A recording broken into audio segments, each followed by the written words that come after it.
Hey fam. This is Fiction Blue. Today's story is gonna blow your mind. Harry found a forgotten Potter family scroll at age 5 that summoned every Auror in Britain to number 4 immediately. Show some love with a like and subscribe. Here we go. Chapter 1. The thing in the floor of the cupboard smelled like dust and old rubber and something that had died under the stairs a long time ago and never quite finished the job. Harry had lived in it long enough that he didn't notice the smell anymore, the same way he didn't notice the single bare bulb that flickered when Dudley jumped on the stairs above, or the way the slanted ceiling meant he had to sleep with his knees tucked or wake up with his forehead scraped raw against the wood. He was 5 years old. He had a blanket that had once been orange and was now the color of nothing in particular, a pillow with a broken zip that scratched his ear in the night, and 3 shelves of cleaning supplies that Aunt Petunia insisted must not be touched. He had learned, very early, which rules mattered and which rules were just noise. The cleaning supply rule mattered. He'd knocked over a bottle of bleach once, age 3, and the memory of what followed still made his stomach go tight in a particular way he had no name for yet. Today was a Tuesday. He knew it was Tuesday because Tuesday was when the bins went out, and Vernon had shouted at him this morning to drag them to the curb before breakfast. He had done it, and then not gotten breakfast anyway because apparently he'd left a scuff mark on the kitchen floor dragging one of them back, and so that was that. He wasn't angry about it. He'd stopped being angry about food a long time ago. Anger used the same energy as hunger and there was no point running both at once. He was sitting in the cupboard now because Dudley was watching television and Dudley watching television meant Harry had to be somewhere Dudley wasn't, because otherwise Dudley would decide he wanted company and Harry's particular brand of company involved being sat on. So the cupboard. He'd pulled the door mostly shut, not all the way meant no light at all, and he was sitting cross-legged on the thin mattress, which had one corner that wheezed when you sat on it like it was personally aggrieved. He was looking at the floor. There was a gap. He'd noticed it before, in the way you notice things you aren't consciously looking at, the way you know, after enough mornings, exactly which step creaks and which doesn't. There was a floorboard at the very back of the cupboard, underneath the lowest shelf where Aunt Petunia kept the spare mop heads, and it didn't sit quite flush with the ones beside it. One edge lifted, barely, by about as much as a fingernail's thickness. Harry stared at it for a while. He had nothing else to do. Outside, Dudley was watching something with an enormous amount of shouting and canned laughter. Aunt Petunia was doing something in the kitchen that smelled like lemons and ambition. Vernon was at work. The afternoon had that particular thick, cottony quality of summer in Surrey, where the heat pressed against everything without actually warming it properly. Harry reached out and touched the edge of the floorboard. It flexed a little, just barely, a tiny give against his fingertip. He pressed harder. Then he got his fingernail underneath. He kept his fingernails short because Petunia made him, but there was just enough, and he lifted. The board came up easier than it had any right to. Underneath was dark. Not the dark of nothing, the dark of something, which is a different quality entirely. Even as a 5-year-old with no framework for it, Harry felt the distinction. He leaned down, pressing his cheek almost to the cold floor, and squinted. There was a box. He reached in with both hands. It was a flat, rectangular thing, maybe the size of a large book, made of some dark wood that was so smooth it felt almost warm. He pulled it out and sat back on his heels and looked at it. There was no clasp, no visible hinge, no keyhole. The wood had markings on it, not carved, exactly, more like the grain of the wood itself had arranged into shapes, a crest of some kind, an animal he didn't recognize on one side and a swooping bird shape on the other, and letters below them that he couldn't quite read because the light was bad and he was 5 and his reading was still the sort of reading that required pointing. He turned it over. The back was plain. He turned it to the front again. He pressed his thumb to the crest. There was no sound. There was no flash of light. There was no dramatic rumble or orchestral swell. What happened was quieter and stranger than any of that. Harry felt something move through him, up from his thumb and through his arm and into his chest, like someone had tugged a thread that ran through him from somewhere very deep, and the box simply opened.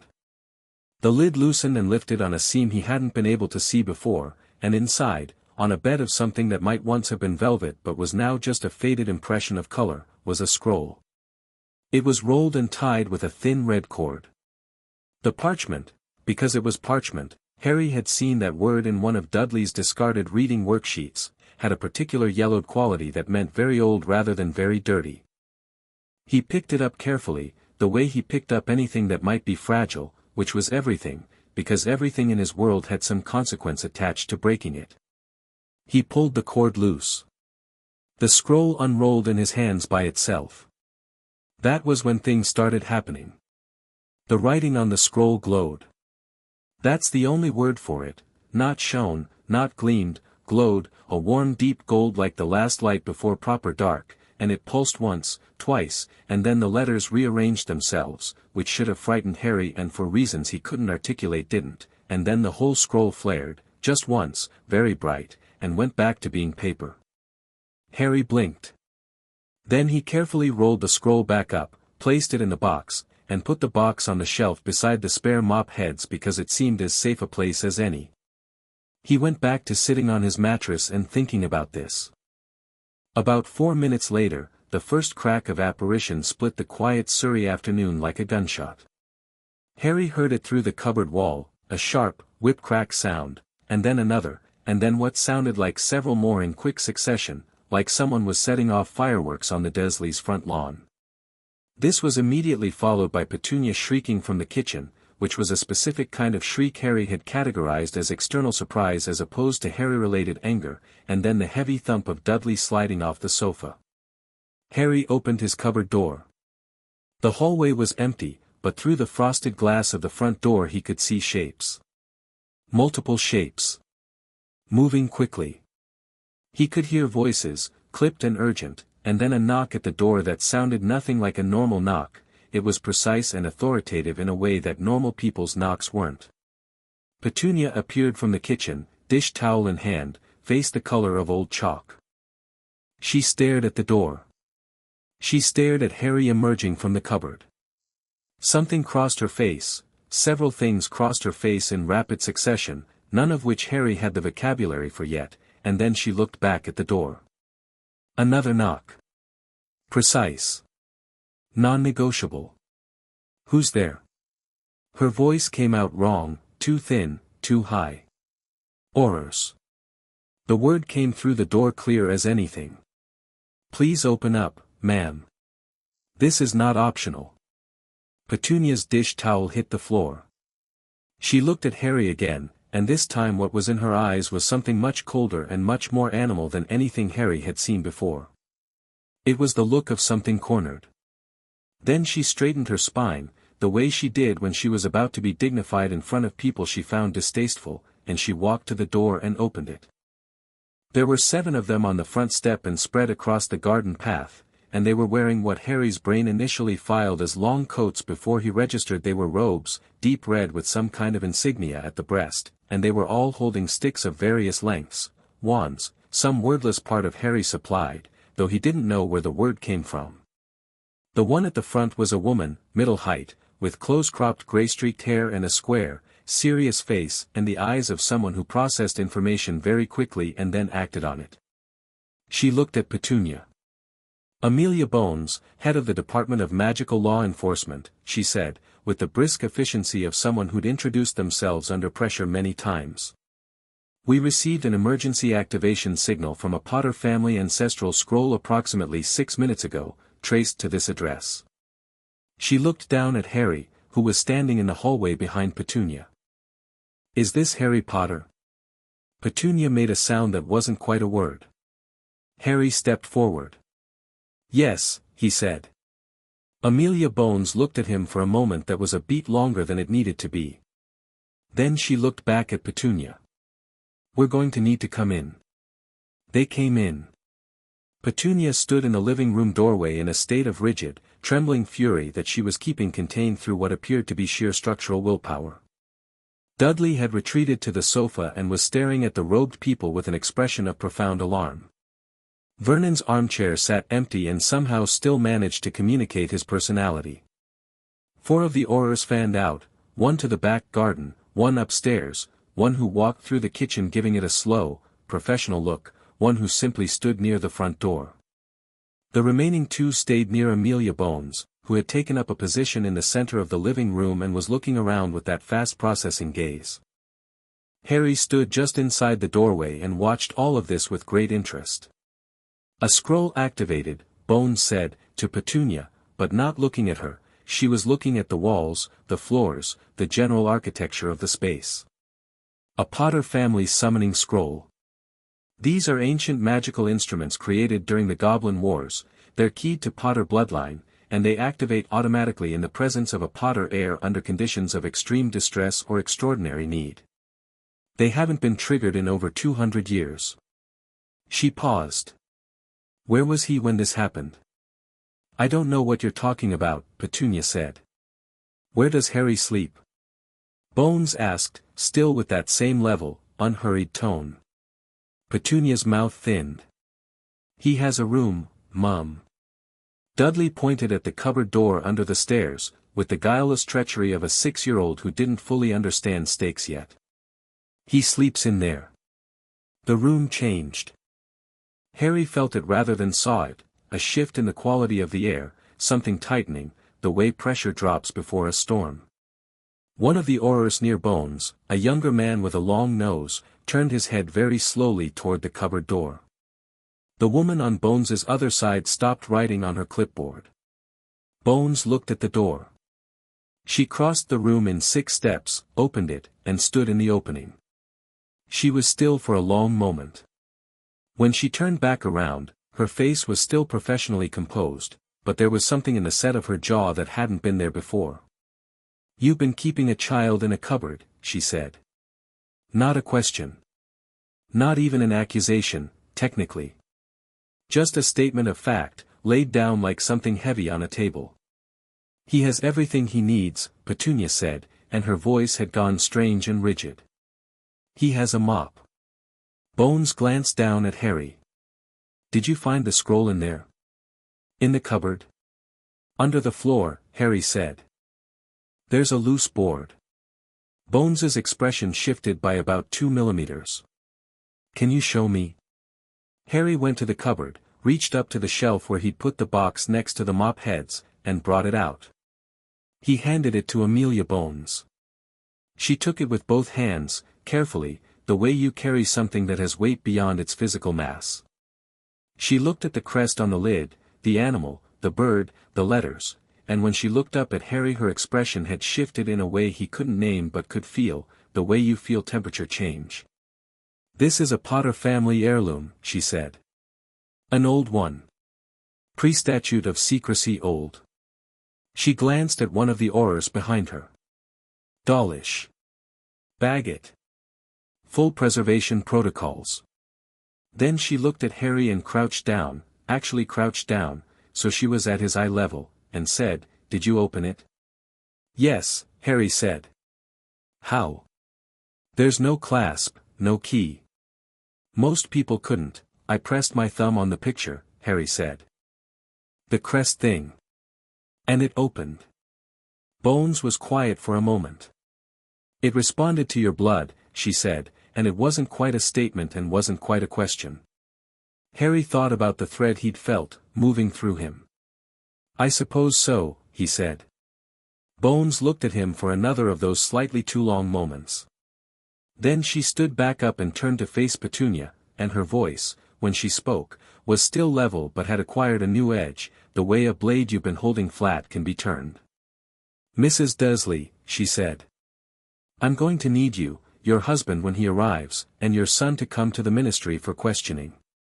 Petunia went a dark, mottled color. "You have no right, under the Wizarding Child Protection Protocols of 1947, and the Potter Family Legacy Act of 1812, I have a very substantial amount of right." Bones's tone didn't change at all.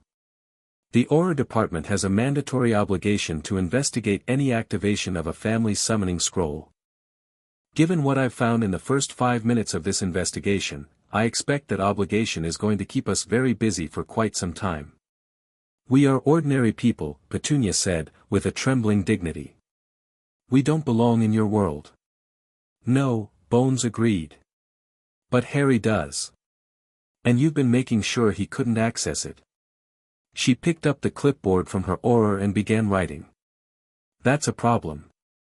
There was a period of organized chaos that Harry watched from the foot of the stairs, where one of the Aurors, the one with the long nose, whose name turned out to be Proudfoot, had gently but firmly parked him, suggesting he might want to sit on the step and wait. Harry sat on the step and waited, because Proudfoot had said it in the voice of someone making a reasonable request rather than issuing a threat, and Harry had learned to distinguish between the two. 2 more Aurors arrived, then 3 more. Someone was taking photographs of the cupboard. Someone else was measuring things. Another person Harry didn't catch the name of arrived with a briefcase and began removing items from Petunia's kitchen with gloved hands, the flour tin, one of the jars of cooking oil, the small jar of sweets kept on the highest shelf that Harry was never allowed to touch. He didn't know why. He did know, watching all of it, that something had changed. Fundamentally and possibly permanently changed. He wasn't sure how he felt about it. He wasn't sure he had enough context to feel properly about it yet, and so he sat on the step and watched and catalogued, which was what he always did when he didn't understand a situation, collected information, waited for patterns. Amelia Bones came and sat on the step beside him. She didn't ask him how he was feeling, which he appreciated.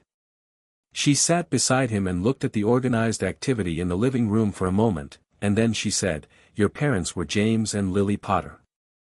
"I know," Harry said. She glanced at him. "What do you know about them?"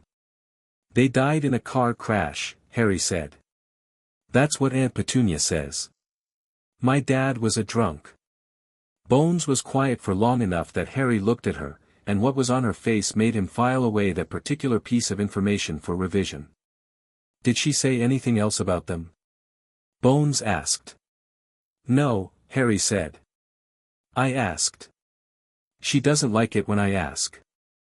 Bones seemed to make a decision then, the way adults sometimes did, the slight shift in posture that meant they were choosing what to say next.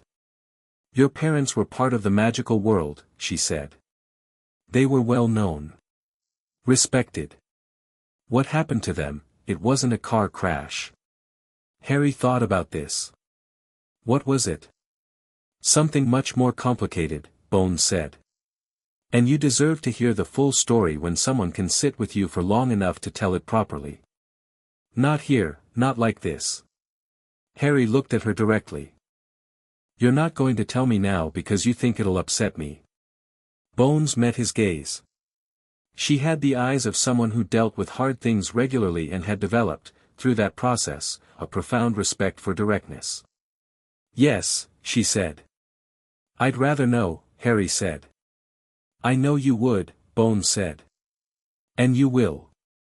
I give you my word on that." She paused. "I'm going to make sure you're somewhere safe tonight. Properly safe. Do you have anything in there you want to bring?" Harry thought about the cupboard. The orange that was now nothing blanket. The pillow with the broken zip. "No," he said. Something passed across Bones's face and was gone. "All right," she said. One of the Aurors appeared in the living room doorway. "Fudge is calling, ma'am. He wants, tell him I'll call him back when I have something to tell him," Bones said, without looking up. "He's insisting, so am I." She stood, smoothed her robes, and looked down at Harry. "Do you like biscuits?" Harry blinked. "Sorry. My office has biscuits. The chocolate ones. I'll have someone bring you some while the grown-ups finish up here." She looked at Proudfoot, who had drifted closer. "Proudfoot. Stay with him." "Yes, ma'am." She walked away into the living room, pulling out her wand and beginning to cast something over the cupboard doorframe that made the air shimmer with a faint blue light. Harry watched her go. "She's all right," Proudfoot said, quietly, from beside him. "I know," Harry said. He didn't know how he knew. He just did. Vernon came home at 5:30. Harry was still on the step, working through a sleeve of chocolate digestives that Proudfoot had somehow produced from somewhere, when the car pulled into the drive. He watched through the frosted glass as the broad, familiar silhouette of his uncle registered the collection of robed figures in the front garden and stopped dead.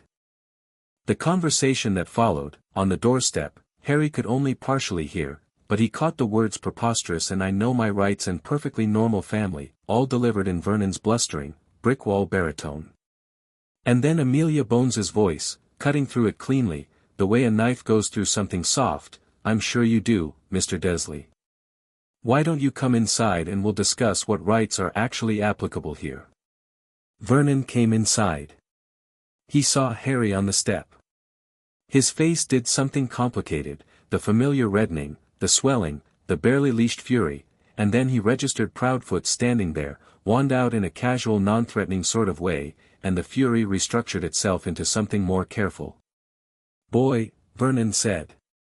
"Uncle Vernon," Harry said. Vernon looked at the biscuits in Harry's hand. Something in him went a very specific shade of purple.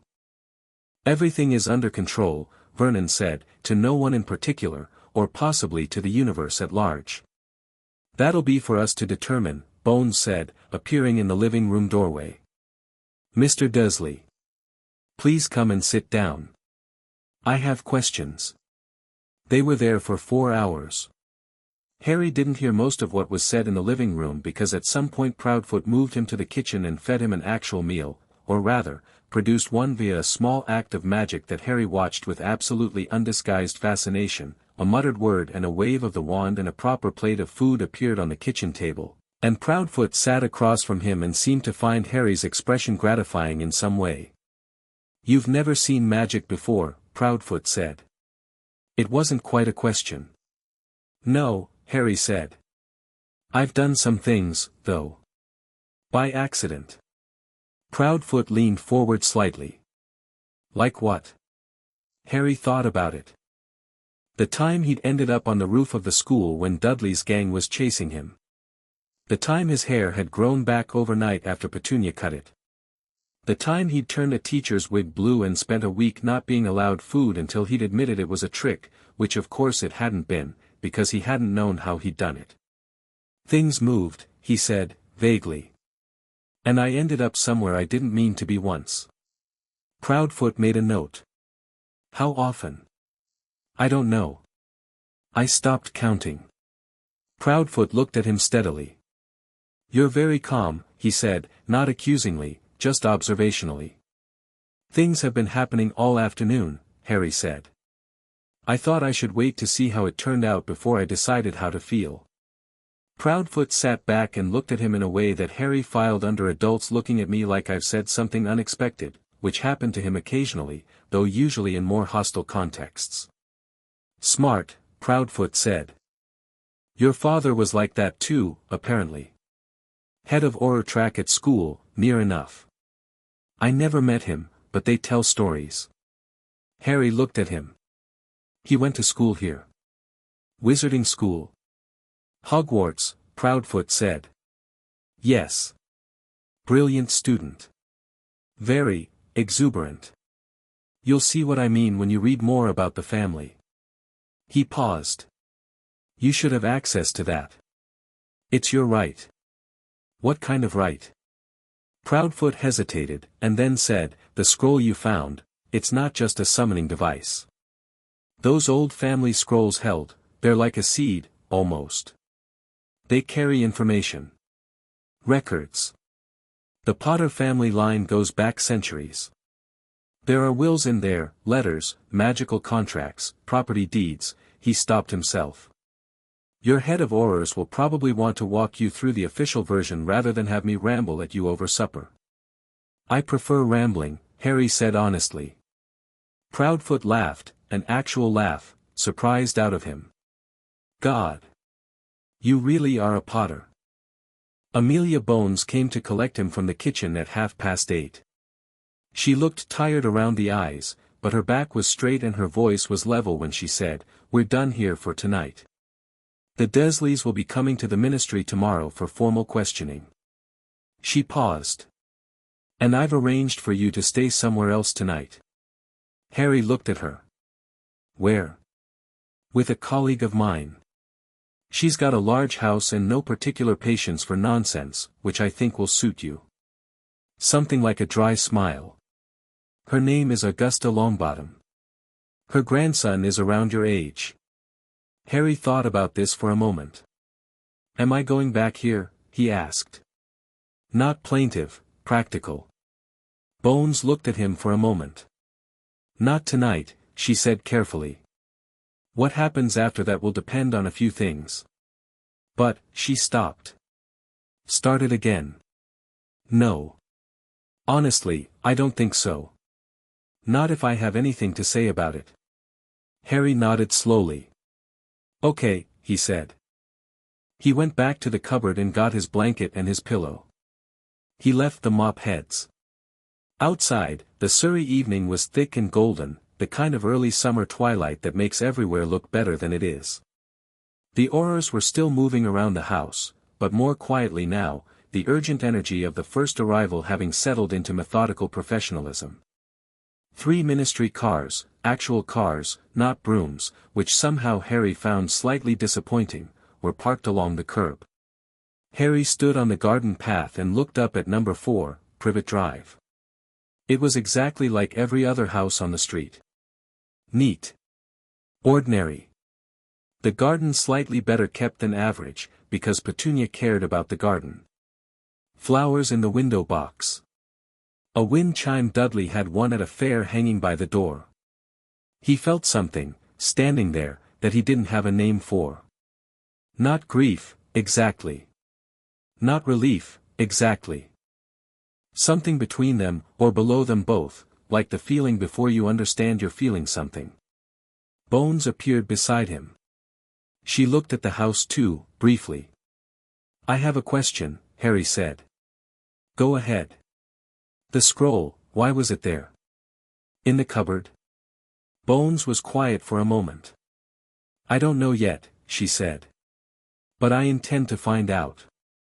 Someone hid it there, Harry said. Before me. Under the floor. They knew I'd be in the cupboard. He thought about this. Or they put it there before it was a cupboard and didn't expect anyone to end up living in it. Bones turned and looked at him with that slightly too long regard again. You should be a lawyer, she said. I don't know what that is, Harry said. Someone who argues for people, Bones said. And wins. Harry considered this. That sounds useful, he said. Bones permitted herself a small, genuine smile, the first one he'd seen all evening that wasn't the dry professional kind. Come on, she said. Augusta will have kept dinner. She offered her hand. Harry looked at it for a moment. He wasn't used to adults offering him things, hands or otherwise, and then he took it, and they walked to the car, and Privet Drive went on existing in the summer twilight behind them, already, in some way Harry could feel but not yet name, becoming something he used to live in. The box with the scroll was in Bones's other hand, sealed in a clear evidence bag, glowing very faintly gold even through the plastic. Like it knew it was going somewhere important. Like it had been waiting to. Harry looked at it as they reached the car. He thought, whatever you are, you got me out. The car pulled away, and number 4 shrank in the rear window, and the Aurors left behind began putting up wards Harry couldn't see, and somewhere in Surrey, Petunia Dursley stood in her living room with her arms wrapped around herself and looked at the cupboard door hanging open and felt something she hadn't expected to feel, something sharp and complicated and much, much too late. Dudley had gone to bed. The wind chime moved in the evening breeze. The house was very, very quiet. Chapter 2, What the Scroll Remembers. Augusta Longbottom's house was called Longbottom Hall, and it had opinions about visitors. Not in any overtly hostile way, no portraits shouting, no suits of armor tracking movement with hollow iron eyes. It was subtler than that. The house simply made itself known. The floors creaked in a particular rhythm, as though registering footsteps. Doors opened half a beat before you reached them. The fires in every hearth burned a color that was almost orange but not quite, a warmer, more considered shade, and they rose a little when someone entered the room. The house was paying attention, and it wanted you to know it. Harry noticed immediately. He stood in the entrance hall, stone flags, tapestries, a grandfather clock that had two faces pointing in different directions, and looked at everything with the focused, methodical interest of someone who had learned that environments contained information. The tapestries were old, older than anything in Privet Drive by a significant margin, and they moved. Not dramatically. Small movements at the edges, a figure turning slightly, a horse shifting its weight. He watched one particular panel where a woman in old-fashioned robes seemed to be trying to get a better look at him, and he looked back at her steadily until she pretended she'd been looking elsewhere all along. "Right," he said, to no one. "Longbottom Hall has stood for 400 years, Amelia Bones said from beside him, with the tone of someone who'd been here before and found it useful to give newcomers a moment. "The house tends to assess new arrivals. Is it doing that now?" "Probably. Did I pass?" "The fire went up when you came in," she said. "That's generally considered a good sign." Heavy footsteps announced Augusta Longbottom before she appeared. She came down the staircase the way people came down staircases in old paintings, fully upright, unhurried, with a presence that arrived slightly ahead of her physical person. She was a tall woman, sharp-boned, in dark green robes, with silver hair pinned back in a way that allowed for no excess, and a hat, an extraordinary hat, wide-brimmed, with something stuffed on it that Harry was fairly certain had once been a living creature. Her face was all strong angles and the kind of wrinkles that came from decades of refusing to change expressions to make other people comfortable. She reached the bottom of the stairs and looked at Amelia. "You're late." "Active crime scene," Amelia said, without apology. "Humph." Augusta transferred her gaze to Harry. Harry met it without flinching. He'd had 5 years of Vernon Dursley's gaze, which operated on the principle that if you looked at something hard enough and were angry enough about it, it would cease to exist. Augusta Longbottom's gaze was nothing like that. It was assessment without agenda. She was simply looking at him the way she probably looked at everything, to see what it was actually made of. "Harry Potter," she said. "Yes," Harry said. "You look like your father." It came out flat, neither complimentary nor unkind, simply factual. "Something of your mother around the eyes." She looked at Amelia. "How bad was it?" "Bad enough," Amelia said. "The scroll activated." "Yes." Augusta was quiet for a moment. "James would have burned the house down," she said. There was something in her voice Harry couldn't read yet, not quite grief, not quite anger, something older and more settled than either. "Come in, then. Both of you. There's food." The kitchen of Longbottom Hall was enormous, warm, and smelled like something roasting that Harry couldn't identify, but his stomach immediately made clear it approved of. A house elf, the first Harry had ever seen, wide brown eyes, pillowcase, enormous ears, materialized with plates that she seemed to produce from the air itself, and Harry watched this with the same focused attention he'd given the tapestries. There was a boy already sitting at the kitchen table. He was round-faced, with the particular endearing quality of a child who had not yet grown into any of his features. He had brown eyes that were large and slightly alarmed-looking in a way that suggested this was his default expression rather than a response to anything specific. He was eating a piece of bread with concentrated effort, apparently unaware that anyone had arrived until he looked up and found Harry standing there, at which point the bread went directly off the plate and onto the floor. "Neville," Augusta said, with the patient exhaustion of someone who had been watching this happen for years. "Sorry," the boy said, to the bread, or possibly the floor. The house elf collected it. He looked at Harry. Harry looked at him.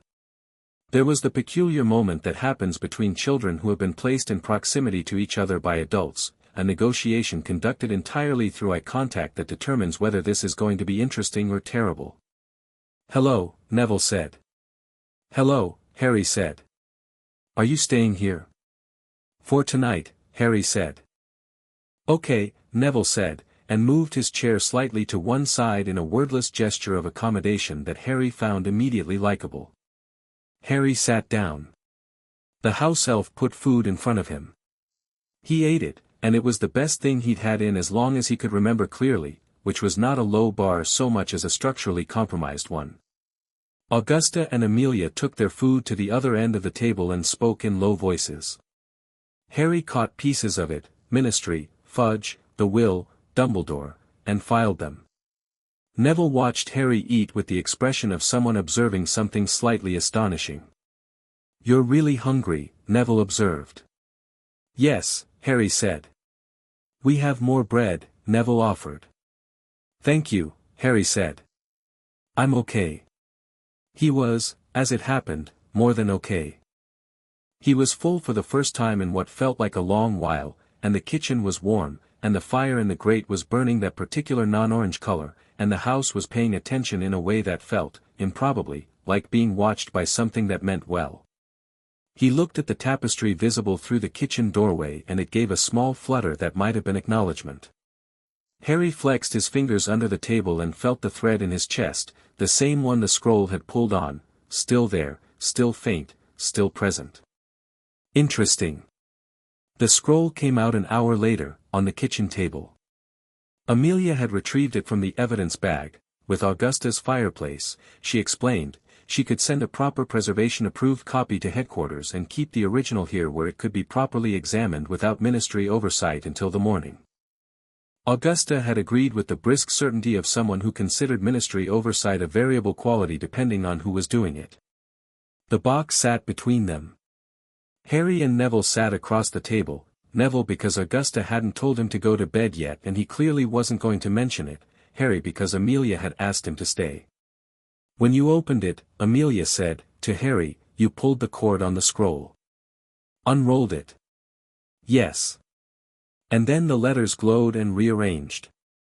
"Yes." Amelia and Augusta exchanged a look. "Blood-sealed Potter scroll," Augusta said. "When activated by a direct air, they release their contents. All their contents. Not just the summoning function." She looked at the box. "We may be about to find out a great deal." "Good," Harry said. Augusta looked at him. "You might not like all of it." "I'd still rather know," Harry said. Augusta Longbottom did something Harry would come to recognize as rare. Over the following months, she looked at him with something approaching approval. "Humph," she said, and it was a different quality of humph from the one she'd given Amelia. Amelia lifted the scroll from the box and unrolled it on the table. Nothing happened for a moment. Then Harry reached out and pressed his finger to the top edge of the parchment, where the Potter crest had transferred itself in a faint watermark, and the letters began to move.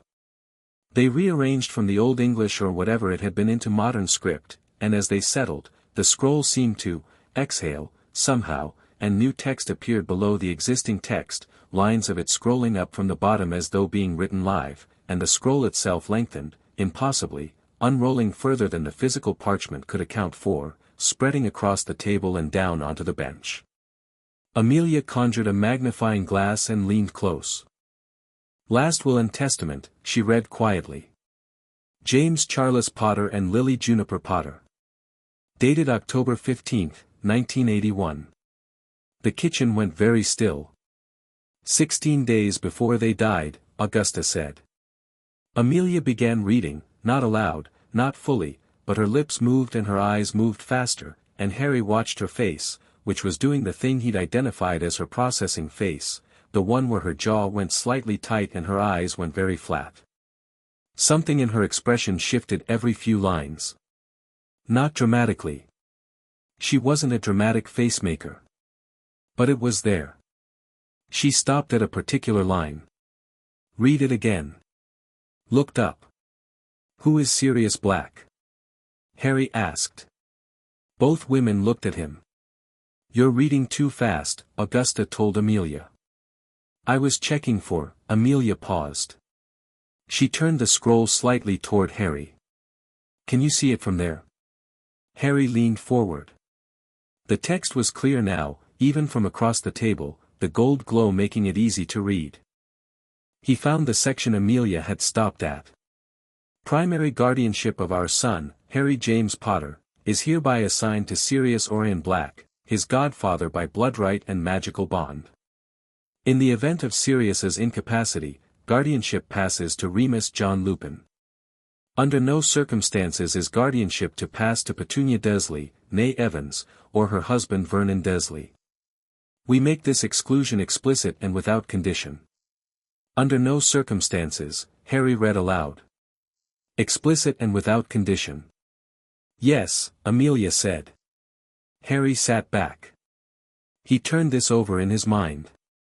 He was 5, but 5 was not as simple as people tended to assume, particularly 5 years of being forced to observe and parse adult behavior to determine which way wind was blowing on any given day. So someone didn't follow this, he said. No, Amelia said. Someone didn't follow this. Who's Sirius Black? Harry asked again. Augusta and Amelia looked at each other. Your godfather, Amelia said carefully. Where is he? The pause that followed was a full beat too long. Harry looked between the two women and something clenched in his chest, not the scroll thread, something more his own. Azkaban, Augusta said, because she was apparently the kind of woman who didn't elongate the process of telling difficult truths. He's been in Azkaban prison since a few days after your parents died. He was convicted of several murders. Harry absorbed this. Did he do them? He was convicted without trial, Amelia said, and her voice had gone entirely flat in the particular way that meant she was being very controlled about something. There was no formal Wisengamot hearing. He was placed in Azkaban by Bartemius Crouch Sr. in the immediate aftermath of the events of Halloween 1981. No trial. No defense presented. Is that normal? Harry asked. No, Amelia said. It is not. Did my parents think he did it? Harry said, and pointed at the scroll. They wrote this 16 days before. They named him. They said he was my godfather by blood right. Blood right godparenthood is the deepest form of magical bonding, Augusta said. It's a vow. They would have known him. Trusted him. Absolutely. Harry looked at the scroll. Then something went very wrong, he said. After they wrote this. Very quickly. Amelia was already writing. Her quill moved rapidly across a separate sheet of parchment she'd conjured from somewhere in her robes, and the scratching of it was the only sound in the kitchen for a while, aside from the fire and the clock somewhere in the hall and Neville's slightly odd breathing beside Harry. You're going to investigate him, Harry said. I'm reopening the case, yes, Amelia said. First thing tomorrow. She didn't look up. I want it on the record, Mr. Potter, that you have not asked me to do this. I am doing this because it is my legal and professional obligation. What the scroll has revealed constitutes material evidence of procedural failure on a significant scale. Harry thought about this phrasing. But you're also doing it because it's right, he said. Amelia did look up then. Yes, she said. That too. The scroll kept going. Over the next 2 hours, sitting around Augusta Longbottom's kitchen table while the fire burned low and the house elf made tea that nobody asked for but everyone drank, the scroll produced a document that was less a will and more an archive. Property records first, Potter Manor in Godric's Hollow, partially destroyed, the scroll noted clinically, but reparable, and the land still registered, a townhouse in London, a vault at Gringotts, 2 properties in Scotland that Harry's family apparently hadn't used in 3 generations and which the scroll described with a faint documentary disapproval that seemed embedded in the phrasing. Then letters. They appeared below the property records, dated and addressed, a collection of correspondence that the scroll apparently considered relevant to the overall document. Some were between James and Lily, practical things, magical practicality things. I've renewed the Fidelius, please tell Peter the passphrase has changed, and there was something in that particular line that Amelia read and reread, and Augusta read over her shoulder, and neither of them said anything immediately but the quality of the kitchen's silence changed. Some of the letters were older. A letter from Harry's grandfather Fleamont Potter, addressed to James, dated 1977, advising him on the structure of a Potter family trust and noting that the ancestral scroll had been placed in the Godric's Hollow property for safekeeping. In the event anything happens to us, the letter said, and to the house, the scroll will anchor itself to wherever the last Potter heir is. It will always find the blood. That's what it was made for. That's why it was in the cupboard, Harry said. Augusta looked at him. My grandfather hid it in the house, Harry said. And when my parents, it followed me. To Privet Drive. It went through the floor and waited. He thought about this. How long has it been there? You were placed at Privet Drive in November 1981, Amelia said. You're 5 now. So possibly 4 years. 4 years of sleeping 8 inches above a box with his entire family's history in it. Harry thought about the thread in his chest. Maybe it had been building for 4 years. Maybe that's what the thread was, the scroll, waiting, pulling very gently until he was old enough to find it. I think it wanted me to find it, Harry said. Objects made by old magic tend to develop purposes, Augusta said, as though this were simply a fact, like weather. The older the magic, the more directional it becomes.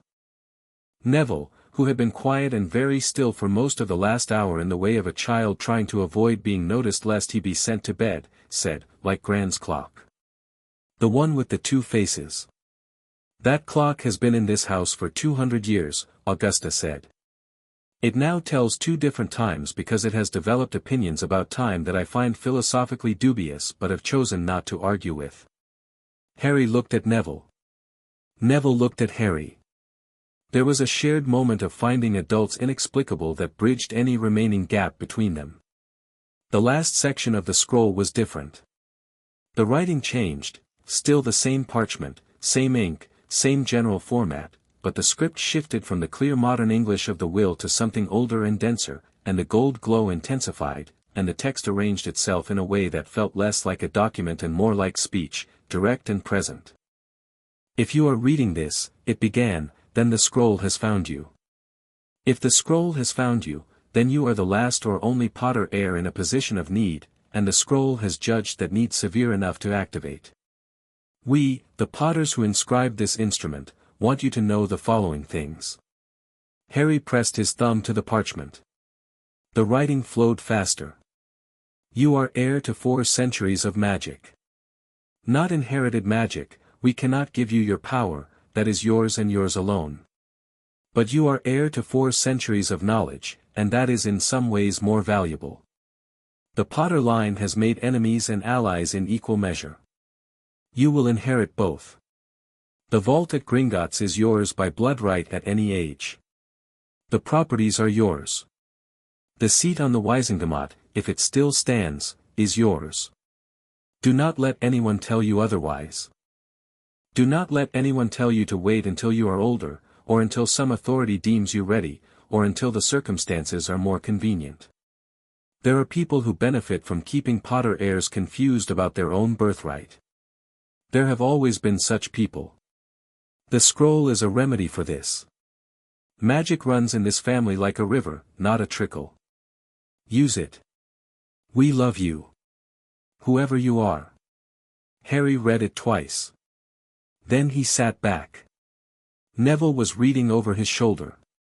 He smelled like biscuits and something herby, and his breath was very even, which meant he was trying not to make a sound. The Wisingamot seat, Amelia said.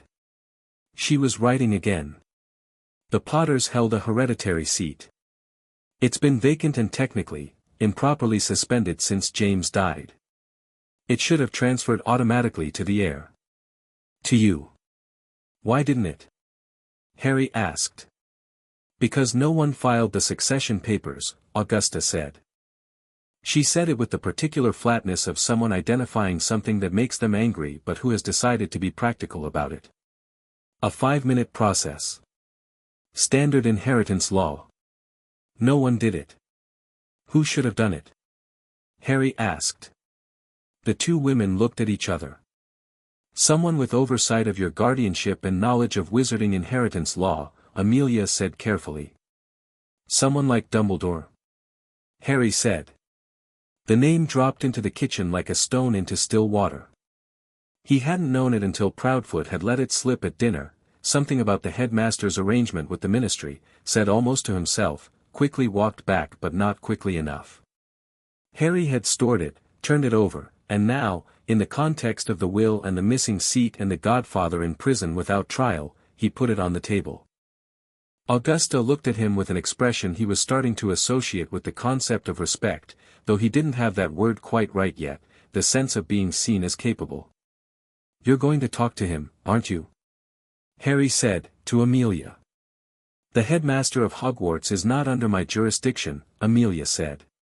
"But the arrangement he made with the ministry is," Harry said. Amelia put her quill down. She looked at Harry with the same expression he'd filed from Proudfoot, from Augusta, from the house itself, something measured and genuine. "You're 5 years old," she said.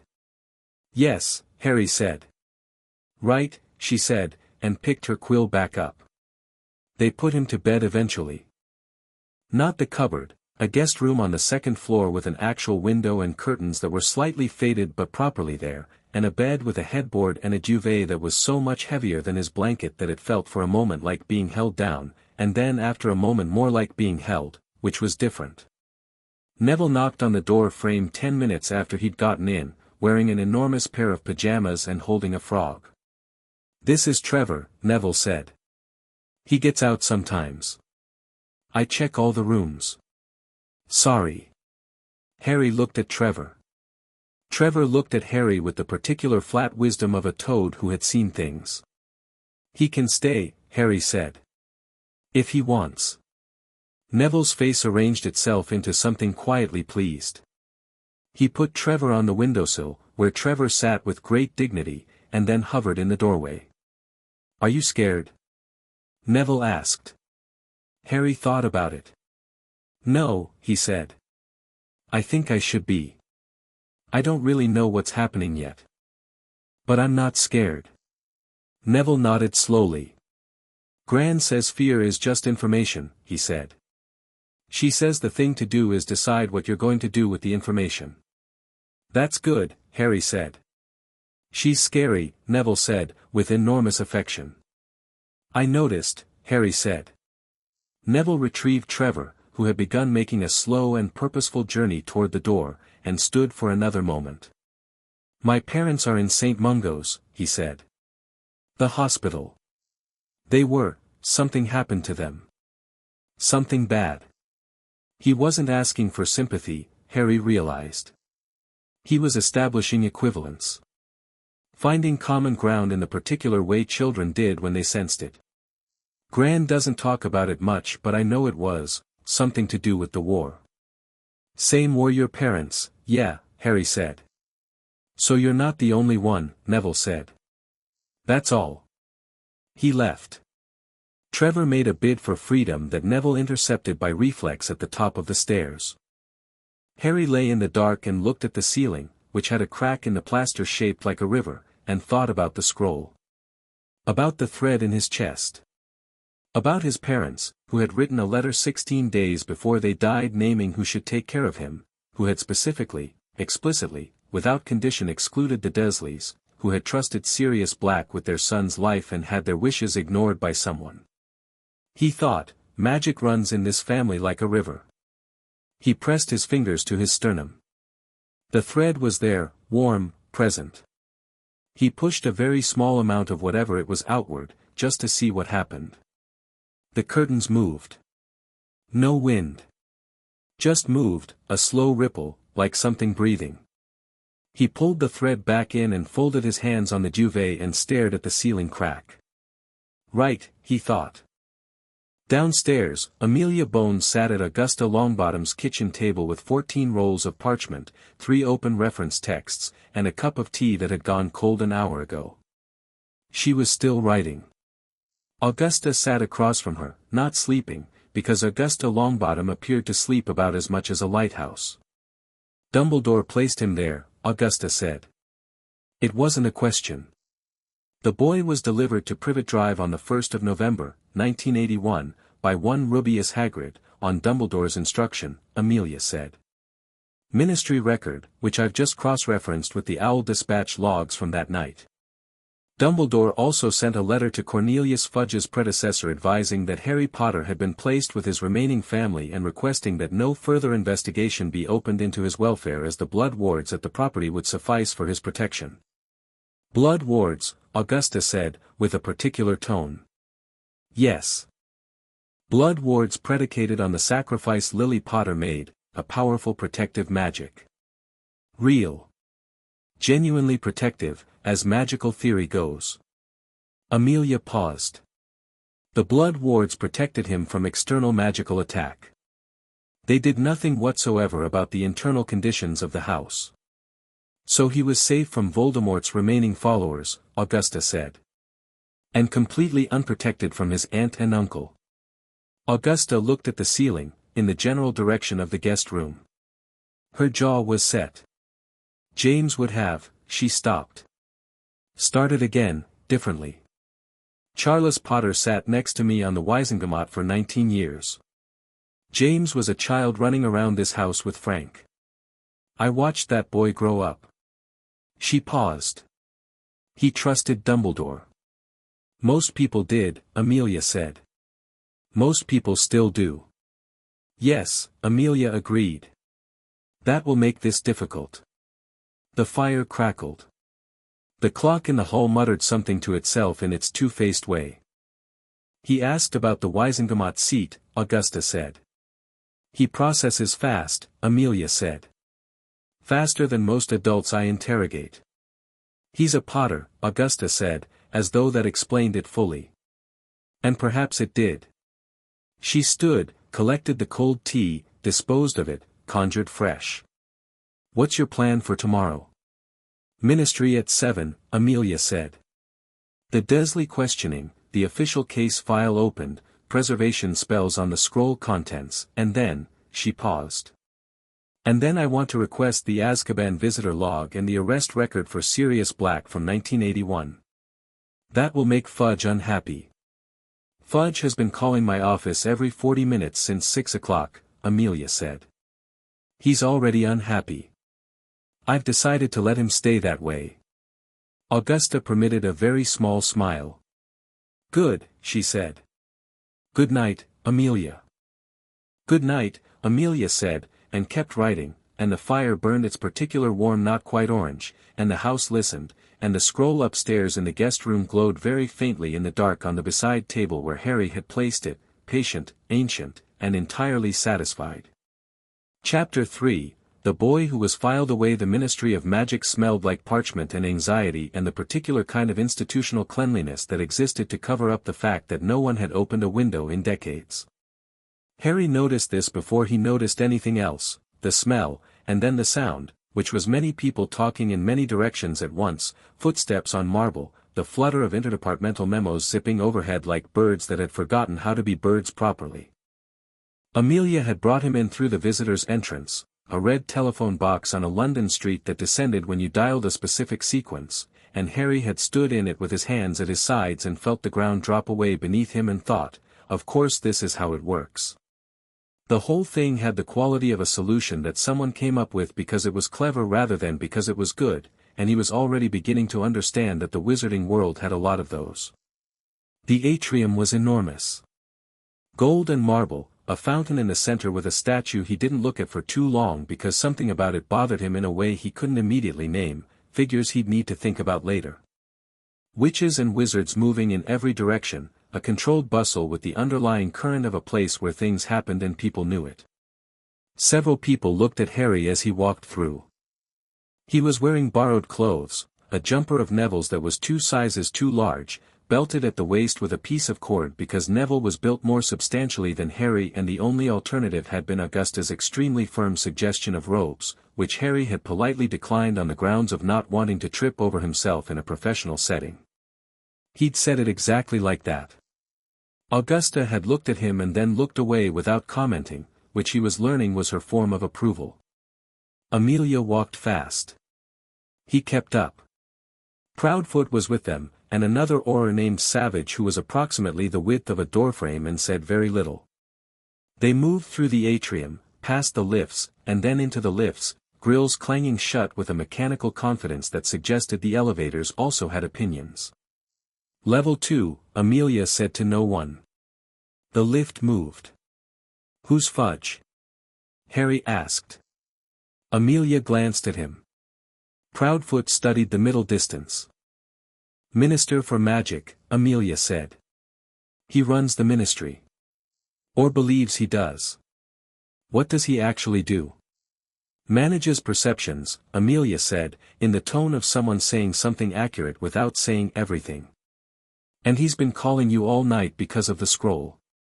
Because of the scroll and what it implies, yes. Harry thought about this for the 2 floors it took. He wants to keep it quiet, he said. He wants to manage it, Amelia said carefully. Same thing, Harry said. The lift opened. Level 2, Magical Law Enforcement. The department had a different quality from the atrium, less performance, more function. People moved with purpose here rather than with presence. Desks arranged in clusters, evidence boards on the walls, the occasional flash of a spell being tested in a side room through a reinforced window. It smelled like old case files and coffee. Several people looked up when Amelia came in, and their gazes all went to Harry after a single beat, and the department did something that whole rooms do sometimes, went very slightly quieter, not enough to notice if you weren't paying attention, just enough if you were. Harry was always paying attention. My office, Amelia said. All of you. Her office was not large. It had the feel of a space that had prioritized function over comfort long enough that it had stopped noticing the trade-off. Filing cabinets, 3 of them, covered in what he'd learned were classification charms. A desk with a clear workspace that suggested she either dealt with paperwork immediately or kept it in a separate space, he'd figure out which later.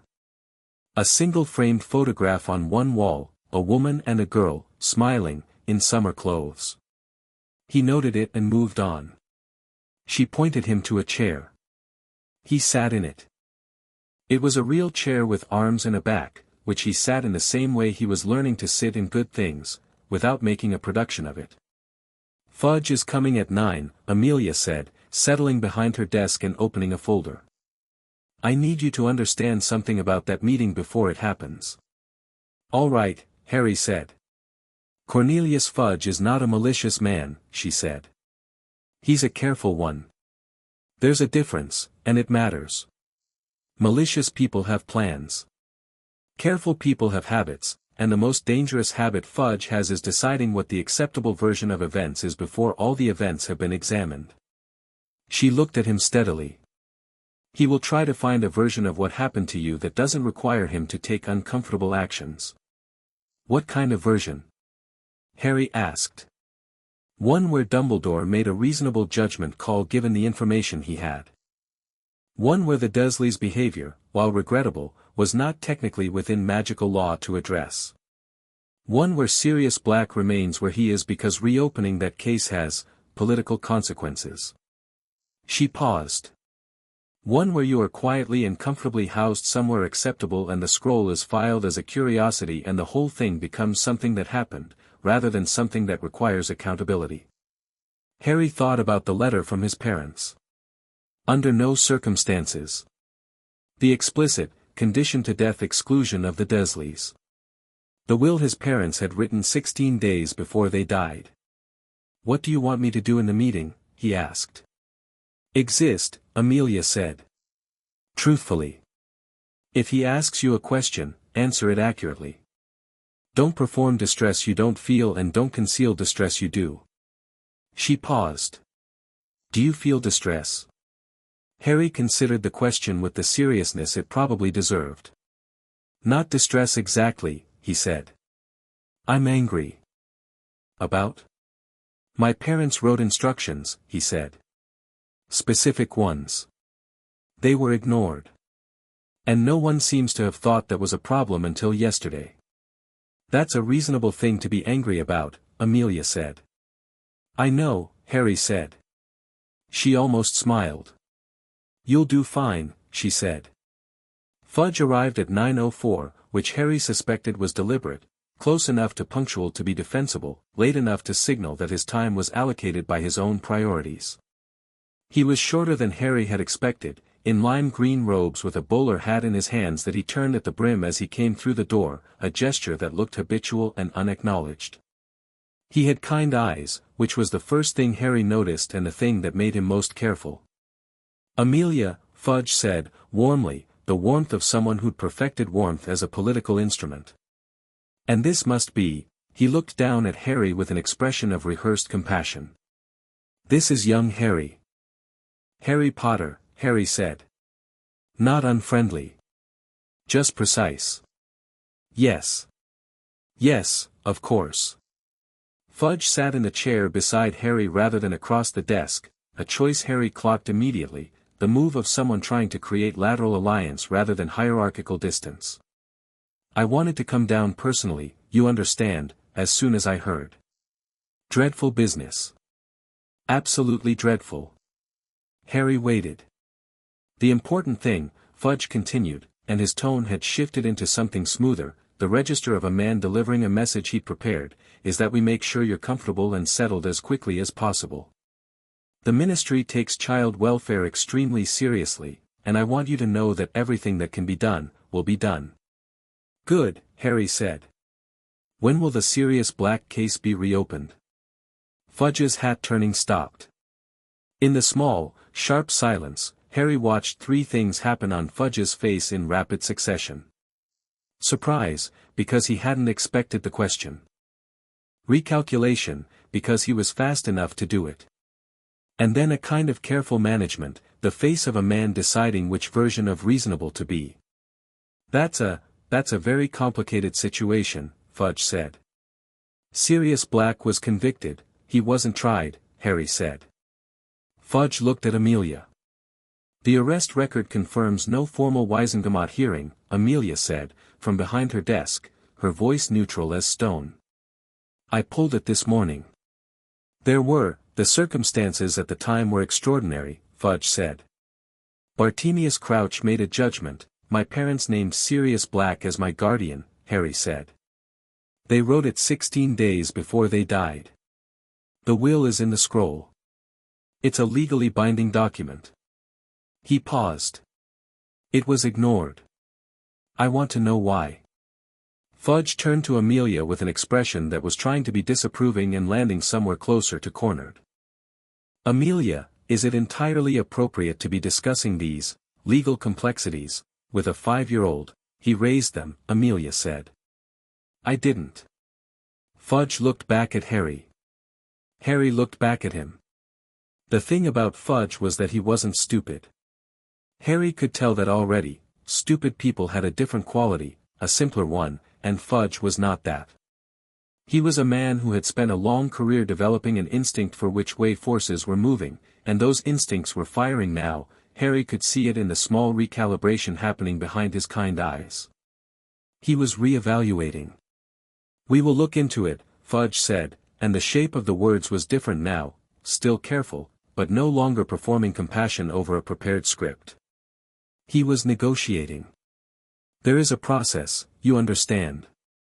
These things take time," Harry said. "I understand." He held Fudge's gaze. "I'll be patient." It was the exact right thing to say, and he knew it was the exact right thing to say, and something in Fudge's expression told Harry that Fudge also knew it, and that this was, in some way neither of them could fully articulate, not the end of anything but the beginning. The Dursley questioning happened 2 floors down. Harry wasn't in it. He sat in Amelia's office with Proudfoot and a pile of wizarding books that Amelia had pulled from her shelf, apparently at random, which Harry suspected was not random at all. One was a history of magical law. One was something called A Practical Guide to Wizarding Inheritance. One was a thick, battered book titled The Old Families, a record of wizarding blood and legacy. He read them all, or started to, with the methodical single-mindedness of someone who understood that information was the thing he currently had least of and wanted most. The inheritance book had a chapter on family scrolls. He found it 20 minutes in and read it twice.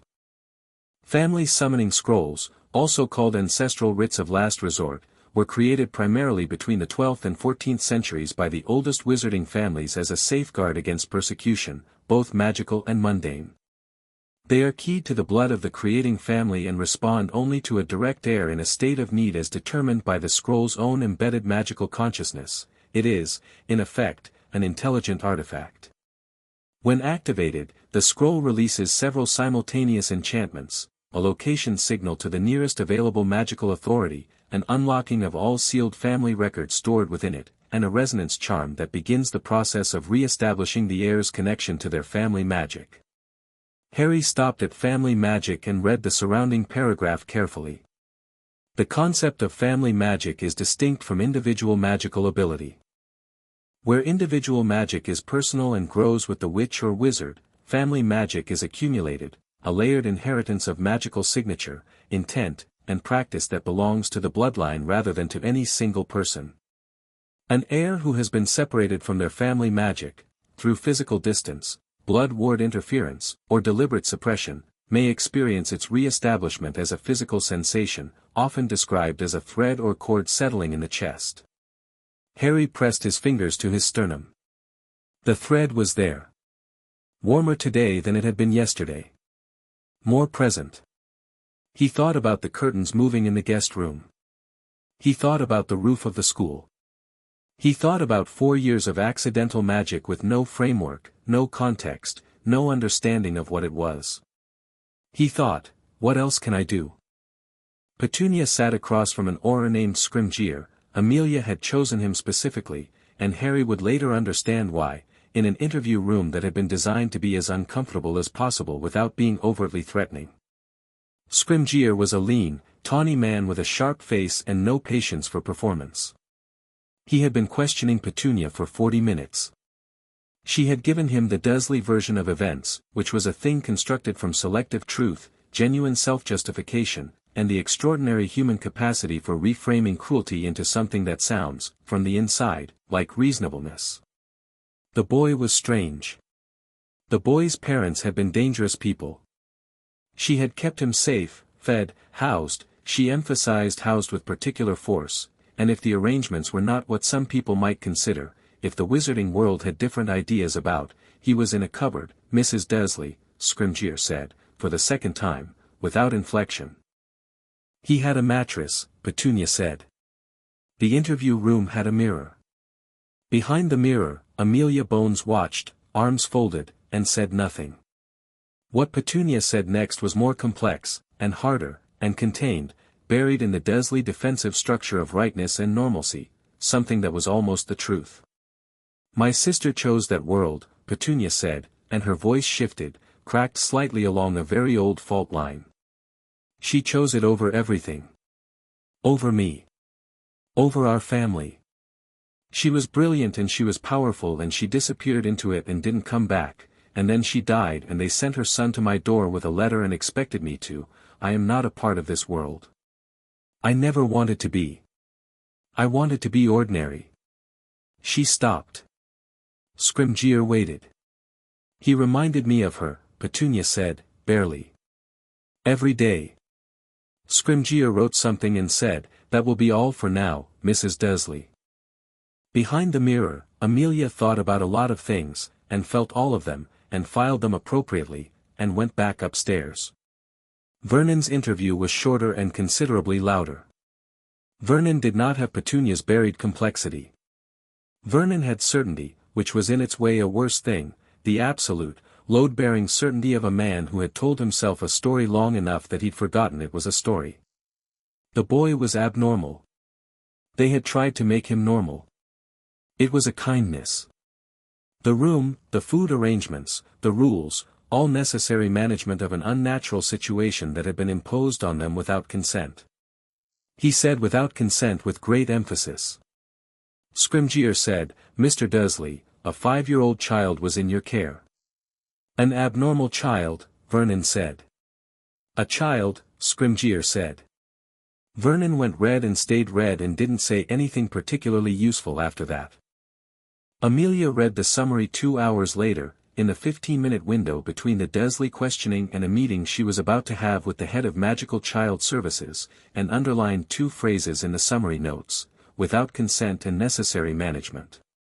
She sat with them for a moment, the language of people who had structured harm as logic, and then she went to the meeting. Harry was still reading when Amelia came back. He'd finished the inheritance book and moved to the history of magical law, which was less immediately relevant but had a section on the Wisengamot structure and voting procedures that he wanted to understand. He looked up when she came in. "How was it?" he asked. "Instructive," she said, and sat down. She looked tired, not in the posture way, she never folded, but around the edges. "Your aunt is complicated." "I know," Harry said. Amelia looked at him. "What do you know about her?" Harry thought about it.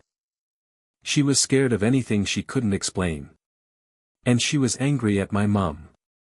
And she took both of those things out on me because I was the easiest target and she could tell herself it was for a reason." He paused. "I don't think she thought she was being cruel.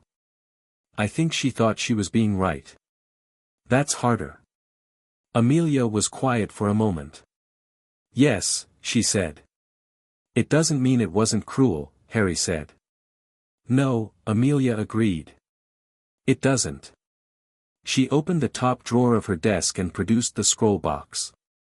She set it on the desk between them. The scroll inside glowed its steady gold. "Child Services will conduct an assessment of the Dursley property," she said. "There are grounds for a formal neglect charge under the Magical Child Protection Act. That process will take some time, but it has been started." She paused. "You are officially in ministry care as of this morning. Practically speaking, that means you stay with Augusta Longbottom until a permanent arrangement is determined." She looked at him directly. "I'm going to argue that arrangement should be Sirius Black, once the case is resolved.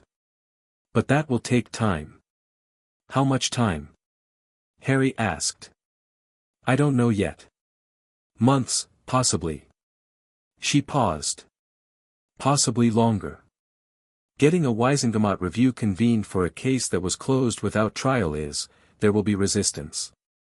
"From Fudge," Harry said. "From several directions," Amelia said. "Fudge wants it managed. Some members of the Wisengamot will simply not want the disruption. And Dumbledore," she stopped. Harry waited. "Dumbledore has been quiet," she said carefully. "He hasn't contacted the ministry since news of the scroll activation came through. I would have expected him to reach out. He doesn't operate at a distance from things that involve his arrangements." "Maybe he's deciding what to say," Harry said. "Perhaps," Amelia said. "Or maybe he knows the scroll changed things enough that whatever he was going to say doesn't apply anymore." Amelia looked at him again, and this time didn't try to moderate the look. She just let it land. "Harry. How are you?" The question arrived differently from her than it would have from most people. Not performative. Not obligatory. She was asking because she actually wanted the information, with the same precision she'd applied to the interview questions and the legal documents. Harry thought about it seriously. "I'm better than I was 2 days ago," he said. "By a lot. And I'm angrier than I was 2 days ago, also by a lot. Both of those things are true at once." "That's about right," Amelia said. "Is there anything I can do? While things are happening?" He looked at the scroll. "The book I was reading said the scroll re-establishes my connection to family magic. What does that mean practically?" Amelia raised her eyebrows. "You've been busy. You gave me good books." "I did," she said. "It wasn't accidental, I know was implied." She leaned forward, folded her hands on the desk. "Practically speaking, it means your access to magic, your ability to direct and channel it, may develop faster now, and more consistently, than it would have otherwise. You're already doing accidental magic, I assume." "Since I can remember," Harry said. "We can get you a tutor," Amelia said. "If you want. Someone who can begin to help you understand what you're doing. It's unconventional at 5, formal instruction usually waits until 11, for Hogwarts. I don't want to wait," Harry said. "Simple. Not aggressive. Just true." Amelia nodded once. All right, she said. The afternoon was the paperwork part, which was less interesting but Harry understood was necessary. Amelia walked him through what was being filed, the formal case for neglect, the succession filing for the Wisengamot seat, the petition to have the Potter estate fully transferred to his access rather than held in ministry trust, the initial request for Sirius Black's case review. She explained each one in plain terms, what it did and why, and didn't simplify for age. She just said the things. He asked questions where he had them, which was often, and she answered directly, and the afternoon moved. At one point Proudfoot appeared in the doorway with a tray of food, and Harry ate, and Proudfoot lingered, clearly wanting to be part of something and not quite having a reason to be. Proudfoot, Harry said. You mentioned my dad. Proudfoot straightened. Last night. Yes. I apologize if I spoke out of turn. No, Harry said. Tell me more. Proudfoot looked at Amelia. Amelia made a small gesture that meant your call. Proudfoot came in and sat in the corner, and told Harry things about James Potter, not everything, not the heavy things, but the texture of a person. The fact that he'd been Quidditch captain, that he was known for a particular kind of transfiguration work that still got discussed in certain academic circles, that he'd been one of the youngest people to qualify for Auror track in living memory and had then not become an Auror because the war had made other things more urgent. That he'd once enchanted every clock in the ministry to run backwards as a graduation prank and the Department of Mysteries hadn't found the last one for 3 years. Harry laughed at that one. It came out of him unexpectedly, a real laugh, and Proudfoot looked immediately pleased with himself. And my mum? Harry asked. Proudfoot was quieter on Lily Potter. He hadn't known her as well, she was Muggle-born, she'd come to the magical world from outside, and Proudfoot's knowledge of her came through James and through reputation. Brilliant, he said. I mean that technically, not just as a compliment. Her charm's work was, she understood magic at a level that wasn't, he searched for the word. It wasn't just ability. She understood why it worked. The theory underneath the practice. I don't know if that makes sense. It makes sense, Harry said. He thought about the scroll. About the thread in his chest, which had responded to his deliberate attention last night. About the curtains. About why it worked. Near the end of the afternoon, there was a knock at the door. Amelia said come in, and the door opened, and a woman Harry hadn't seen before walked into the office. She was perhaps Amelia's age, with warm brown skin and quick eyes and a ministry badge that said Department of Mysteries, unspeakable, observer rank. She was carrying a folder and a very specific kind of expression, someone who had information that was not going to make anyone's day easier. Bones, she said. Sorry to intrude. I heard the scroll had come in. It has, Amelia said. Davies. This is Harry Potter. Davies looked at Harry. Her quick eyes went over him with the same fast-processing quality as Amelia's, but the flavor of it was different, less legal, more intellectual. She had the look of someone who found things genuinely interesting. Hello, Harry said. Hello, Davies said. To Amelia, there's a secondary signature on the scroll. We ran the authentication scan this morning, the records team flagged it to us. There's a preservation charm laid on top of the original enchantments, a very specific one, placed about 4 years ago. November 1981, Amelia said. About then, yes. Davies opened the folder and placed a sheet on the desk. The charm is a Dumbledore signature. It's distinctive enough that we can identify it. The room was quiet. Harry looked at the paper. He found the scroll, he said. Or found where the scroll had gone when it followed you to Privet Drive, Davies said. And placed a suppression charm on it. Not enough to stop it activating forever, it's too old and too powerful for that. But enough to delay it. To slow it down. For 4 years, Harry said. For 4 years, Davies said. Harry did the arithmetic. He'd been a year old when his parents died. The scroll had followed him to Privet Drive. And then, at some point in November 1981, Dumbledore had come, found the scroll, and slowed it down. He knew it was there, Harry said. He knew what it was. He knew it would summon help when it activated. And he didn't want help summoned. No one in the room said anything. Not yet, Harry said, thinking. Not until he decided it was time. He was going to, he stopped. Control the timing, Amelia said. Of when I found out who I was, Harry said. The thread in his chest pulsed once, sharply, and the two lamps on Amelia's desk flickered. Nobody mentioned the lamps. Davies closed her folder. Amelia sat very still for a moment, and then she began writing, rapidly and without stopping, with the single-minded intensity of someone who had just gotten the last piece of something and was not going to waste a second. "Thank you, Davies," she said, without looking up. Davies nodded, gave Harry one more of those quick looks, "Interesting," it said, clearly, and left. Harry sat with the lamp flicker and the thread and the information settling through him, finding its shape. He wasn't surprised, exactly. He thought about the way the scroll's suppression charm implied foresight. He thought about Fudge's careful face. He thought about 4 years in the cupboard and the scroll sitting 8 inches below his mattress the whole time, waiting, pressed down. He looked at Amelia. "Can I ask you something?" "Yes," she said. "When this is over, when the case is resolved and the seat is filed and Sirius Black is out," he paused. "Is there anything left that someone could use to put me back? To make things go back to the way they were?" Amelia stopped writing. She looked at him fully. "No," she said. "Not if I do my job correctly." "Are you going to?" Harry asked.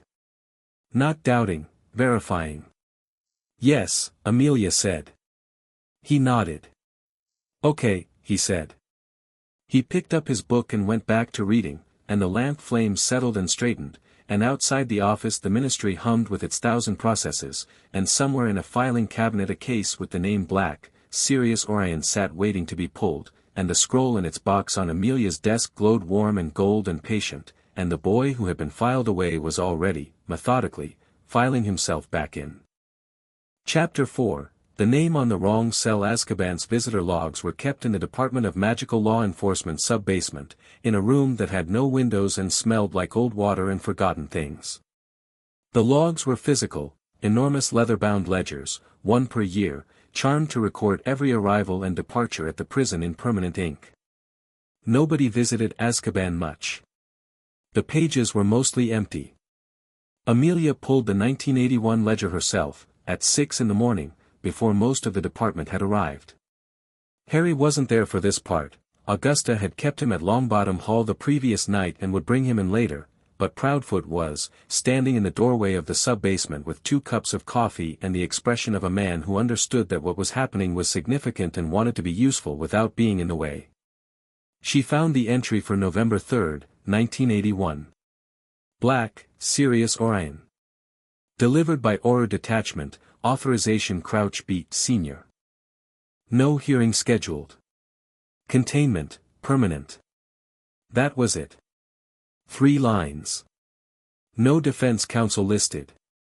No charges formally enumerated in the legal sense, just a reference to incident of October 31 in Crouch's handwriting at the margin, as though the incident were self-evident and self-explanatory and didn't require the inconvenience of being proven.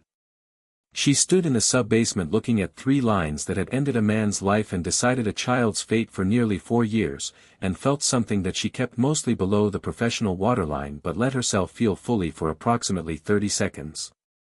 Then she closed the ledger, handed Proudfoot her coffee cup, and went upstairs to begin the formal petition.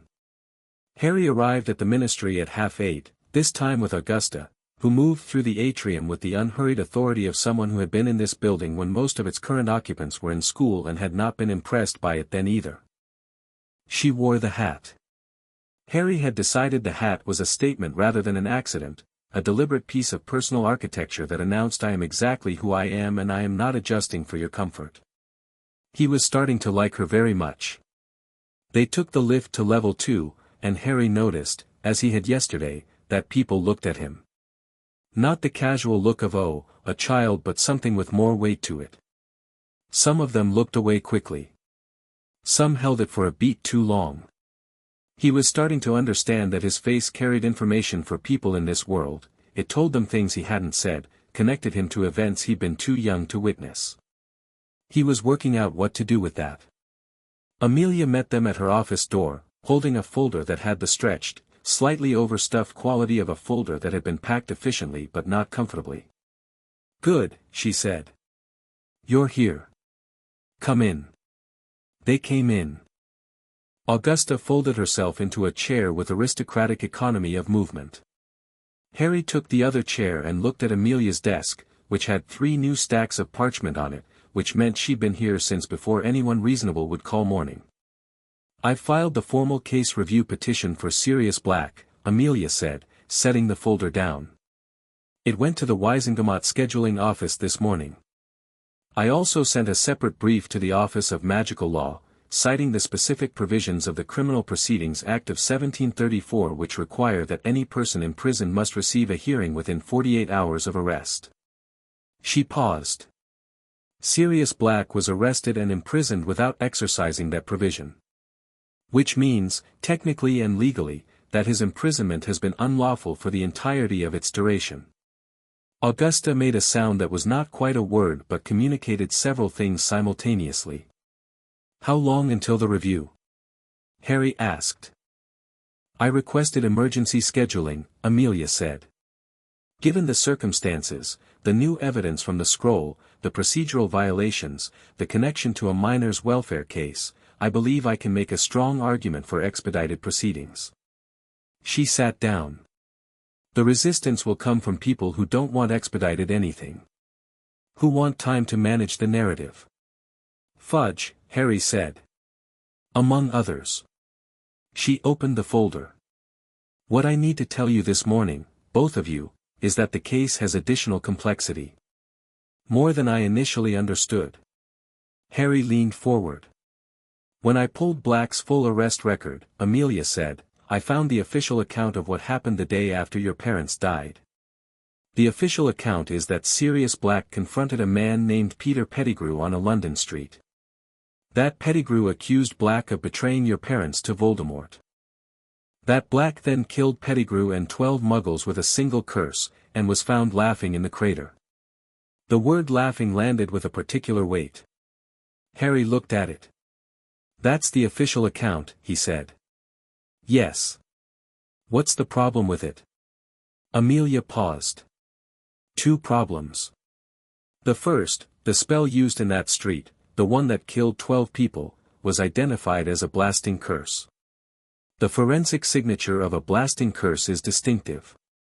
The report filed by the Aurors who responded lists the curse's origin point as consistent with the location where Peter Pettigrew was standing." She let that sit for a moment. "Not where Black was standing. Pettigrew's location."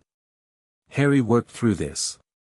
"Pettigrew cast the curse," he said. "And then, disappeared," Amelia said. "Officially, he was vaporized by his own spell. All they found was a finger." "A finger," Harry said. "1 finger," Amelia said. "The rest of Pettigrew, nothing. No remains. No magical trace consistent with bodily destruction. Just a finger and the assumption that went with it." Harry thought about this carefully. Something was building in the logic of it, a shape emerging from the facts the way shapes emerged from fog when you were patient. "So Pettigrew cast the curse," he said. "Killed 12 people. Made enough noise and chaos that when Aurors arrived, Black was standing in the middle of it, and Pettigrew was gone. And Black was laughing," Augusta said, quietly. Everyone in the room was quiet for a moment. "Someone laughs like that when they know they've already lost," Harry said. "Not because they think it's funny." Augusta looked at him sharply. "What's the second problem?" Harry asked. Amelia shifted slightly, the movement of someone approaching the part they've been building toward. "The scroll's records," she said. "Your parents' letters. There was one we didn't fully read the night before last. It was near the end of the section. I didn't get to it before you went to bed. She pulled a sheet from the folder, a copy, carefully made. It's dated October 20th, 1981. 11 days before they died. From your father to your mother. She placed it on the desk. Harry read it. Lily, I've been thinking about the Fidelius since we changed it. Peter was the right choice for all the obvious reasons. Nobody would expect it, Dumbledore agreed. But something's been sitting wrong with me since the ceremony. I can't name it. Maybe it's just nerves. I'm going to talk to Sirius again this week. He'll tell me I'm being paranoid. He's probably right. But I wanted you to know the thought was there, in case it ends up mattering. I love you. James. Harry read it twice. Peter was the secret keeper, he said. Not a question. Your parents changed their secret keeper, Amelia said. The common belief, and the account Sirius Black was convicted on without trial, was that Sirius was the secret keeper and betrayed them.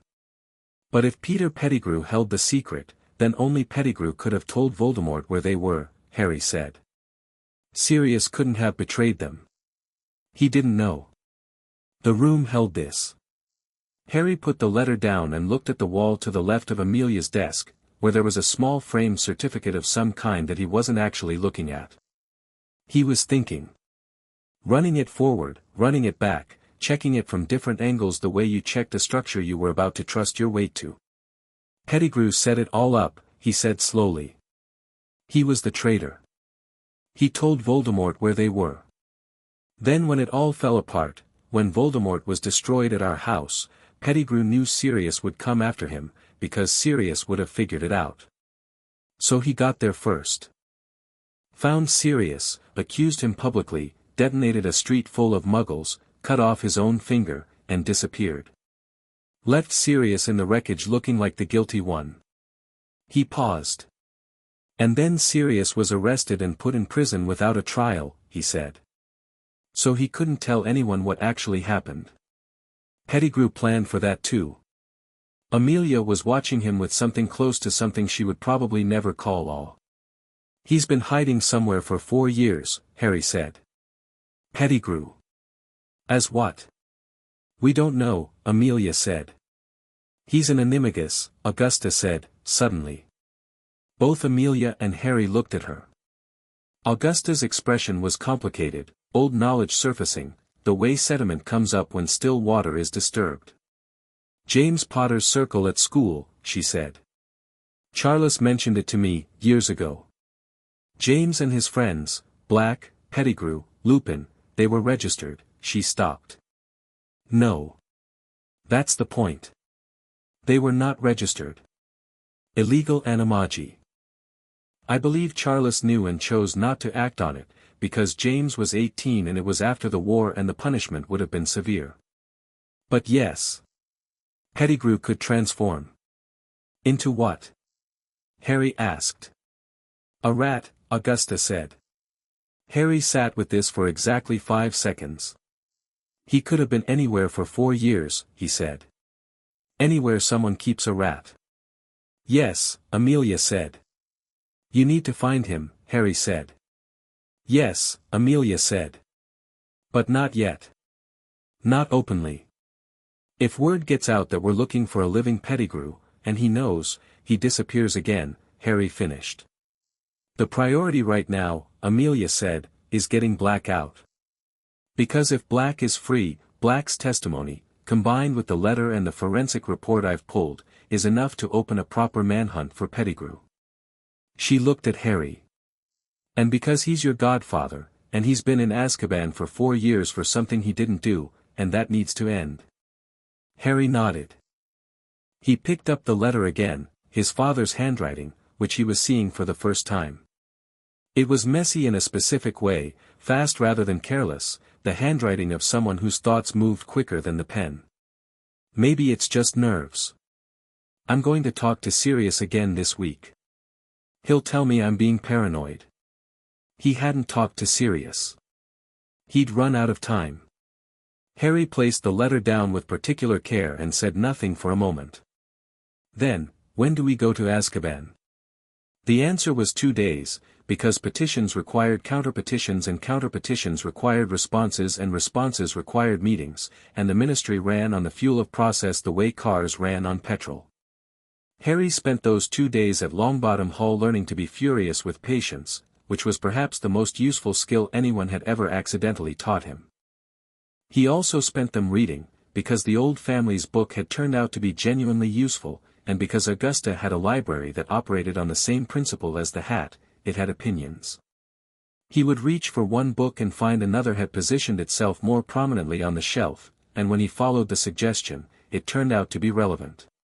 He chose to accept this as collaborative rather than manipulative. Neville read with him sometimes, sitting on the other end of the library window seat, working through his own books with the focused effort of someone who found reading a physical activity. He read herbology texts mostly, which Harry found slightly baffling and entirely admirable. The level of detail Neville held for plant properties was extraordinary. He could describe the exact growing conditions of 36 magical plants from memory and forgot where he'd put his frog approximately 8 times a day. "He's always in the kitchen," Harry told him, on the second morning. "How do you know?" "He goes where it's warm," Harry said. "Always has. I've watched." Neville stared at him. "You've been here 2 days." "I pay attention," Harry said. Neville retrieved Trevor from the kitchen. Trevor regarded him from the flat, ancient eyes of a creature that understood warmth was a strategic resource and felt no shame about it. Harry found Trevor deeply relatable. Augusta ran the 2 days on a parallel track to Amelia's ministry work. She made 2 fleur calls that Harry was aware of and probably several more that he wasn't, and she wrote 4 letters with the efficient, precise penmanship of someone who had been corresponding formally her entire life and had strong feelings about both content and presentation. She didn't tell Harry exactly who she was writing to, but she did say, at breakfast on the second morning, "The old families are paying attention. They should have been paying attention 4 years ago, but here we are." "What do they want?" Harry asked. "Several different things," Augusta said. "Some of them want to be on the right side before the wind shifts. Some of them are genuinely appalled. Some of them want to make it political. The useful ones are the second category." "How many useful ones are there?" Augusta considered. "Enough," she said. "For now." On the third morning, Amelia arrived at Longbottom Hall at 7, and she had Scrimgeour with her, and Proudfoot, and an official from the Wisengamot scheduling office named Marchbanks, who was elderly and upright and wore the expression of someone who had seen the ministry do many things she considered beneath it and had not yet stopped being bothered by it. "The hearing is in 4 days, Amelia said, in Augusta's kitchen over tea. "It's an emergency review, not a full trial. We won't need to rebuild the entire case from scratch, we need to demonstrate sufficient cause for a formal acquittal or a proper retrial. Given what we have, the letter, the forensic reanalysis, the procedural violations in the original arrest, I believe we can get an acquittal directly." "You're going in for all or nothing," Augusta said. "Yes," Amelia said. "Because a retrial gives people time to work against us. An acquittal based on existing evidence can be decided by the emergency panel without a full Wisengamot session." Harry was at the end of the table, listening. "Can I be there?" he asked. "The hearing?" Amelia paused. "You won't be needed as a witness, I'm not asking to testify," Harry said. "I'm asking to be there." Amelia and Augusta looked at each other, and something passed between them that Harry filed for later examination. "Yes," Amelia said. "You can be there." They went to Azkaban the day before the hearing. Harry had asked to go. Amelia had considered this for a full minute in silence and then agreed, on the condition that he waited outside the cell block while she made initial contact with Sirius, and that if Sirius wasn't, if he wasn't in a state to see anyone, Harry would wait further. She didn't say losing his mind. She didn't have to. The boat crossing was grey and cold, and the sea was a color that wasn't quite any of the sea colors Harry had filed from books, more like what the sea would look like if it were trying to be unwelcoming. Amelia stood at the bow with Scrimgeour. Harry stood near the middle because he didn't like how the stern moved, and he watched the prison approach across the water. It was worse than he'd imagined. Not in the dramatic way, not the grasping darkness of stories, not something overtly horrifying. It was the ordinary brutality of it, the grey stone, the scale of it, the way it sat on its rock as though it had always been there and always would be. It had the quality of something designed to communicate hopelessness, and it communicated it very efficiently. Harry thought about Sirius Black sitting inside this place for 4 years knowing he was innocent. The thread in his chest pulled tight. Inside was cold. Colder than stone should be, colder than sea air, a cold that wasn't temperature so much as the accumulated weight of every person who'd ever been inside feeling the particular despair of being inside. The Dementors were at the far end of the corridor, and even at that distance Harry felt something, not the full effect. He'd learn later that children were partly shielded by an incomplete understanding of what adult despair felt like, but the edges of it, the way joy became harder to access, the way the warmth of the last 2 days at Longbottom Hall seemed suddenly thin and far away. He stood in the corridor outside the cell block entrance and breathed through it. Amelia went in with Scrimgeour. Proudfoot stayed with Harry. They waited. Harry looked at the stone walls. He thought about his father's letter, the messy handwriting, the thing left unsaid, "I'm going to talk to Sirius again this week." He thought about a man who'd been someone's godfather and someone's best friend and had ended up in here believing, probably, that everything he'd loved was gone. "What's he like?" Harry asked Proudfoot. "Do you know?" "I never met him," Proudfoot said. "He was a few years ahead of me. But people who knew him at school," he paused. "Brilliant, apparently. Reckless, in the good way, the way that's really just courage that hasn't learned caution yet. Very," he searched for the word. "Alive, I think. People always said he was very alive."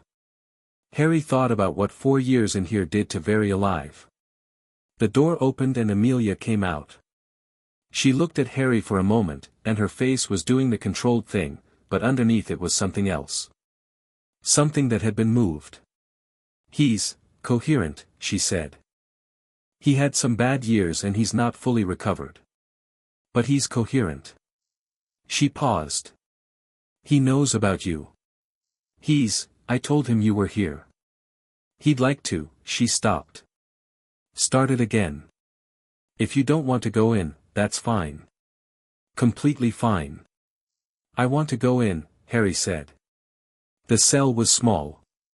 Not much bigger than the cupboard. Harry noticed this immediately and felt the thread in his chest do something complicated. Sirius Black was sitting on the edge of the cot with his hands between his knees. He was thin in the way that went past lean and into something architectural, bones visible in wrists and collarbones, angles where there should have been more, the drawn quality of someone who had been surviving rather than living for a very long time. His hair was long and matted in places, though it looked like someone had made some recent effort with it, or he had, as though preparing for a visitor was a thing worth doing. He was perhaps the age Harry's parents would have been if they'd lived, but he looked older in the way that suffering ages people past years. He looked up when Harry came in. His eyes were the same. Whatever else 4 years had done, it hadn't reached his eyes, which were grey and sharp and, looking at Harry, went through a sequence of expressions so rapid and genuine that Harry couldn't track them all: recognition, grief, joy, grief again, something that was almost disbelief, something that settled finally into an expression Harry had no precise word for but felt clearly. Harry stood in the cell doorway and looked at him. "You look like James," Sirius said. His voice was rough, underused, or used for things that had scraped it raw. "Except the eyes." "I know," Harry said. "My mum's eyes. People keep mentioning it." Something that was trying to be a smile found its way onto Sirius's face. It was not complete yet. It was the beginning of one. "Smart mouth too," he said. "That's James." Harry came and sat on the other end of the cot. Sirius watched him do this with the expression of someone who cannot quite believe the thing in front of them is real. He put out one hand, slowly, and Harry held still while Sirius gripped his shoulder once, briefly, with the contained intensity of someone who needed to verify physically that they were not imagining things. "They're getting you out," Harry said. "Amelia Bones is. The hearing's tomorrow." "She told me," Sirius said. His voice had steadied slightly. "The scroll." "Yeah. You found it," Sirius said. "Under the floor." "Under the floor," Harry said. "James always thought those old family things were, he called them excessive," Sirius said, and now the smile was more real, threaded through with grief but present. He was wrong. He paused. "Are you okay?" "Were you?" He stopped. "I should have been there." "I should have, you couldn't," Harry said. Not dismissively. "Just true." "I left you there," Sirius said. It came out scraped raw, the guilt of it apparently not diminished by 4 years of everything else he'd had to feel in this place. "I was supposed to, your dad put you in my hands, and I went after Pettigrew instead of, you thought Peter had betrayed them," Harry said. "You were right. And you needed to catch him because if I didn't he'd disappear," Sirius said. "Yes. And he did anyway." His jaw tightened. "That's what I've been sitting with for 4 years. That I made the wrong call and it cost you everything." Harry thought about this. He thought about the will, about blood right and magical bond, about the specific nature of the choice his godfather had made in a street in London 4 years ago when he was running on grief and rage and the certainty that Pettigrew was getting away. "You didn't know about me yet," Harry said. "You didn't know I'd been put with the Dursleys. You thought there was someone making the decision about where I went. You thought the system would work," Sirius said. "Yes. It didn't." "No," Harry said. "But we're fixing it now." He paused. "The hearing's tomorrow. Amelia has the forensic report from the street in London. She has a letter from my dad that proves Peter was the secret keeper, not you. She has the fact that you never got a trial." He looked at Sirius directly. "You're getting out." Sirius looked at him for a long moment, and Harry held it, didn't look away. "How are you this?" Sirius started. "I've had a very educational week," Harry said. Sirius made a sound that was definitively, if roughly, a laugh. It echoed in the cell and the cell seemed surprised by it. Harry thought it was probably the first laugh in this room in a very long time. "God," Sirius said. "You're really his kid." "Apparently," Harry said. Sirius ran a hand over his face. He looked exhausted and grateful and wrecked in something else, something that was just beginning, the way the scroll's light had just begun when Harry's thumb pressed the crest. Something that needed a little more time but was definitely there. "Tomorrow," he said, making it concrete. "Tomorrow," Harry said. The hearing convened at 10 in the morning in a small Wisengamot chamber on level 10, paneled in dark wood and lit by floating orbs that gave a steadier light than the atrium's torches. The emergency panel was 5 members, 3 of whom Harry didn't know and one of whom was Marchbanks, who had arrived early and was reading through a thick sheaf of documents with a pencil she used to underline things with swift, emphatic strokes. Fudge was present. He sat in the gallery in his lime green robes and turned his hat at the brim with the regularity of a man using motion to manage anxiety. He had brought 2 people with him who Harry didn't recognize but filed for later. Augusta was present. She sat in the front row of the gallery like something installed there permanently, hat and all, and said nothing to anyone, which was its own form of communication. Sirius was brought in. He'd been given clean robes, they were slightly too large, he'd lost too much weight for standard sizing, and his hair had been properly attended to, and he walked into the chamber with his chin up and his hands loose at his sides, the posture of a man who was going to stand regardless of how hard it had been to stand. He saw Harry in the gallery. Harry raised his chin, just slightly, the way you signal someone across a room. Sirius held his gaze for a moment and then looked forward. Amelia presented the case with the clean, economical precision that Harry had watched her apply to everything. No theater, no rhetorical flourishes, just facts, laid out in sequence, each one placed where the next one could build on it. The forensic report from the street. The letter. The arrest record with its 3 lines and no trial. The explicit provision of the 1734 Act. The procedural violation. The absence of evidence against Black and the presence of evidence pointing to Pettigrew. The panel asked questions. Amelia answered them. Fudge spoke twice, in the measured tone of someone trying to be seen as reasonable rather than obstructive. He suggested procedural caution. He suggested that the full Wisengamot session might be more appropriate. He did not suggest that Black was guilty, which Harry noted. He was too careful for that, given the documents on the table.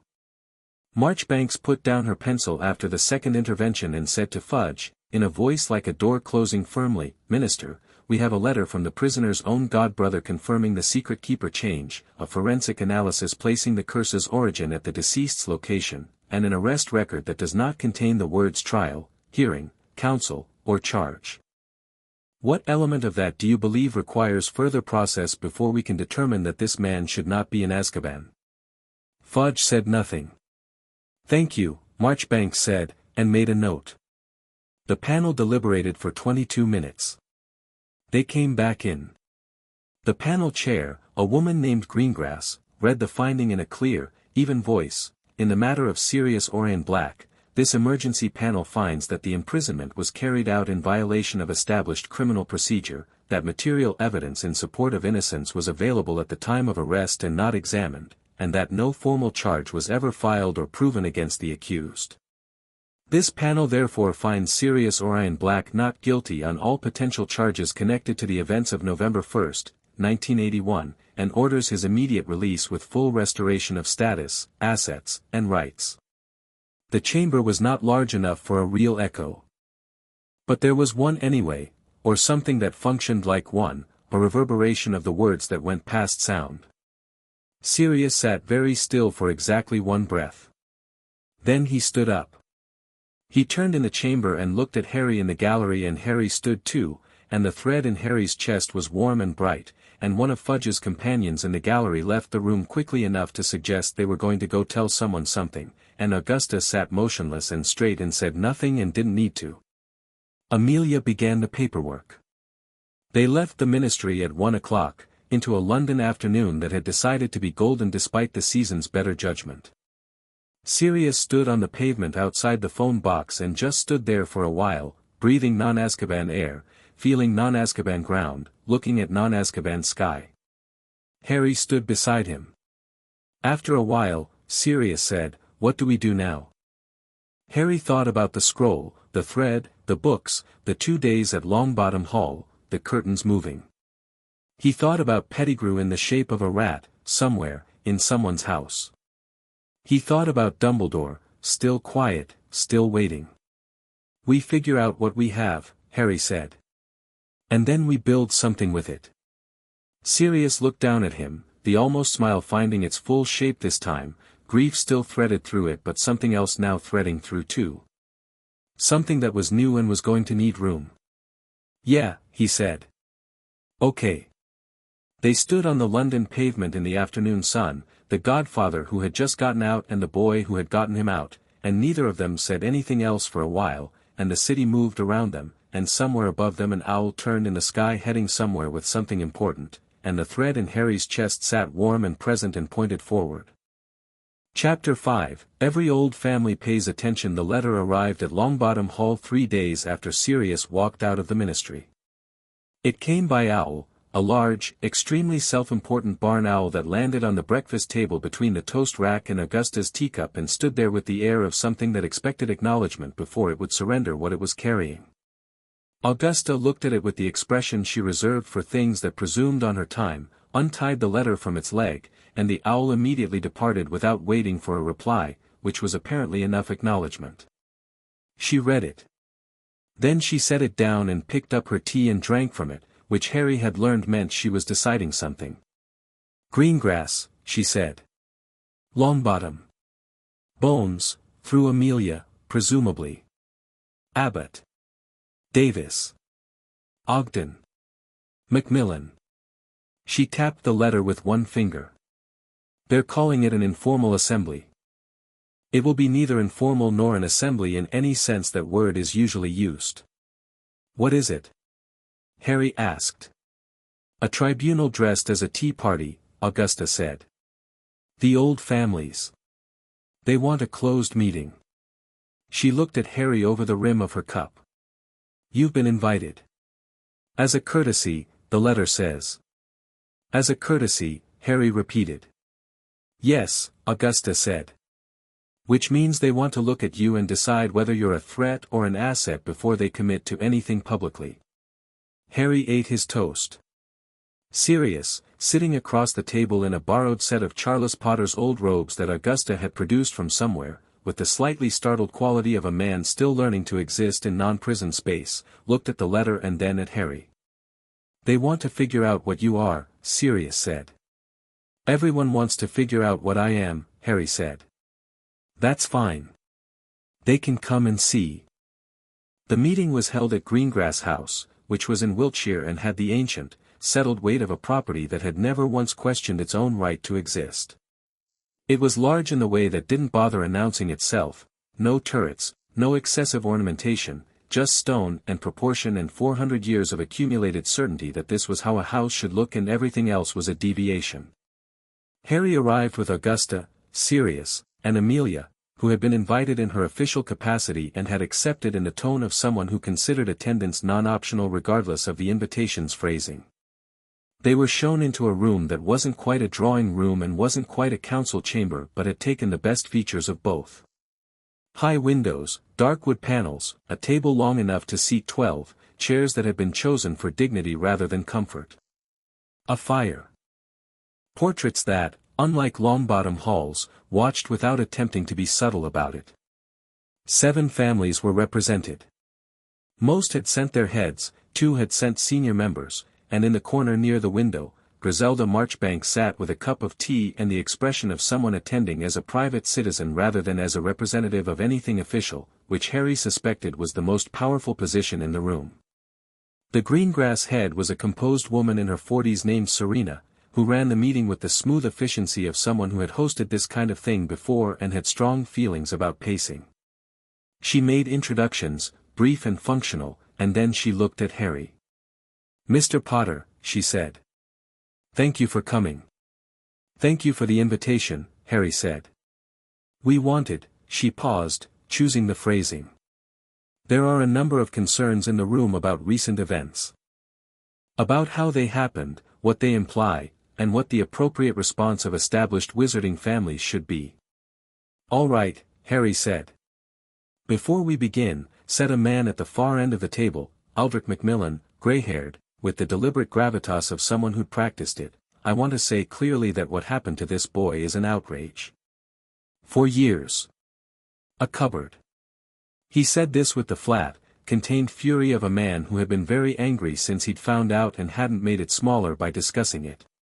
The question is what we do about it. Several questions, said a woman Harry placed as Davis, quick eyes, sharp face, rings on every finger that were doing something magically active he could feel without being able to identify. The first being how it was allowed to happen. The second being who made the decisions that allowed it. The third being what the appropriate consequence is for those decisions. The room shifted slightly toward her. Augusta said, we all know who made the decisions, Elizabeth. Davis, Elizabeth, didn't disagree. We know who, but we haven't said it in this room yet. I want it on record. Serena Greengrass folded her hands on the table. Then say it.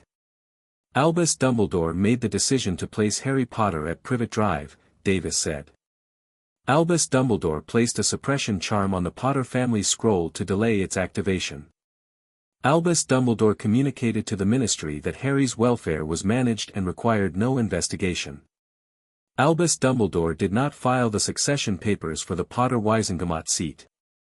And Albus Dumbledore has not contacted anyone in this room or, to my knowledge, the the ministry, since the scroll activated. She looked around the table. He is making himself unavailable while he decides what version of events he intends to present. That is not the behavior of someone who made a reasonable decision in good faith. The room had the quality of air before lightning. Harry watched it. He watched the faces, the ones that were unsurprised, the ones working through surprise, the one or two that were uncomfortable in a way that suggested proximity to the subject matter. He watched Marchbanks in the corner, who was watching the room the same way he was, with the particular patience of someone who had seen many rooms like this and was waiting for the useful moment. The suppression charm, said a heavy-set man with a Welsh accent who Harry identified as Ogden. He actively interfered with a family protective artifact. That's not a judgment call. That's criminal, potentially, Amelia said. I've asked the Department of Mysteries for a full analysis of the charm's function. If it can be demonstrated that the suppression materially delayed an activation that would have triggered an earlier welfare investigation, of course it did, Augusta said. That's what it was for. Then we are in the territory of deliberate interference with a magical child protection instrument, Amelia finished. Which is addressed specifically under the 1907 Magical Artifacts Act. Aldrich Macmillan leaned forward. Has anyone spoken to Dumbledore? I've sent 2 official communications, Amelia said. Both acknowledged. No response beyond the acknowledgement. He's buying time, Sirius said, from beside Harry. It was the first thing he'd said in the meeting, and the room recalibrated slightly at his presence. The recently acquitted man, the wrongly imprisoned, the physical evidence of how badly things had gone. He's brilliant at it. He'll have an answer. It'll be good. It'll be reasonable. And it'll be 11 different kinds of true while missing the point entirely. Harry looked at Sirius, who was looking at the table with the expression of someone speaking from extensive personal experience. You know him, Harry said. I trusted him, Sirius said. That's different from knowing him. Looking back. He paused. He believed he was doing the right thing. He always believes that. The problem is he decides what the right thing is entirely by himself and then acts on it without consulting anyone who might disagree. That's what makes him dangerous, Harry said, not bitterly. Just practically. The room looked at him. It was Marchbanks who moved first. She set down her teacup, rose from her corner chair, and came to the table with the unhurried purpose of someone who had decided to involve herself. She remained standing, which repositioned the room's axis without her having to say anything about it. I have known Albus Dumbledore for 60 years, she said. I examined him for his NEWTS. He received the highest marks this country has produced in living memory. He is, without question, the most capable wizard of this century. She paused. He is also a man who has spent so long being the most capable person in any room that he has lost the ability to imagine that his judgment could be wrong in ways that matter. This is not malice. It is a failure mode specific to exceptional people who are never adequately challenged. She looked down the table. The question before this room is not whether Dumbledore had good intentions. It is whether his intentions being good is a sufficient defense for the outcomes of his decisions. Silence. It is not, Marchbanks said, and sat down. The room shifted again, more decisively this time, the way a ship's will turns after the helmsman finally commits to a heading. What are we actually deciding? Harry asked. Everyone looked at him. He'd done the calculation and landed on the direct approach, which he preferred as a general principle. Sorry, he said, not actually sorry. I want to understand what this meeting is for. Is it to decide whether to act publicly? To go to the full Wisengamot? To formally censure Dumbledore? Because if it's to decide whether we're all angry together, I think we've established that. There was a beat of silence that had some amusement in it and some respect and some readjustment. The child has a point, Ogden said. He usually does, Augusta said, in the tone of someone reporting a weather pattern. Serena Greengrass unfolded her hands and spread them flat on the table. There are several things we can do, she said, addressing Harry directly now, which was the right call. We can file a formal motion in the Wisengamot for a censure hearing. We can petition the Board of Governors at Hogwarts for a review of Dumbledore's headmastership. We can make public statements individually, which has force of numbers but is slower to accumulate. We can fund Amelia's department's investigation into the scroll suppression. Or, she paused.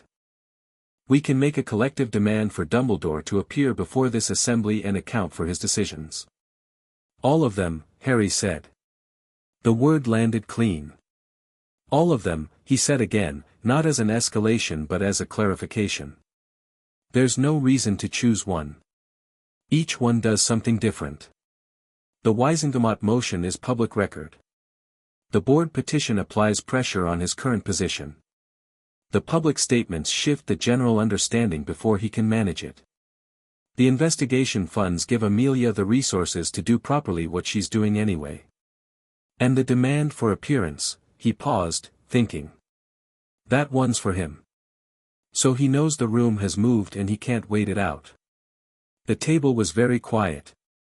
He's 5, Ogden said, with the tone of a man having a conceptual difficulty. He's a Potter, Augusta said. I keep telling people that as though it should explain itself. We'd need a Wisengamot sponsor for the formal motion, Amelia said, bringing the room back to the practical. Someone with a standing seat. I hold one, Augusta said. As do I, said Macmillan. And the Potter seat is now formally registered, Amelia said, looking at Harry. It's yours. You can't sit until you're 17, but it can be held in trust by a named representative. Who? Harry asked. You'd nominate someone, Amelia said. Someone you trust to hold your position and act on your behalf in the Wisengamot until you're of age. Harry didn't deliberate about it. Sirius, he said. Sirius looked at him. You're my godfather, Harry said. By blood right. And you've just had 4 years to think about what you'd do if you got out. I want someone in that room who's actually angry about what happened. Sirius held his gaze for a moment. I'm not exactly a political operator, he said. I'm not asking for politics, Harry said.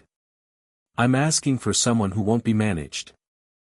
Something settled in Sirius's expression, not resolution exactly, more like the recognition of a purpose arriving at a time when purpose was very much needed. Yeah, Sirius said. Okay. The meeting broke up 2 hours later, with 4 concrete actions agreed on and a 5th in preliminary discussion. As people collected their traveling cloaks and the portraits went back to pretending they hadn't been listening, Harry found himself near the window with Marchbanks, who had moved there with the obvious intention of talking to him specifically. You managed that very well, she said. I just asked what we were deciding, Harry said. That's exactly what managing it well looks like, she said. Sometimes.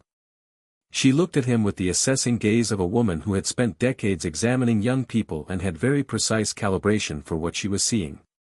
You're starting to understand how rooms work. I've had to understand how rooms work for a long time, Harry said. Just, different kinds of rooms. Marchbanks looked at him steadily, and he got the sense she understood exactly what kind of rooms he meant, and didn't find it anything other than what it was. Hogwarts, she said. 6 years from now, approximately. What are you expecting? Harry considered. I don't know enough about it yet, he said. Fair, she said. I'll tell you this, it will be strange, arriving there, knowing what you know. Most children arrive knowing very little. Some pure-blood children arrive knowing family things, small things. You'll arrive knowing the shape of the system you're entering. She paused. That can be used well or badly. I'm intending to use it well, Harry said. I know, Marchbanks said. That's why I'm mentioning it. She tilted her head. What do you want? Not what do you want to fix. What do you want for yourself? It was the first time anyone had asked him that specific question. He stood with it for a moment. To understand it, he said. Magic. Properly. The why underneath the how. I keep doing things I don't understand the mechanism of, and I want to understand the mechanism. Marchbanks's eyes sharpened in a way that suggested this was an interesting answer.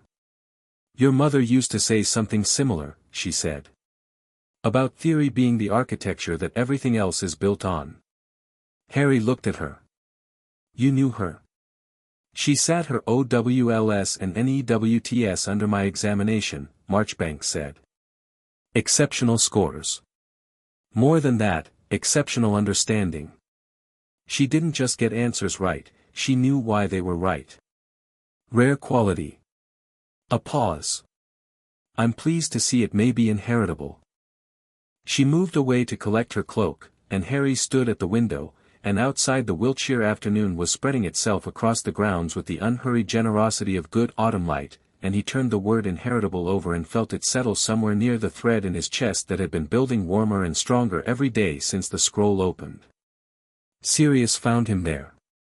He came and stood at the window beside Harry and looked out at the grounds for a while without saying anything, which Harry was discovering was a quality of his. He could be quiet in a way that wasn't pressured, that didn't demand filling. After 4 years of a cell, perhaps silence had become comfortable again rather than oppressive. The Wisengamot seat, Sirius said eventually. Yes, Harry said. You know I'll have to sit through sessions, Sirius said. Actual sessions. With the full body. Fudge in his lime green robes. People I went to school with who I haven't spoken to in, he paused. A long time. I know, Harry said. I'm not going to be diplomatic about everything, Sirius said. I know. Some people in that room knew black family members who were Death Eaters. Who did things. And some of them will look at me and see the family name before they see me. Yes, Harry said. And you're still sure, Sirius said. I want someone in that room who isn't afraid of anyone in it, Harry said. You spent 4 years in Azkaban wrongly convicted and you walked into that hearing with your chin up. You're not afraid of the Wisengamot. Sirius was quiet for a moment. I'm afraid of a lot of things, he said. Failing people. Making the wrong call again. A pause. You. Harry looked up at him. Not of you, Sirius said quickly. For you. Failing you. Like he stopped. You didn't fail me, Harry said, for the second time, and this time he let it be firmer. You made the decision you made with the information you had. And then the system failed. Both of us. He held Sirius's gaze. We're not going to let it do that again. Sirius was quiet for a long moment. You're 5, he said. Everyone keeps mentioning that, Harry said. It's remarkable is all, Sirius said, and this time the laugh came out properly, warm and real, and Harry felt the thread pulse in response to it, which was interesting information he filed away. The formal demand letter to Dumbledore went out the next morning, co-signed by 7 family heads, Amelia Bones in her official capacity, and Griselda Marchbanks as a private citizen. It requested his attendance at Longbottom Hall in 3 days' time. He came. Harry found out he was coming through Augusta, who mentioned it at breakfast 2 mornings later with the same tone she used for all information that required preparation, not alarmed, not excited, simply notifying. He accepted. Amelia said, looking up from the briefing document she'd been reading. He accepted immediately, Augusta said. Which tells you he's had his answer ready for a while. Or he thinks he has, Sirius said. Harry ate his eggs and thought about what questions he'd ask. He'd been thinking about them since the meeting at Greengrass House, refining them, stripping out everything that was emotional response and leaving only the ones that required an answer that couldn't be managed. There were 3 of them. He thought about Marchbanks saying he decides what the right thing is entirely by himself. He thought about the suppression charm on the scroll, placed in November 1981. The deliberate, calculated act of pressing down on something that existed to summon help. He thought about his parents' will, specific and explicit, and the succession papers that had never been filed, and the Wisengamot seat sitting empty for 4 years, and the godfather in Azkaban, and the cupboard. He thought about all of it as a system, as something that had been structured by one person's decisions, each one building on the last, each one defended by good intentions and exceptional capability and the absolute certainty of a brilliant man who had never been adequately challenged. He had 3 questions. He thought they were the right ones. The evening before Dumbledore was due, Neville found Harry in the library. He came in quietly, in the way he developed of entering spaces Harry was in, announcing himself without announcement, and he sat on the window seat and didn't immediately say anything. Trevor was on his shoulder. Trevor regarded the library with the philosophical indifference of a toad who had been in many rooms and found them all equivalent. "Are you ready for tomorrow?" Neville asked. "Yes," Harry said. "Gran's been preparing," Neville said. "Since yesterday morning. She reorganized the good drawing room twice and I think she's been doing defensive spell work on the fireplaces." "Your Gran's defensive spell work probably qualifies as offensive by most standards," Harry said. Neville's face arranged into that quiet, warm expression that was his version of laughter. "She likes you," he said. "She doesn't say it like that. She says you have your father's tactical mind and your mother's precision, which from her is high praise," Harry said. "She said the same thing about Dad once," Neville said. "Then, that I knew of." Harry looked at him. Neville was looking at Trevor. "He was an Auror," Neville said. "Before. He was good at it. Gran says he had the kind of courage that didn't make noise about itself." A pause. "I'd like to be like that." Harry thought about Neville over the past week, the quiet patience of him, the way he never tried to be something he wasn't, the way he'd established common ground with Harry through the simple honesty of "you're not the only one." The way he remembered that Trevor liked warmth and checked for him anyway, every time, reliably, without fuss. "You already are," Harry said. Neville looked at him. "You make space for people without making a production of it," Harry said. "And you notice things. Small things. That matters." He paused. "The courage that doesn't make noise about itself. That's exactly what that is." Neville was quiet for a moment. Then he said, "Trevor likes you." Harry looked at Trevor. Trevor blinked. "I know," Harry said. They sat there for a while, the two of them and the toad, in the library that had opinions about books, while the house around them breathed its 400-year-old breath and the fire burned its warm, considered color, and outside the autumn dark gathered itself, and tomorrow was tomorrow, and tonight was enough. The thing Harry noticed, getting ready for bed, was that he wasn't nervous. He'd expected to be. Dumbledore was the most powerful wizard alive, by most accounts. He was the man who had made decisions that shaped Harry's entire life without Harry's knowledge or consent. He was brilliant and certain and had 60 years of experience managing rooms and people and narratives. He was formidable in approximately every sense of the word. Harry pressed his fingers to his sternum. The thread was warm. Warmer than it had been. More settled. He thought, magic runs in this family like a river. He thought, the scroll found the blood. He thought, I have 3 questions. He pulled the thread deliberately, just a fraction, and the lamp by his bed brightened, and the curtains stilled, and the room arranged itself with the particular attentiveness of something that recognized who was in it. Longbottom Hall paid attention. It had paid attention since the first night. And the thread in his chest connected him to his own house, somewhere, connected him to Potter Manor, damaged and empty but still standing, still registered, still waiting for its heir to be ready to do something about that. He thought, not yet. But soon. He let the lamp return to its normal brightness and lay back on the pillow and looked at the ceiling crack shaped like a river. Tomorrow he would sit across from Albus Dumbledore and ask 3 questions. He intended to get 3 answers. Chapter 6, The Trial of Sirius Black. Dumbledore arrived at 9 in the morning, precisely on time, which told Harry something about how the man understood punctuality, not as courtesy but as positioning. Too early suggested eagerness. Late suggested either arrogance or avoidance. On time, precisely, meant control. Meant he'd been ready for some time and had waited. Harry watched from the upper landing as Augusta opened the door.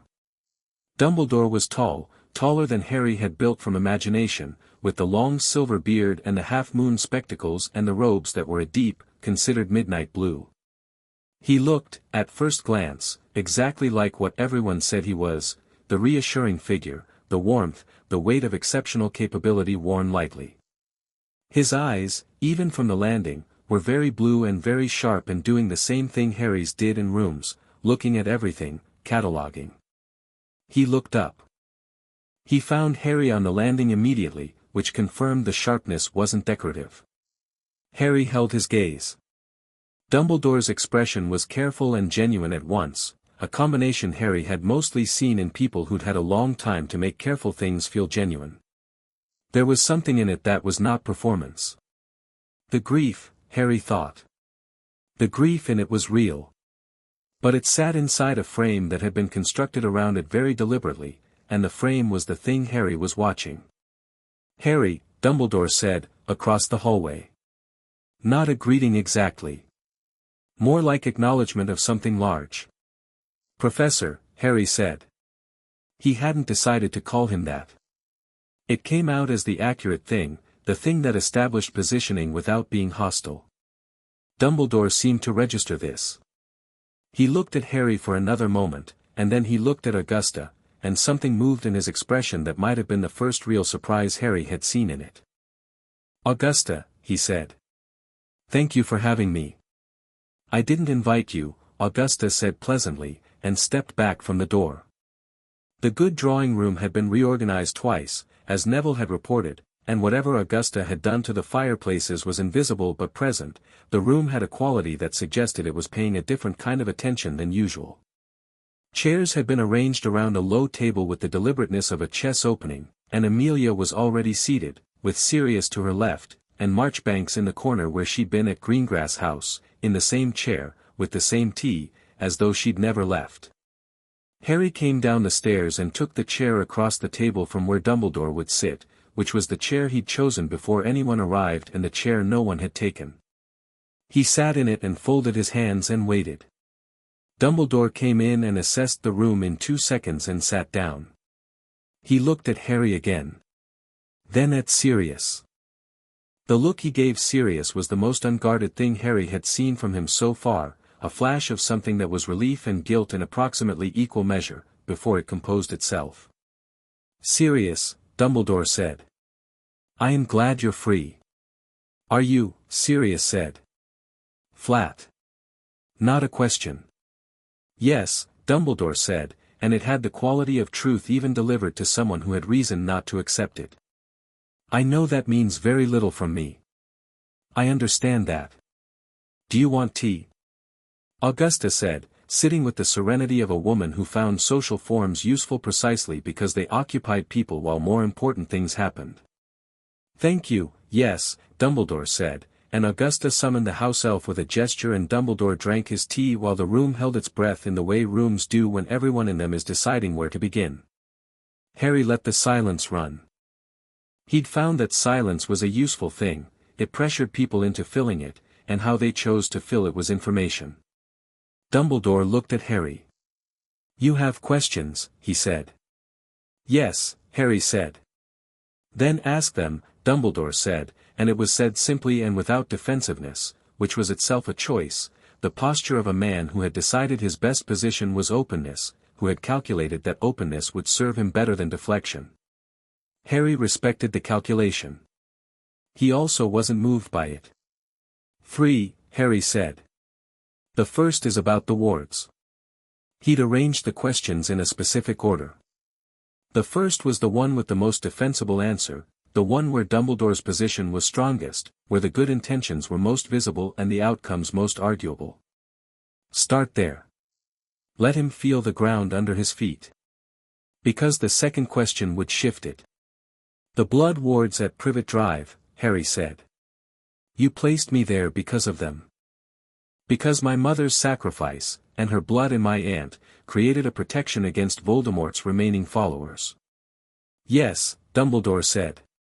Not hedging. That's correct. How long were the wards supposed to last? Until you came of age, Dumbledore said. 17. At which point the magical protection would expire naturally. He paused. The wards required that you return to the house annually, that Petunia's home remain, in some sense, your home. Your anchor. Without that, they would have dissipated. And you knew, Harry said, that I had to be there. At Privet Drive. Every year. For the wards to hold. Yes. So you needed me in that house, Harry said. Not with Sirius. Not with Remus Lupin. Not with any family my parents trusted. You needed me specifically at number 4, Privet Drive. The protection was unique to that location and that blood connection, Dumbledore said. Lily's sacrifice was channeled through her sister. No other arrangement would have, that's true, Harry said. And also not the question. Dumbledore paused. I'm not asking whether the wards were real, Harry said. I'm not asking whether they worked. I'm asking whether needing me in that house made it easier to justify keeping me there even when there were other reasons not to. Dumbledore was quiet for a long moment. That's a harder question, he said, finally. Yes, Harry said. The honest answer, Dumbledore said, and he said it slowly, with the precision of a man measuring something he was about to place down and couldn't pick back up, is that the wards were the primary consideration, and they were a genuine one. But you're correct that, having made the decision on those grounds, I may have been less willing to revisit it when information arose that should have prompted me to. Information like the will, Harry said. Yes. You read the will, Harry said. You knew my parents had excluded the Dursleys. You knew Sirius was named guardian. Sirius had just been arrested, Dumbledore said. At the time of the arrest, you didn't know whether he'd get a trial, Harry said. I understand that. But he didn't get one. He was put away without a hearing and you knew that, and the wards at Privet Drive were still intact and the will was still in effect. He held Dumbledore's gaze. Did you petition for a trial? The room was very still. No, Dumbledore said. Harry let that sit for exactly long enough to land. That's the first question, he said. Amelia was writing, which Harry had expected and positioned for. Sirius was looking at the table in the particular way of someone keeping their expression neutral through consistent effort. Augusta was still, the quality of stillness that wasn't absence but presence. She was holding the room together at its edges, keeping it from becoming something else, which was one of the things Harry had understood she was good at. Marchbanks was watching Dumbledore. The second question, Harry said, is about the scroll. Dumbledore set his teacup down. You found it, Harry said. In November 1981. You went to Privet Drive, to check the wards, presumably, or to see that I'd arrived, and you found the scroll under the floorboard. You knew what it was. Yes, Dumbledore said. And you placed a suppression charm on it. Yes. Why? Dumbledore looked at him, and for the first time Harry saw something that wasn't composed, a brief, genuine struggle, the face of a man who had a reason and was calculating whether the reason was still defensible now that everything around it had shifted. The scroll, Dumbledore said, when activated, would summon Aurors. I believed at the time that, the fewer people who knew where you were, the safer you would be. Voldemort was gone but his followers were not. Information about your location was dangerous. The Fidelius charm, Harry said. The one that hid my parents' house.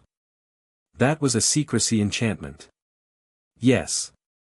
And the blood wards were also a form of secrecy. They used the Muggle neighborhood, the ordinary address, as concealment from magical threats.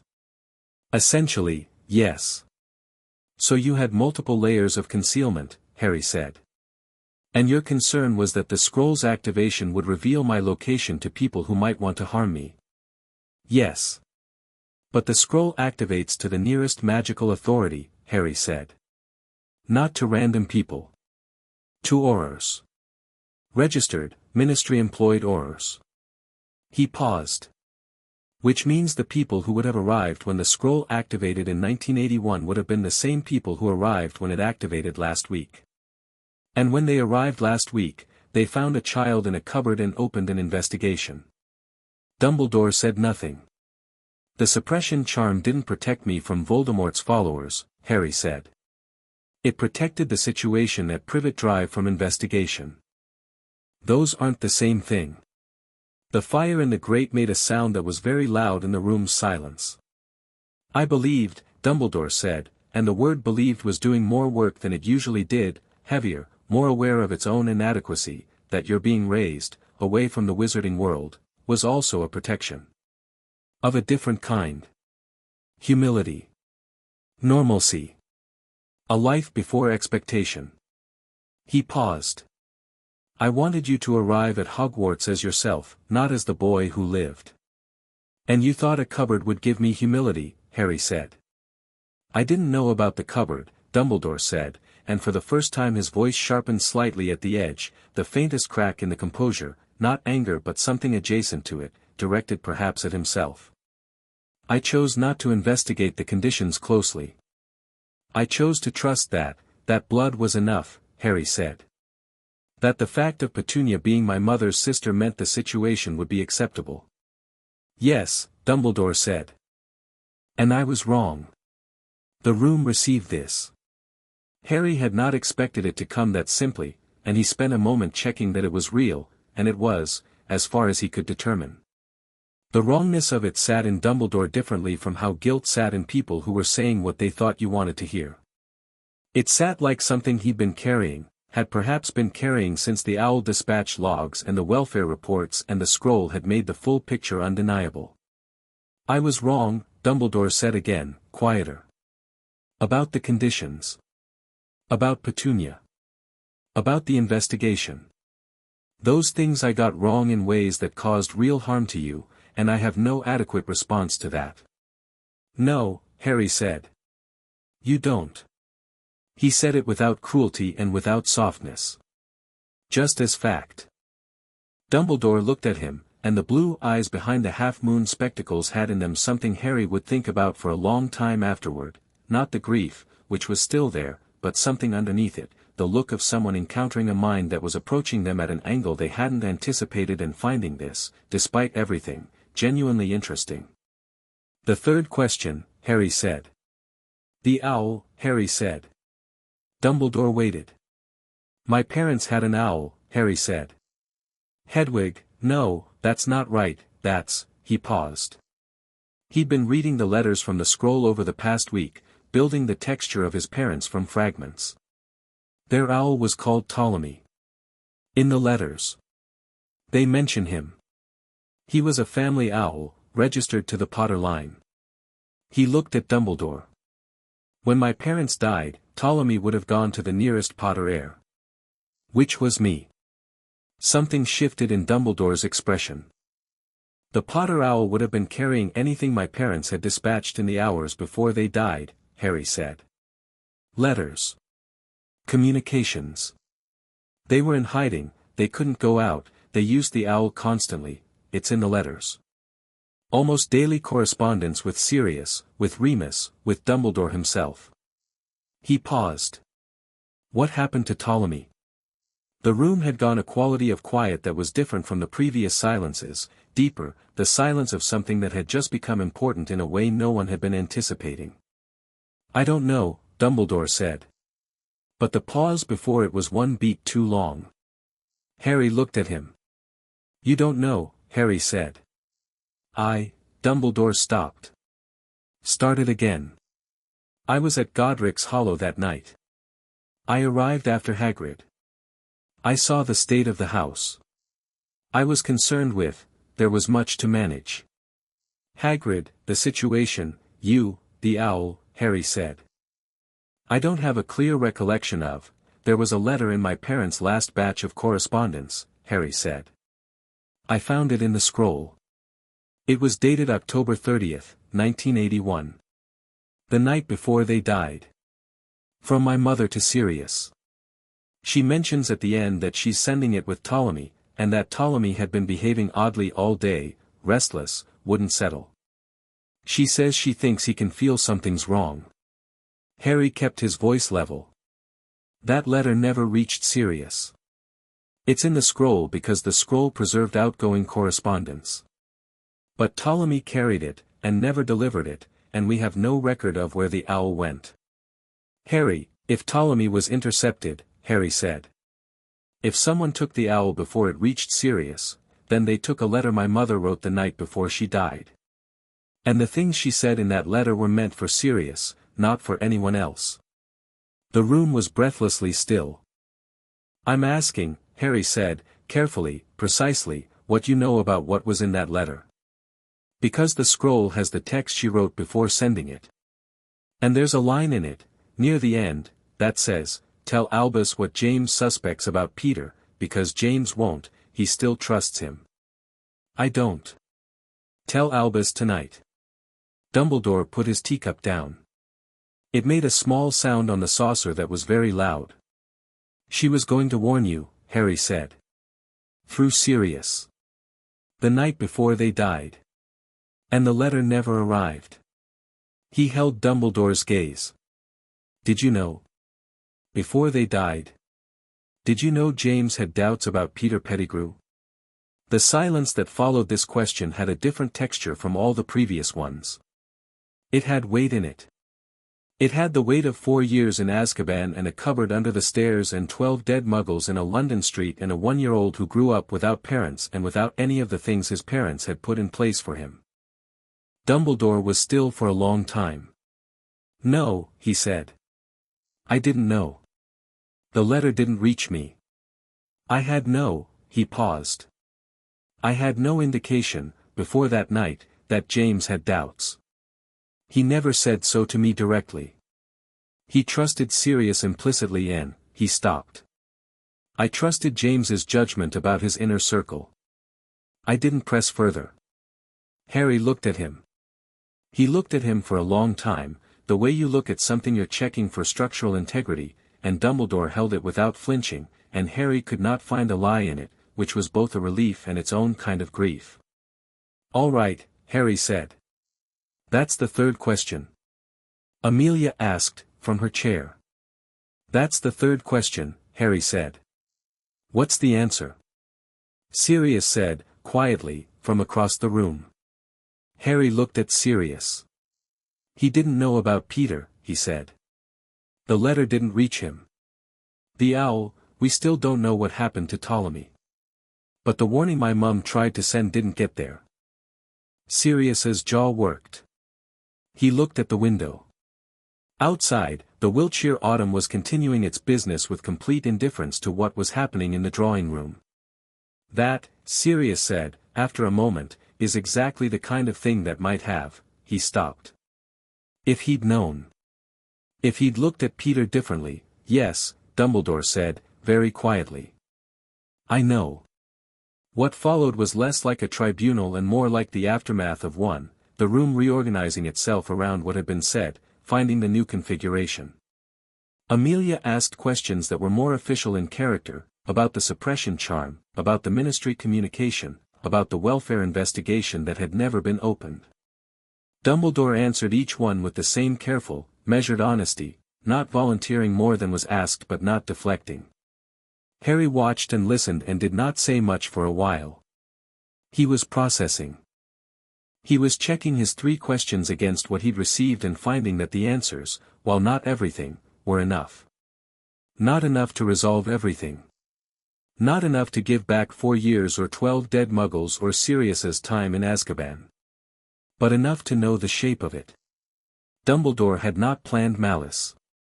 He had planned control, which was its own category of harm, and the control had failed people in ways he had not tracked closely enough to understand, and the failure had compounded itself in the dark of Privet Drive for 4 years. That was what it was. It was bad enough without being worse. Near the end, when Amelia had exhausted her official questions and Augusta's house elf had appeared with a second round of tea that nobody had asked for, Dumbledore looked at Harry again. I'd like to say something, he said. Not a defense. I want to be clear that it isn't. Say it, Harry said. I have spent a long time, Dumbledore said, believing that I could see further than most people. That my view of the larger picture, the war, the protection, the necessary sacrifices and compromises, was accurate enough to justify the decisions I made unilaterally. I believe now that I was wrong about this. Not about the picture, necessarily, but about my right to act on it alone. He paused. You asked 3 questions this morning that I should have been asked 4 years ago. That I should have asked myself 4 years ago. I did not. And you sitting in that chair is a consequence of that. The room held this.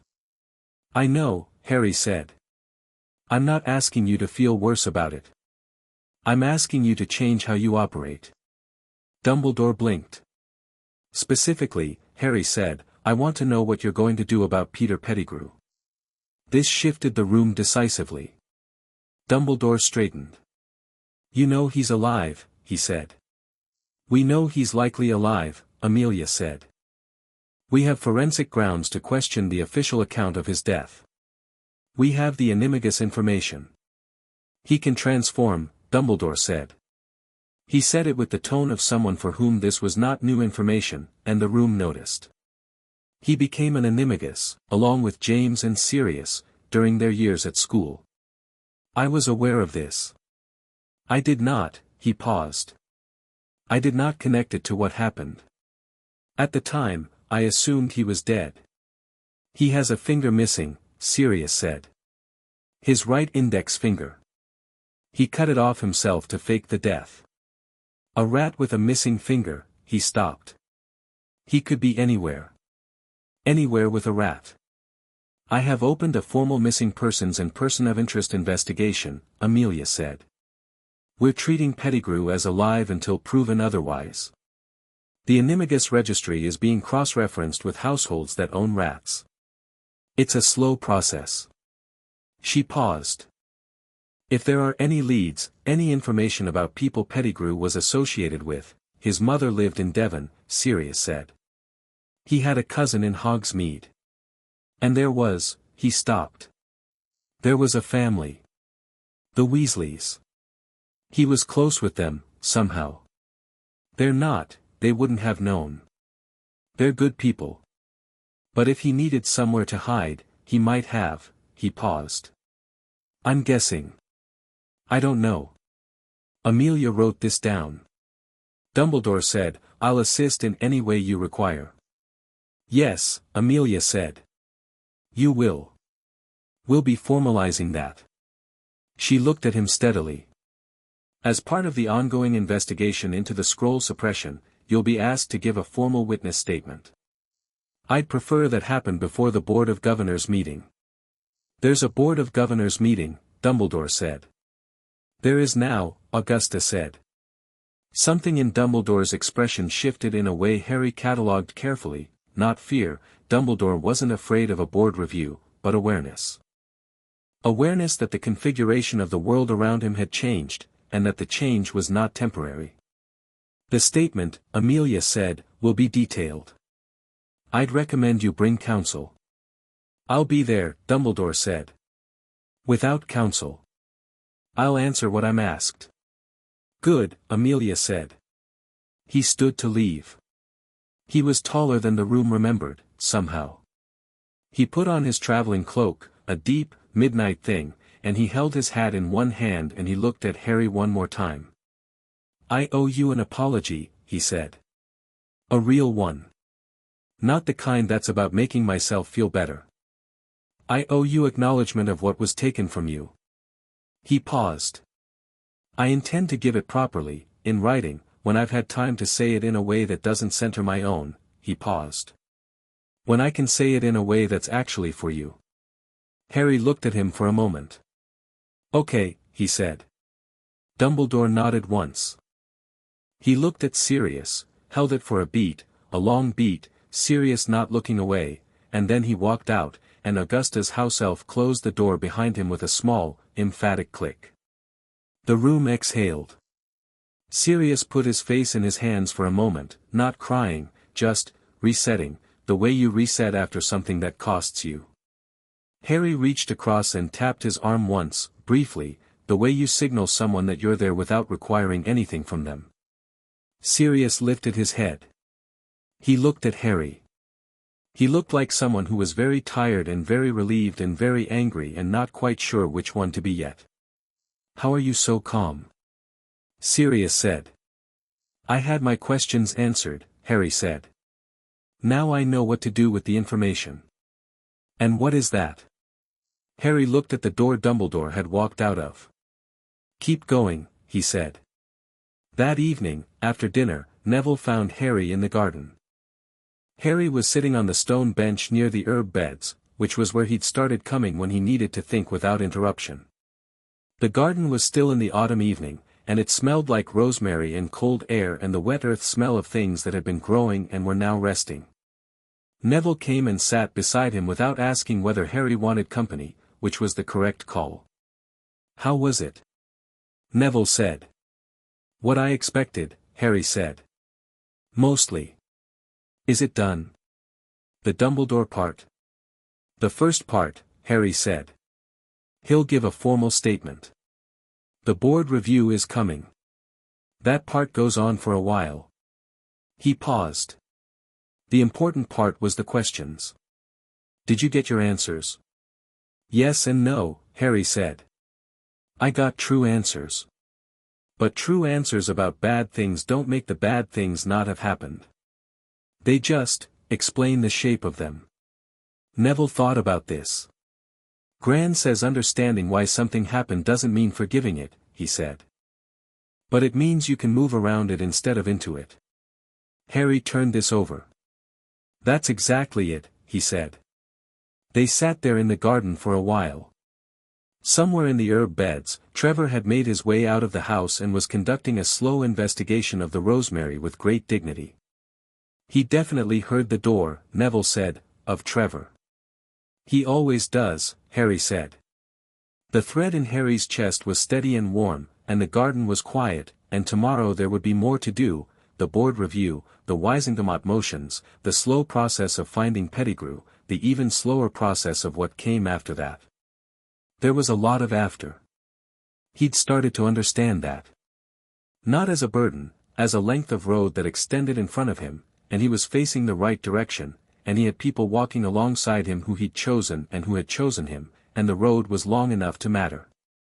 He looked at the sky. It was doing the thing autumn skies did, vast and cold and very clear, stars arriving one at a time as though they didn't want to make an entrance of it. He thought about his parents. He thought about them writing letters, keeping an owl, hiding in a house in Godric's Hollow with a 1-year-old and the war pressing in on every side and still finding time to write to each other, to Sirius, to say I love you at the end of notes about magical contracts and property deeds. He thought, I'll know them through the scroll. And through Sirius. And through what they left behind in me. The sky deepened. The stars came in. Harry looked at them and let the thought settle. Chapter 7, Dumbledore's accounting. 6 months after the scroll activated, Harry Potter turned 6 years old. Sirius made him a cake. This was notable primarily because Sirius had never made a cake before in his life, a fact that became evident in stages, first the smoke, then the smell that was somewhere between caramel and an apology, then the discovery that he'd confused teaspoons and tablespoons for the salt, and then the eventual production of something that was structurally ambitious but texturally unconvincing. It listed slightly to the left. The icing, which Sirius had applied with a wand because he didn't trust himself with a spatula, had responded to magical application by becoming iridescent, which was not traditional but was, Harry thought, better than traditional. There were 6 candles.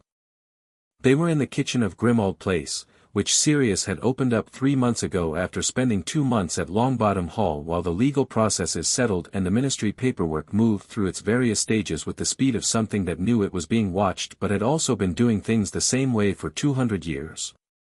Grimmauld Place was not, in its natural state, a welcoming house. It had the dark, shuttered quality of a building that had housed unhappy people for generations and absorbed it into the walls. But Sirius had been working on it. Systematically, sometimes furiously, throwing open curtains and removing portraits and clearing rooms of things that had accumulated the particular malevolence of objects kept by people who used malevolence as a decorating philosophy. The kitchen was the first room that had stopped feeling like the house was watching you. Harry sat at the table and looked at the listing cake and felt something he was still learning to let himself feel without examining it too much first. Not happiness exactly, that was too simple. Something more specific. The feeling of being in a kitchen with a person who had made you a terrible cake because they wanted to mark the day, and the cake being terrible being entirely beside the point. It leans, Harry said. Architecturally experimental, Sirius said. The icing is moving. That's festive. Is it supposed to change colors? Sirius squinted at it. I may have used the wrong charm, he said. The icing is doing something. I'm choosing to believe it's intentional. Harry looked at the candles. 6 of them. He was 6 years old, and he was sitting in a kitchen that was becoming a home, and somewhere in the Ministry of Magic a case file with Pettigrew, Peter on the cover was being worked on, and somewhere in Wiltshire the Board of Governors was scheduling a review that Dumbledore had agreed to attend, and somewhere in his chest the thread that connected him to his family's magic was so warm and steady now that he barely noticed it anymore. The way you stop noticing something that's simply part of how you feel. He blew out the candles. All 6, in one breath, without meaning to do anything particular, and the smoke from them spiraled upward and arranged itself into a brief, unmistakable shape, a stag, mid-leap, gone before either of them could say anything about it. Sirius stared at where it had been. Harry looked at his hands. Your dad's Patronus, Sirius said, quietly. It was a stag. I know, Harry said. He'd read it in one of the letters. He hadn't known the smoke would do that. He thought about it for a moment and decided it was a good thing, which was the only framework he had for it. Happy birthday, Harry, Sirius said, and his voice had the particular roughness of someone holding something steady that wants to move. Thank you for the cake, Harry said. It's experimental. I know, Harry said. I like it. They ate it. It tasted like salt and singed caramel and something that might have been almond or might have been ambition. It was the best cake Harry had ever had, which was a low bar and also not a low bar at all. The formal statement happened on a Thursday. Harry wasn't present for this part. Amelia had determined that his presence at the formal statement would complicate the legal character of it, and Harry had agreed, because the legal character of it mattered more than his being in the room. The statement was given at the ministry, in a room that had a pensieve in the corner and 2 official Wisingamot scribes, and Dumbledore sat across from Amelia and Scrimgeour for 4 hours and answered questions.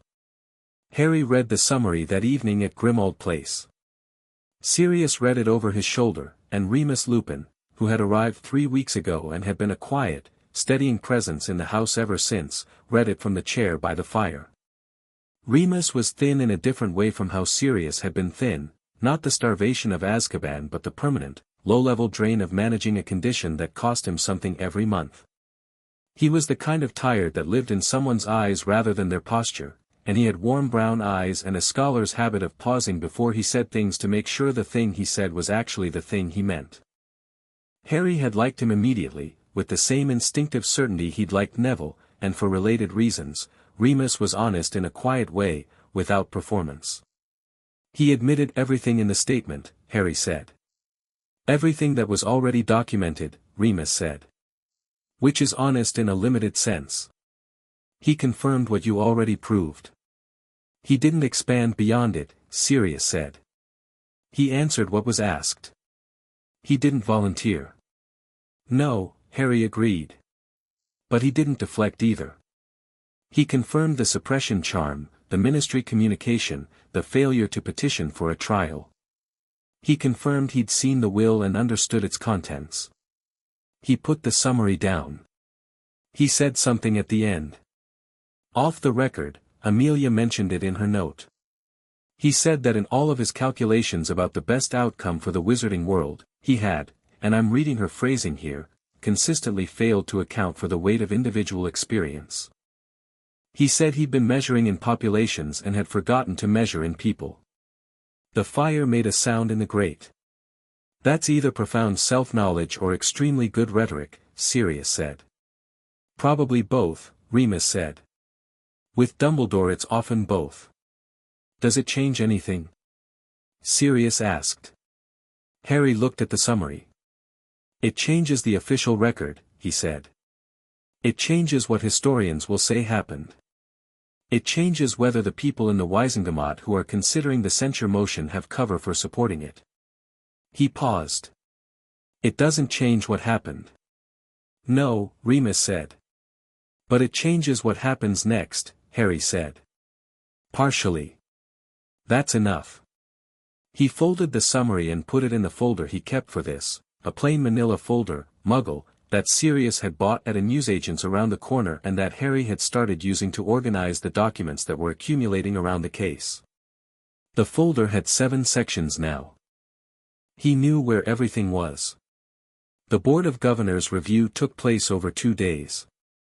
Harry was present for the second day, at Amelia's invitation and Augusta's insistence, in the observation gallery above the main chamber where the board sat. He sat between Augusta and Marchbanks, who had again appeared at the relevant moment without anyone quite knowing how she'd known to appear. Dumbledore was not on trial. The review was not a legal proceeding, it was the board exercising its oversight function over the headmaster of Hogwarts, examining whether his conduct outside his headmaster role had been consistent with the values and responsibilities of that position. It was a slower and more procedural thing than a trial, and it moved with the grinding deliberateness of institutional self-examination, which by nature was reluctant and thorough in roughly equal measure. But 2 things happened on the second day that mattered. The first was that 3 board members, Longbottom, through Augusta's seat, Bones, through a letter from Amelia read into the record, and Marchbanks, who had apparently been a board member for 40 years and simply hadn't mentioned it, submitted a joint finding that the suppression of the Potter Scroll constituted interference with a child protection instrument and recommended formal censure. Not removal. Censure. A formal, permanent mark on the record. The distinction was deliberate. Removal would have been challenged, would have been fought, would have become a political spectacle that Fudge could manage. Censure was quieter, more durable, and harder to undo. Dumbledore accepted it without contesting. The second thing was that a board member named Lucius Malfoy, who had the particular quality of someone who'd been waiting for an opportunity to speak and had made several preparatory arrangements for the speech, stood and attempted to turn the review into something else, an argument that the real issue was not Dumbledore's handling of the Potter child but the broader instability in the Ministry's relationship with Hogwarts, which he felt required a change in leadership that was more, sit down, Lucius, said a woman 3 seats to his left, whose name Harry's reading identified as Minerva McGonagall, who was apparently on the board as a staff representative, and she said it with the same pleasant precision of someone who had been shutting down that particular argument in various forms for 20 years and had developed an efficient technique. Malfoy sat down. Marchbanks made a note. Harry watched her make it and thought that note would end up somewhere interesting. Afterward, in the corridor outside the chamber, Harry was approached by a man he recognized from the board, tall, fair-haired, with an elegant, angular face and robes that announced wealth through restraint rather than excess. He had a boy beside him, same coloring, perhaps a year younger than Harry, with a careful, watchful expression. "Mr. Potter," Malfoy said. He had a smooth voice and the kind of manner that had been assembled from a young age into something intended to project effortless superiority and succeeded at projecting the effort it took. Harry looked at him. "Mr. Malfoy," he said. He'd done enough reading. Something shifted in Malfoy's expression, he'd expected a different response, and the fact of Harry knowing his name and deploying it first had recalibrated him slightly. He recovered quickly.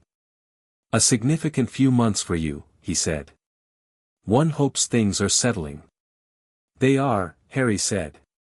"Thank you." "My son," Malfoy said, with a small gesture. "Draco." The boy, Draco, looked at Harry with an expression that was trying to be cool and was mostly just curious.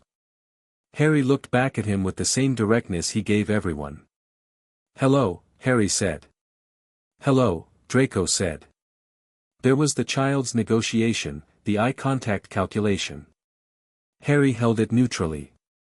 Draco's eyes were grey, sharp, not unlike Sirius's, which was an interesting coincidence or possibly a family resemblance along some old line. Harry filed it, and there was something in them that was more genuinely curious than the rehearsed manner of his father. "I heard about the scroll," Draco said, before his father could redirect. "That it activated and summoned everyone. That's not happened in centuries." 200 years, Harry said. "Near enough." "Was it loud? When it activated?" "I didn't hear anything," Harry said. "It just glowed and the letters moved. And then a few minutes later there were people on the doorstep." Draco processed this. "I'd want to see it," he said, with the honest covetousness of a child who cared about interesting magical objects and had not yet developed the full adult habit of hiding that. "Maybe someday," Harry said. Malfoy's hand settled on Draco's shoulder in a way that was steering without being obviously directive. "We won't keep you," Malfoy said. He looked at Harry with an expression that was doing several things at once, assessing, positioning, and underneath both of those, something more genuine and less legible. "If you ever need anything, Mr. Potter. The Malfoy family has resources and connections. We would be glad to offer whatever assistance." "Thank you," Harry said. "I'll keep that in mind." He said it pleasantly, entirely neutrally, and entirely non-committally, and Malfoy registered all three qualities and adjusted his expression accordingly, and they parted, and Harry filed the interaction under complicated, revisit later and went to find Sirius. Sirius was in the corridor with Remus, who had come to the second day despite not being officially invited, on the grounds that Remus tended to go where he thought he was needed and apologize afterward if necessary. He was leaning against the wall with his arms folded and his scholar's eyes doing the thing where they watched a room without appearing to. "Malfoy," Sirius said, when Harry reached them. "He wanted to offer assistance," Harry said. "I'll bet he did," Sirius said, with a specific flavor of dryness. "He's watching which way things are going and wants to be adjacent to the winning direction," Remus said, not unkindly. "That's not unique to Malfoy. Half the old families operate that way." "His boy is interesting," Harry said. Both Sirius and Remus looked at him. "Genuinely curious," Harry said. "About the scroll. Not performing it. He actually wanted to know." "Don't let the father's politics color the son," Remus said quietly. "They're separate people." "I know," Harry said. They walked out of the ministry and into the afternoon, which was bright and cold and full of pigeons doing urgent pigeon business on the pavement. Harry walked between Sirius and Remus and thought about the board review and the censure and the formal statement and all the institutional machinery that had been turning for 6 months and would keep turning, slower now, but still turning. He thought, the big parts are done. Now it's the long parts. Remus began teaching him 3 weeks after moving into Grimmauld Place. It started informally. Harry had been reading a section of the family magic text about concentration techniques for wandless work and had asked a question that Remus answered with such precision and such genuine engagement that it became, naturally, something they did together. Every morning after breakfast, for 2 hours, at the kitchen table or in the back garden depending on what they were working on. Remus was not a theatrical teacher. He explained things once, clearly, and then asked Harry to try them, and then explained what had happened when Harry tried them and why. He treated Harry's questions as legitimate regardless of how specific or how fundamental they were, and he treated Harry's early successes without either overpraising them or understating them. He just said good, here's what was right about that, here's what can be better. It was exactly the kind of teaching Harry had wanted without having the vocabulary for wanting. They started with theory, because Remus believed, as Lily Potter apparently had believed, that practice without theory was construction without architecture. He taught Harry about magical intent, which was the force that shaped what a spell did. He taught him about the relationship between emotional state and magical output, which explained why accidental magic was often explosive or proportional to the emotion driving it.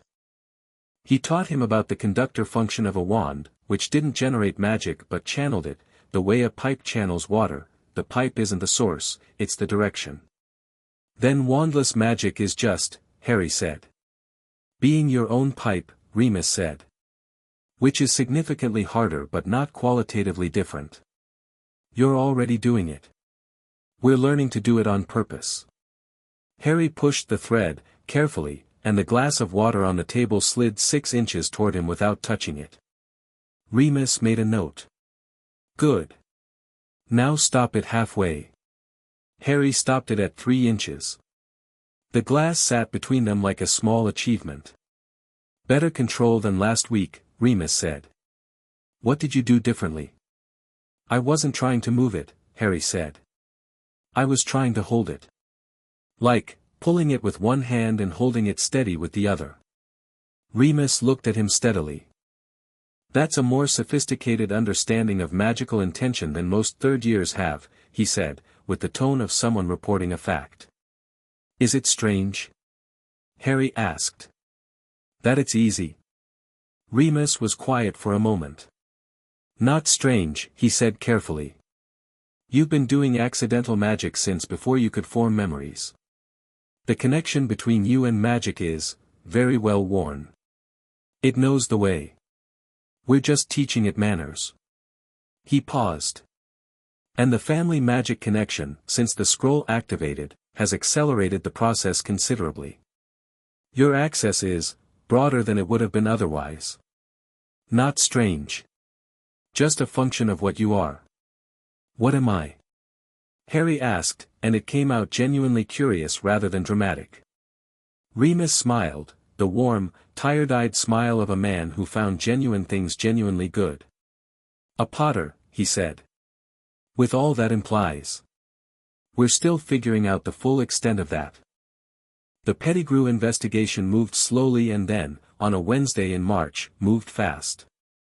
Amelia appeared at Grimmauld Place in the early evening with Scrimgeour and a focused expression that Harry had learned to associate with developments rather than plans. He was in the kitchen with Remus when she arrived, working through the theory of shield charms, which Remus had introduced last week on the grounds that passive defense first, active magic second, always. We found him, Amelia said. Sirius appeared in the doorway from the hallway, where he'd apparently been close enough to hear. His face did several things rapidly. Where, he said. The Weasley family, Amelia said. In Devon. A rat, a grey rat, right front paw missing the index digit, has been living with the family for 12 years. The son, Ronald, keeps him as a pet. The family had no idea. She paused. I've spoken to Arthur Weasley. He's devastated. The family is cooperating fully. 12 years, Sirius said. His voice was very flat. He's been in custody since this afternoon, Amelia said. Transformed back under force, we used a Revelio Animagus charm, which requires proximity and sufficient magical force and took 3 Aurors to execute. He reverted. He's at the ministry in a secure cell. He's alive, Remus said, from the table, very quietly. Very much so, Amelia said. Harry put his quill down. He'll talk, he said. Everyone looked at him. He'll say things that implicate other people, Harry said. He was a spy. He had other connections beyond Voldemort. He's been hiding for 12 years, which means he's been gathering information, things he can trade. He'll try to make himself valuable. He paused. Don't let him negotiate before he said everything. Get it all on record first. Amelia looked at him for a moment with the expression he'd stopped being surprised by. Scrimgeour and I will lead the interrogation, she said. We'll use Veritaserum with ministry authorization. He won't be able to, she paused. He won't be able to manage it. Good, Sirius said. There's something else, Amelia said. He confirmed, under initial questioning, before the Veritaserum, voluntarily, because he appeared to believe he was doing himself a favor, that he was the secret keeper. That he gave the location to Voldemort. That he planned the street scenario in advance. She looked at Sirius. He was intending to walk away from it entirely and go back to Voldemort's remaining followers. He was already in communication with some of them. The kitchen was very still. He planned it all before he knew it would fail, Sirius said. Before Halloween. He was feeding information all through the last months, Amelia said. He told Voldemort everything. Every movement, every change in the safe house, every communication. The Fidelius was the last piece. Once he had that, Voldemort had everything. She paused. Sirius, the evidence for your formal exoneration is now, we already have a formal acquittal, Sirius said. This makes it complete, Amelia said. And it opens the door to the connected investigations. The Death Eater Network Pettigrew was in contact with. Several names have already come up in the initial statements. Harry thought about Malfoy, instinctively, and then thought, not yet. Let the process do it. He thought about Marchbanks's notes and filed the thought for later. Can I read the interrogation transcript? Harry asked. Amelia looked at him. When it's done, he said. When it's formal. I want to know what he says. Yes, Amelia said. You can read it. The transcript arrived 4 days later, in a sealed ministry folder that Harry opened at the kitchen table with Sirius and Remus present, because this was not something he intended to read alone. It was 40 pages. He read it methodically, from the beginning. Pettigrew had been precisely what Harry had predicted, alternately pathetic and strategic, trying to calibrate the right level of confession that would buy him the best outcome, unaware until the Veritaserum that the calibration was no longer his to make. Under the potion he was flat and factual and comprehensive in the particular way of someone who cannot choose what to say but can feel the horror of saying it. There were names. Several people who had claimed to have been under the Imperius curse during the war, the standard defense for Death Eater activity, which the Ministry had accepted with varying degrees of credulity. Pettigrew knew which claims were genuine and which weren't. The list of disingenuous ones was not short. Malfoy's name was not on it. Harry turned this over and set it aside. There was a section, near the middle, where the interrogator had asked Pettigrew directly why he'd done it.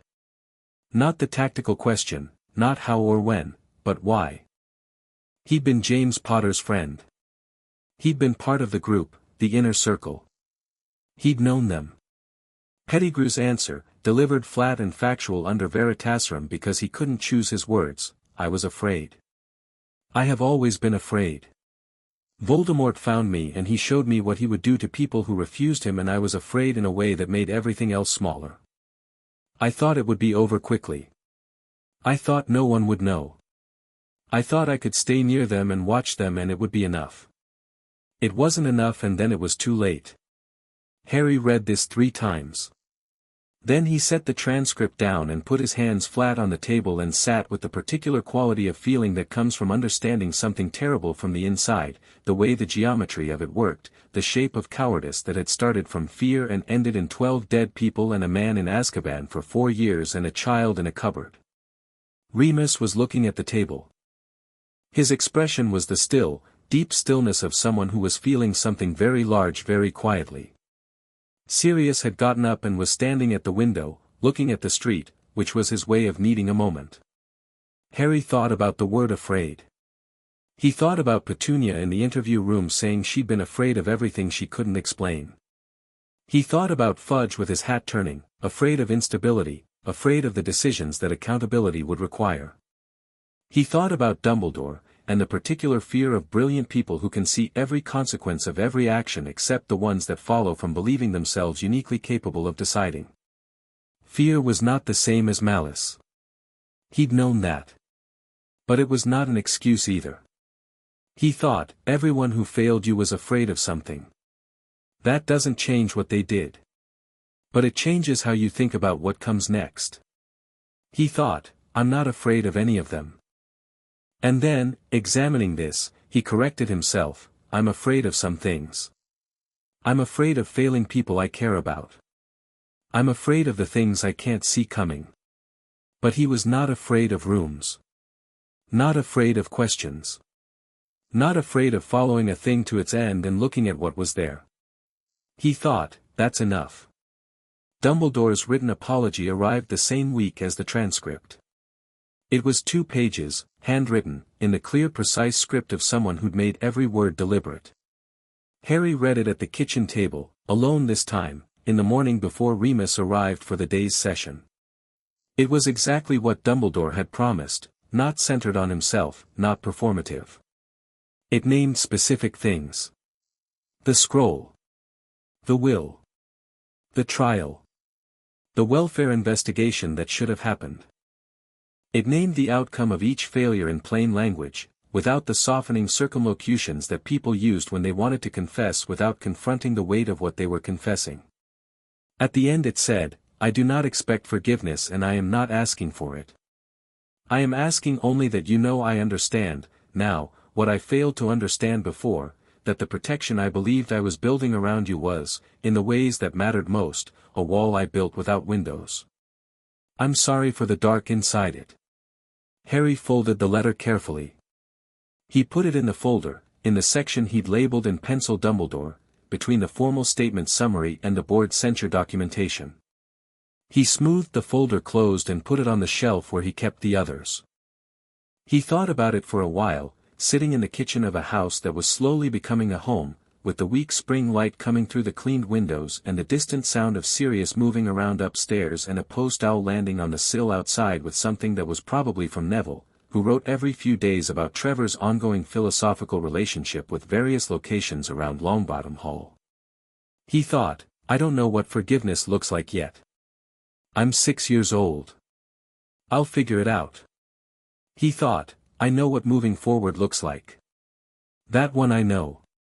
He opened the new book Remus had left for this week's sessions, a text on elemental theory, old and dense, with handwritten margin notes in a familiar cursive that took Harry a moment to place and then did, his mother's handwriting, from a school copy that Remus had apparently kept for 20 years. The notes were precise and curious and occasionally argumentative with the text itself, little margin debates with a book that couldn't argue back. Harry read through the first chapter, and then began writing his own notes in pencil in the spaces his mother hadn't used. That afternoon, in the garden, he tried something new. He'd been building toward it for weeks, in the way you build toward something you can feel waiting at the edge of your capability, not forcing it, just getting progressively closer and knowing when you'd arrived. He stood in the back garden of Grimmauld Place, which Sirius had cleared and which still had the quality of something deciding whether to be a garden or a continuation of the general grim interior, and he reached into the thread and pulled it wider than he had before. Not wandlessly moving objects. Not the lamp brightness. Something larger, something that required the full river of it rather than a trickle. He thought about what he wanted to do, a shield. The shape of a shield charm, which Remus had taught him the theory of, a barrier of concentrated magical intent, externally projected, held stable by the clarity of the caster's purpose. He pulled the thread. He shaped the intent. He held it. The shield came up around him in a sphere, visible, actually visible, shimmering like heat haze, silver-tinged, and solid. He could feel it from the inside, the contained warmth of it, his own magic arranged around him in 3 dimensions the way water arranges around a stone. He held it for 30 seconds. Then he let it down, carefully. Then he brought it up again, faster. The third time, he expanded it outward, doubled its radius, and held the larger shape for a full minute before he felt the strain in the thread, not painful, just the clear signal of having reached the comfortable limit, and released it cleanly. He stood in the garden breathing. Sirius was in the doorway. He didn't know when Sirius had come. He looked at Harry with an expression that was not quite the one he'd shown at the birthday cake, that had been tender. This was something more complicated, something with more edges.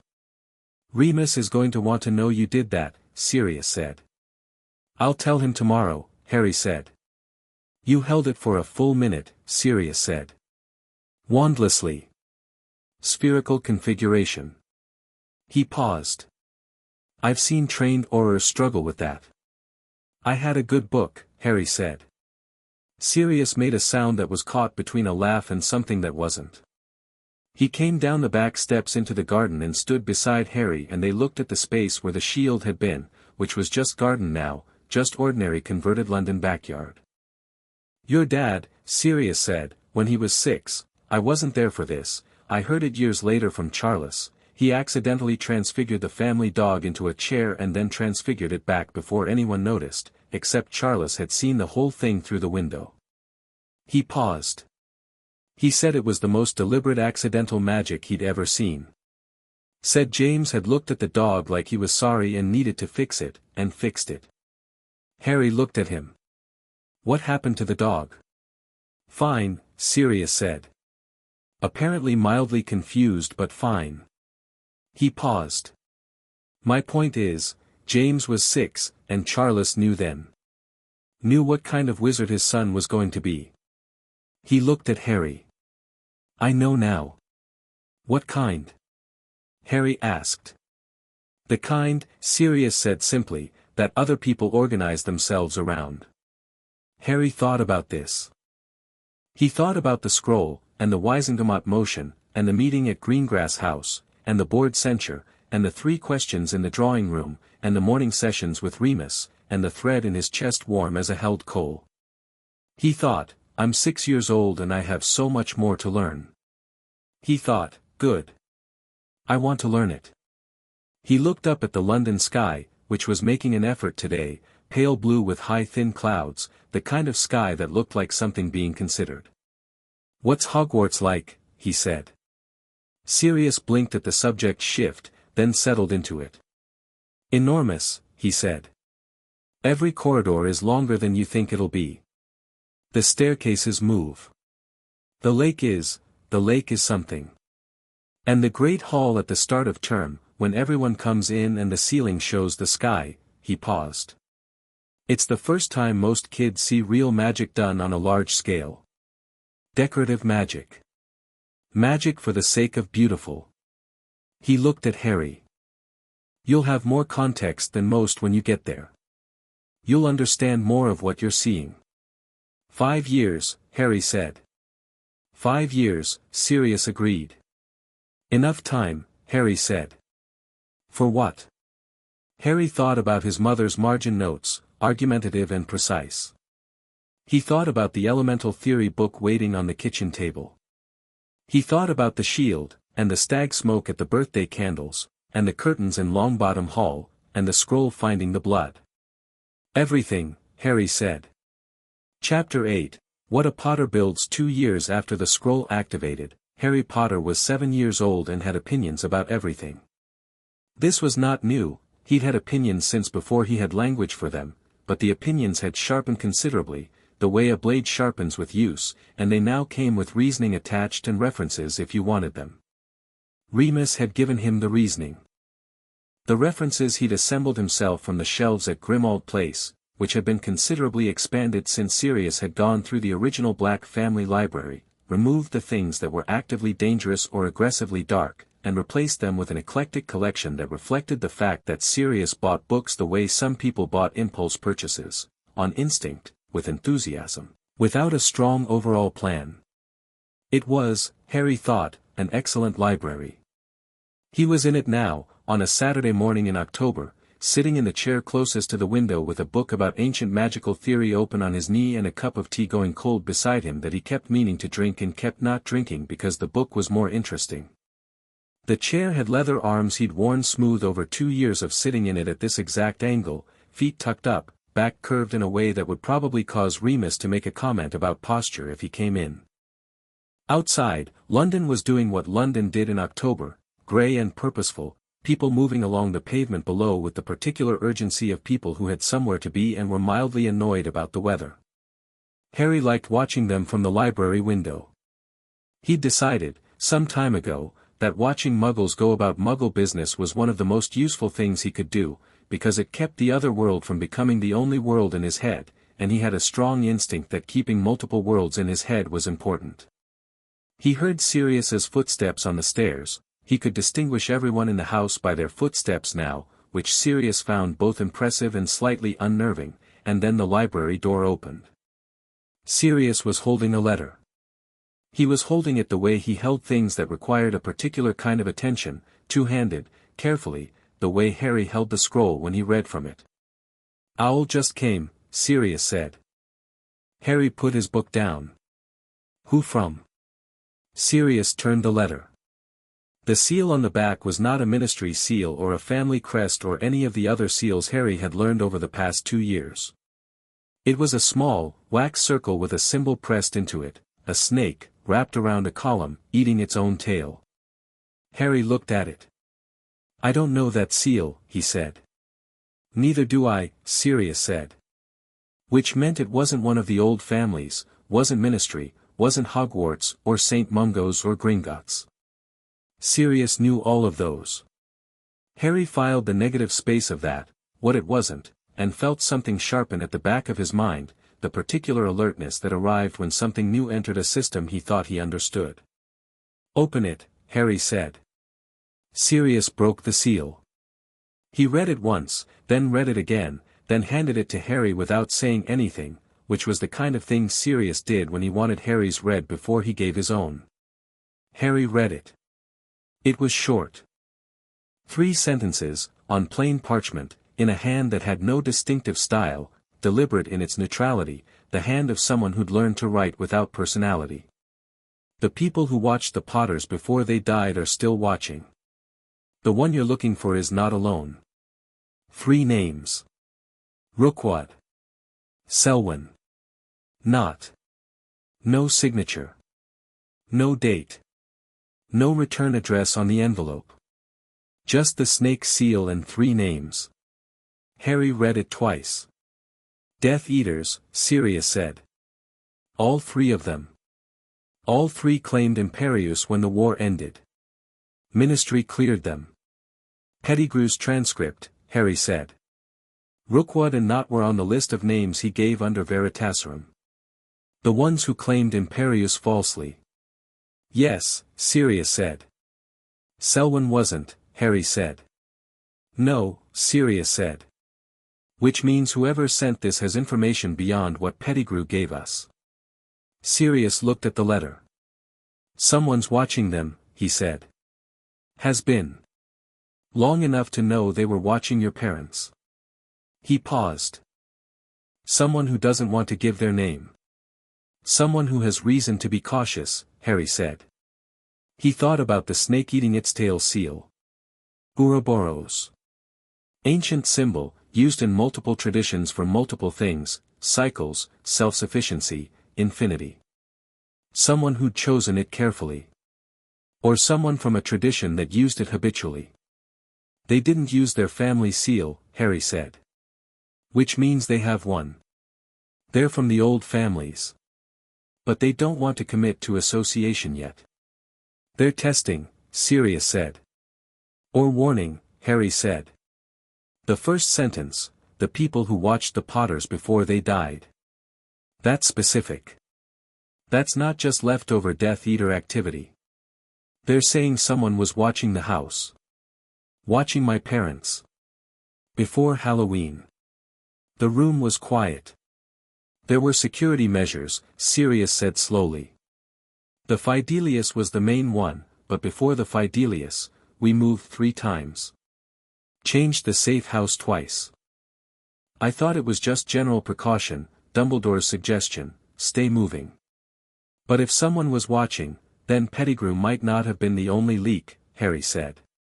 He sat with this.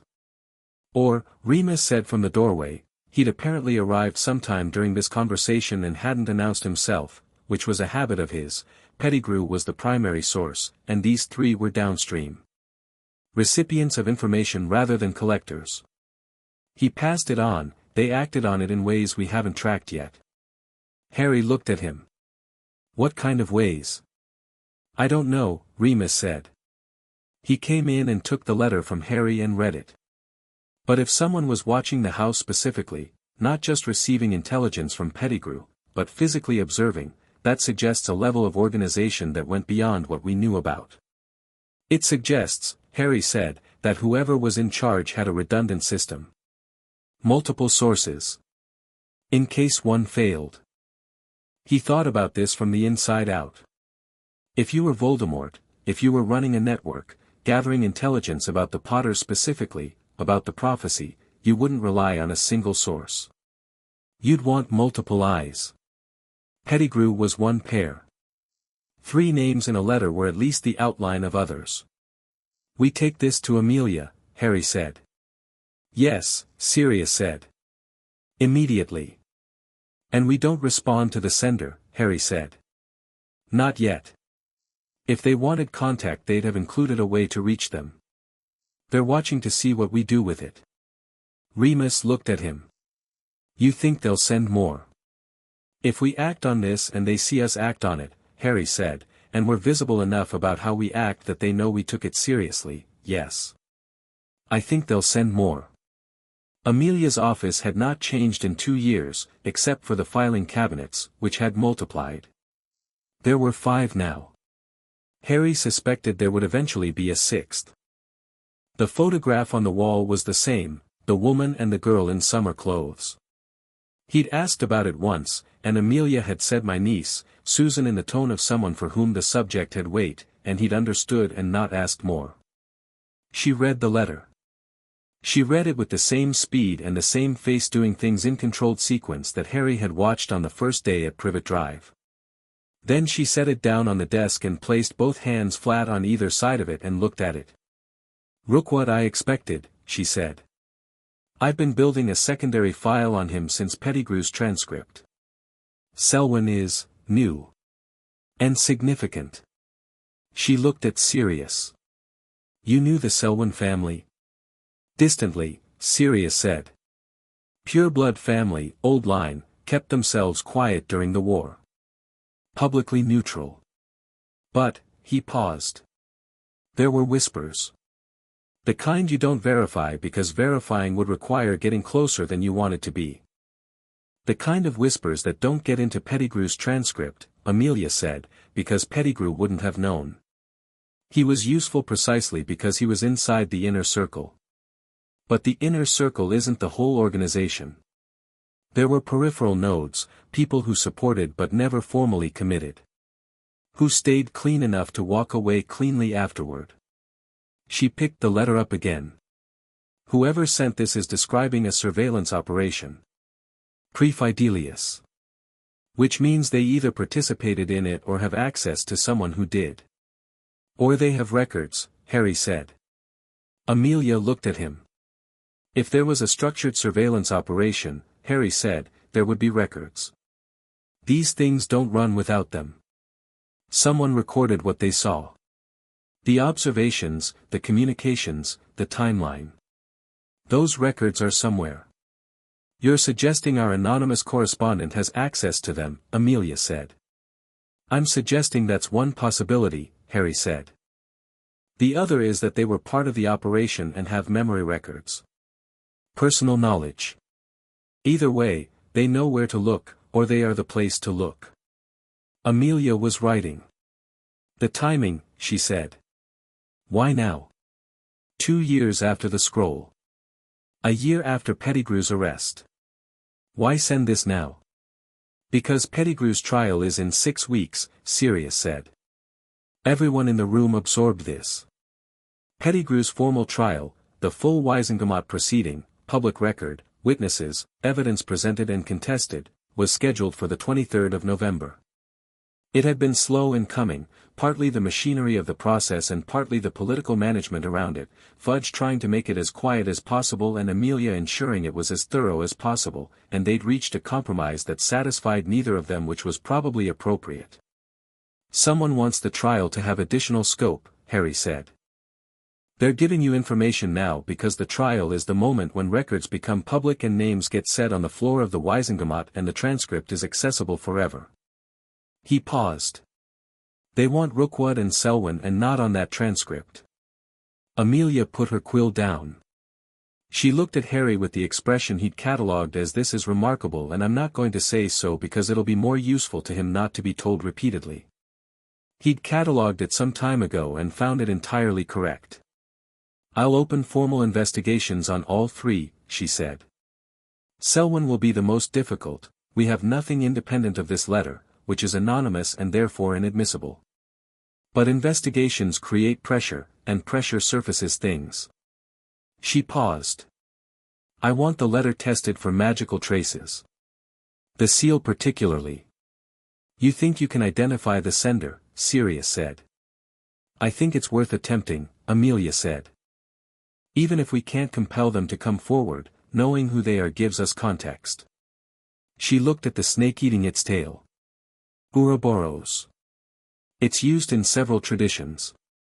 Old families, certain academic lineages, she paused. The Unspeakables use a variant. Harry thought about Davies, from the Department of Mysteries, who had come to Amelia's office 2 years ago with the authentication scan results and the Dumbledore signature on the scroll. The quick eyes, the intellectual flavor of her attention. Davies, he said. Amelia looked at him sharply. She's an unspeakable, Harry said. She was already watching. She had the authentication scan results for the scroll before anyone asked for them. She was in your office within, he thought. Within a day of the scroll activation. That's fast for a department that's supposed to be sealed. The Unspeakables monitor everything that happens in the Department of Mysteries, Amelia said carefully. Which includes, certain old monitoring charms on old magic. A family scroll of that age activating would have triggered their sensors, Harry said. Yes. She came because the scroll brought her. But she's been watching since. And if she has access to pre-war surveillance records, I'll speak to her, Amelia said, in a tone that closed the subject for now but didn't close it permanently. They left the ministry 2 hours later, after Amelia had placed the letter in evidence and begun the formal processes, and walked out into a London afternoon that had decided to be dramatic about it, heavy clouds and the particular wind that came before real rain. Sirius put up a small impervious charm over the three of them without breaking stride, which Harry had stopped noticing him do because he did it reflexively, and they walked toward the leaky cauldron because Remus had mentioned breakfast and nobody had objected. 3 names, Remus said, as they walked. 3 names and a sender we don't know yet, Harry said.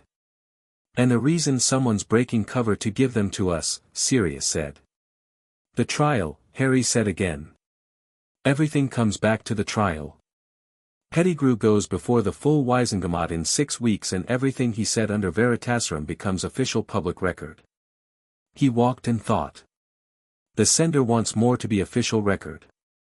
They want these names in that room. Why not go to Amelia directly? Remus said. Why the anonymous letter? Protection, Harry said. If they come forward with this information officially, they're committing to a visible position. They're making an enemy.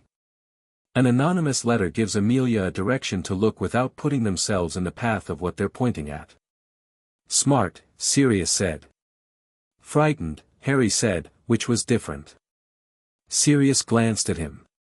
Not cowardly, Harry said. But frightened. There's a distinction.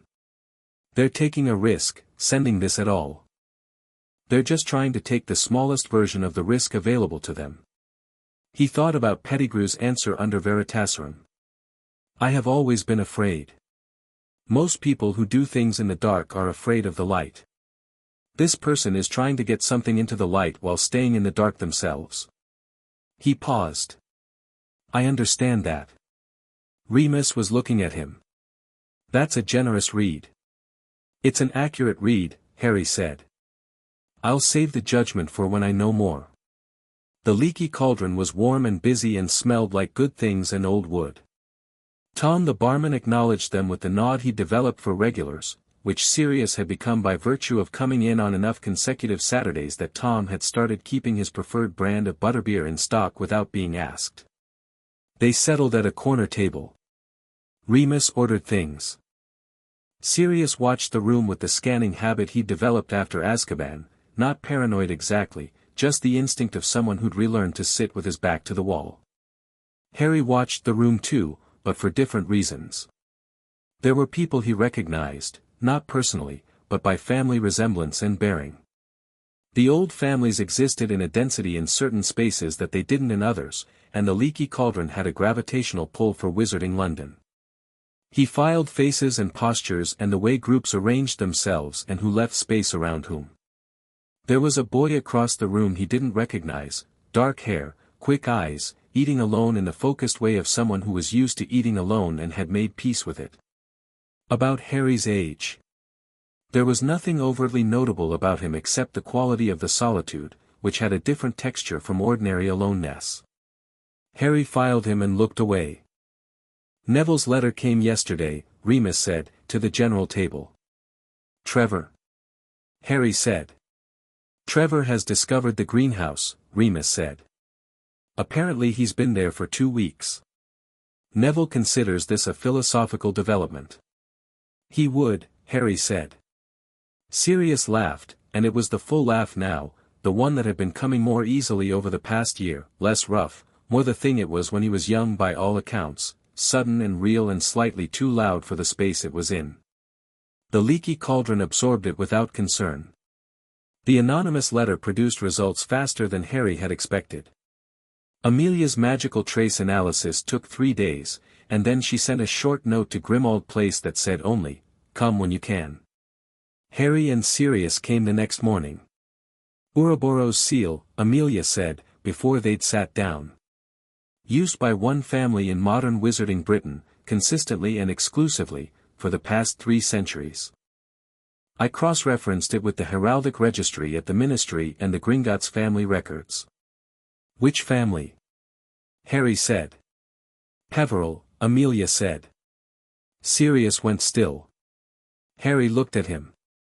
You know them? There are no Peverils, Sirius said slowly. The main line died out centuries ago. There were families that could trace descent through the female line, through marriages. But as a family, as a named line, the Peverils haven't. There's one, Amelia said. A descendant, through a line I won't detail publicly because it's not relevant to the investigation. But the seal is identifiably theirs, and the magical trace on the wax is old family construction. Whoever sent this is the last of that line, or close to it. She paused. And the Peveril family had connections to the Potter family through several historical marriages. Harry thought about the Potter scroll. The ancient magic in it. The ancestry records that had unrolled across Augusta's kitchen table. The scroll mentioned a family alliance, Harry said. I read it in the records section. Potter Peveril. 16th century. Which means, Amelia said, whoever sent this letter considered themselves, historically, at least, in some sense of the same extended family. They're warning us because they think of us as family, Harry said. Or they're warning you, Amelia said, looking at Harry, specifically because of who you are and what you represent. Not just family loyalty. Something else. Harry sat with this. He thought about the letter. The people who watched the Potters before they died are still watching. Not just information about past events. A present tense warning. Still watching. They think I'm in danger, Harry said. Yes, Amelia said. Not from Voldemort, Harry said. He's gone. Remnants, maybe, Pettigrew's contacts. But this feels like something else. Something that was watching before Voldemort and might still be watching after. He paused. The letter doesn't say followers. It says the people who watched. That specific language. It's not describing Death Eaters as a category. It's describing a specific group with a specific purpose. Intelligence gathering, Remus said. Or something larger, Harry said. What if some of them weren't serving Voldemort? What if some of them were serving something that Voldemort was also serving? The room was very quiet. That's a significant hypothesis, Amelia said. I know, Harry said. I don't have evidence for it yet. I'm saying it because the alternative, that Voldemort's defeated and his followers are scattered and that's the end, feels like the kind of conclusion people reach when they want things to be over. Sirius looked at him steadily. Things might be over, he said. Not pushing back. Genuinely considering. They might, Harry agreed. And the 3 names in the letter might be just 3 scared people hiding from the consequences of choices they made in a war that's done. But someone found it important enough to send an anonymous letter with an old family seal to make sure we looked at them. He paused. I want to know why. The weeks between the letter and the trial were not quiet weeks, but they were productive ones. Amelia's investigation into Rookwood moved fastest. The Pettigrew transcript gave her enough to justify a formal ministry inquiry, and Rookwood, confronted with the documentation, made the particular decision of a man who'd spent years calculating odds and now found the odds had shifted. He asked for a deal. He got a partial one. What he gave in return was enough to open 3 more case files and, critically, a name in the context of the Selwyn family that had not appeared in any record before, a contact, a handler, someone who'd operated outside the Death Eater structure entirely, who'd collected intelligence from multiple sources and hadn't been aligned with Voldemort in the way the Death Eaters were aligned, more like a parallel line, adjacent, sometimes cooperative, serving different ends. Rookwood didn't know the name. He knew a description. He knew what information this person had collected and the how was specific enough that Amelia could start building a picture. Harry read every summary as it came. He sat at the kitchen table with Remus and went through them methodically, and Remus asked questions and Harry answered them, and sometimes the process of answering surfaced connections Harry hadn't made yet, and sometimes it was Remus who surfaced them, and it was the best kind of working, 2 minds on the same problem from slightly different angles.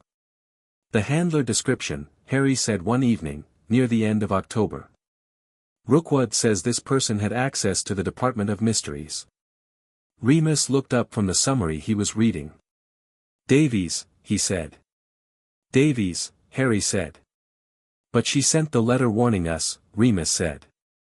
If she was the handler, she might have been on both sides, Harry said.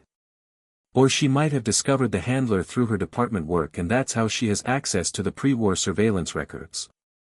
He paused. Or she's the handler and she's warning us because something changed. Something about what the handler's principals are planning now is different from what they were planning then, and she doesn't want to be part of it. Remus set the summary down and looked at Harry with the expression, warm, tired, precise, that Harry had come to associate with him being about to say something he'd been considering carefully. You're going to ask to speak to her, Remus said. I think so, Harry said. She might not respond. She sent us information, Harry said. If she sent information she knows we might identify her. She chose a seal that could be traced. Maybe not easily, but it could be, and it was. That wasn't an accident. He paused. I think she wants to be asked. Remus was quiet for a moment. You could be wrong, he said. Yes, Harry said simply. And if you are? Then I ask and she doesn't respond and we know that too, Harry said. Information in either direction. Remus nodded slowly. Not capitulating, genuinely agreeing, the way he genuinely agreed with things when the reasoning held. All right, he said. Harry wrote the letter himself. Not through Amelia, not through the official channel. He wrote it at the kitchen table in the early morning, when the house was still, with the particular care he gave to things that needed to be exactly what they were and nothing extra. He said, I believe you've been trying to tell us something that goes beyond 3 names. I believe there's something still moving that you think we should know about. I would like to speak with you. Not officially. Not on record. I'm 7 years old and I have no official standing and this is not an official request, it's a personal one, from a Potter to whoever the last Peverell turns out to be. I think we share an interest in knowing what's still watching. He sealed it with the Potter crest, which he'd been using for personal correspondence since Amelia had registered it for him 6 months ago. He looked at it for a moment. Then he took the scroll from the shelf, he kept it here, at Grimmauld Place, in the library, on the middle shelf where he could see it from the reading chair, and placed it on the table. He pressed his thumb to the crest on the box. The scroll opened. He hadn't read from it in some time, but it was there, present, warm, gold-lit. He didn't unroll it. He just put his hand flat on the closed box and held it for a moment, the way you hold something that connects you to things you can't see directly. He thought, whatever you were made for, it wasn't just the summoning. You were made to make sure the blood knew what it was. He thought, I know what I am. He sent the letter by owl, a large, no-nonsense bird he bought himself, 2 months ago, at Elops, a brown barn owl called Archimedes who had the same quality as Trevor in a different register, ancient, philosophical, deeply aware of his own dignity. Archimedes received the letter with equanimity and departed without ceremony. The reply came in 4 days. A time and a place. No name. The seal again, the snake eating its tail.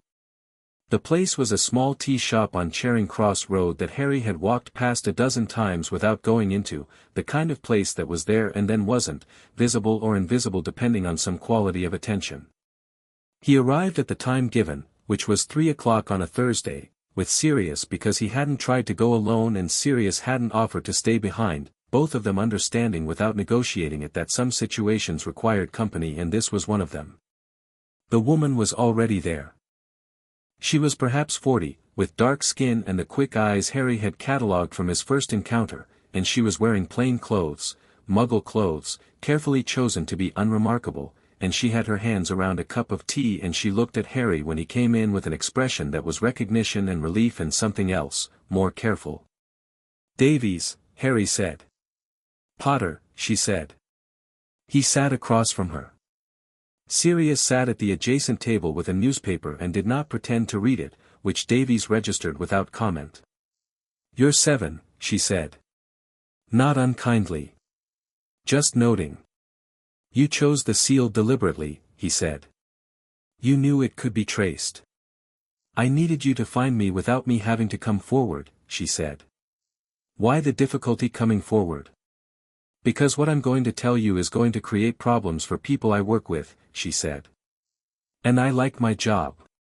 And I'm going to tell you anyway because the alternative is worse. She looked at him steadily. How much do you know about what the Department of Mysteries actually monitors? The theory, Harry said. Reality is harder to access. She almost smiled. We monitor everything that falls into the category of significant magical events with potential historical consequence. The scroll activation fell into that category. So do certain prophecies. Records. Old instruments that predate the ministry and don't technically fall under ministry authority but which the department has chosen to observe anyway because that's what we do. She paused. We also monitor individuals whose existence has been flagged as historically significant. Me, Harry said. You, Davies said. Since you were 1 year old. Since the night Voldemort went to Godric's Hollow. She looked at him steadily. We have monitoring records going back to that night. What the instruments registered. What the magic did. What happened in that house. She paused. And before that. Records from before that night, from the surveillance that Rookwood and others were conducting, that filtered into our instruments. We have them because the instruments pick up magical activity regardless of who's generating it, and the activity around your parents in the last months before their deaths was significant enough to register. What's in the records? Harry said. Things that complicate the official account, Davies said. Not about Pettigrew specifically. About what Voldemort was actually looking for. She looked at her tea. There was a prophecy. Made before you were born. About a child born as the 7th month dies, who would have the power to defeat the Dark Lord. She looked at Harry directly. There are 2 possible children the prophecy could have referred to. You and another boy. The tea shop was quiet around them. Harry thought about this. Neville, he said. Davies's eyes sharpened. How did you? Frank Longbottom was an Auror, Harry said. The timing is right. And Augusta's told me enough about what happened to Frank and Alice that I know they were specific targets, not random. He paused. Voldemort chose me. He did, Davies said. Which is, in the prophecy's logic, the choice that made it you. The prophecy is self-fulfilling in that specific way. She paused. But the prophecy isn't the complicating factor. The complicating factor is who else knew about it. Tell me, Harry said. The 3 names I gave you, she said. Rookwood, Selwyn, not. They weren't primarily Voldemort's. They were collectors. They worked for a network that had been gathering information about magical Britain for decades, about bloodlines, about power concentrations, about children like you. Like Neville. She looked at her hands. The network has a name, or had one, in the old records. We call it the Watchers. They predate Voldemort. They'll post-date him. They don't have a political agenda in the Death Eater sense. They have an information agenda. Who do they work for? Sirius said, from the adjacent table, not pretending anymore. Davies looked at him. Then back at Harry. That's the part one don't know, she said. Genuinely. Our monitoring instruments can track activity and record magic, but they can't tell us ultimate intent. The Watchers report to something, or someone, that our instruments can't see. Which means whatever it is exists outside normal magical channels. She paused. Which is, in the whole of my professional experience, the thing that should worry you most. Harry looked at her. Why are you telling me, he said. Not why are you warning me. Why me specifically? Why not go to Amelia directly with all of this? Davies looked at him for a long moment. Because Amelia is the Ministry, she said. The Ministry has permeable walls. Information that goes in officially can come out in directions that aren't intended. The Watchers have had contacts inside the Ministry before. She paused. You don't have contacts inside anything yet. You're a 7-year-old boy in a house in London. You're the cleanest channel I have. And you think I'll do something with it, Harry said. I think you already have done something with everything you've been given, Davies said. The scroll. Black's case. Dumbledore's accounting. Pettigrew. She looked at him with an expression that was not quite admiration and not quite something else, the look of someone who'd been watching something develop for a long time and had come to a conclusion about it. You're not operating like a child. You're operating like someone who understands that the information you hold is the architecture that everything else gets built on. She paused. Your mother used to think like that.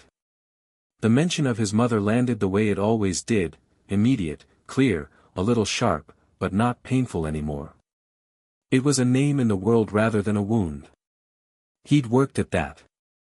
Tell me everything you know about the Watchers, Harry said. She talked for an hour. Harry listened to all of it without interrupting except to ask specific questions when she used terminology he didn't have or made logical leaps she hadn't bridged. Sirius listened. Archimedes, who had followed them from Grimmauld Place and settled on a perch above the tea-shop door, listened, which Davies noticed and seemed to find appropriate. When she was done, Harry sat for a moment organizing what he'd been given. It was significant. More significant than the letter, because the letter had been the skeleton and this was the muscle on it, the operational details of a network that had been watching his family and other magical families for purposes that weren't fully legible yet, with contacts in the Ministry and possibly Hogwarts and several old family households, with information about prophecies and bloodlines and power concentrations that they'd been collecting for reasons nobody on the outside fully understood. He thought about the scroll. The Potter line has made enemies and allies in equal measure. You will inherit both.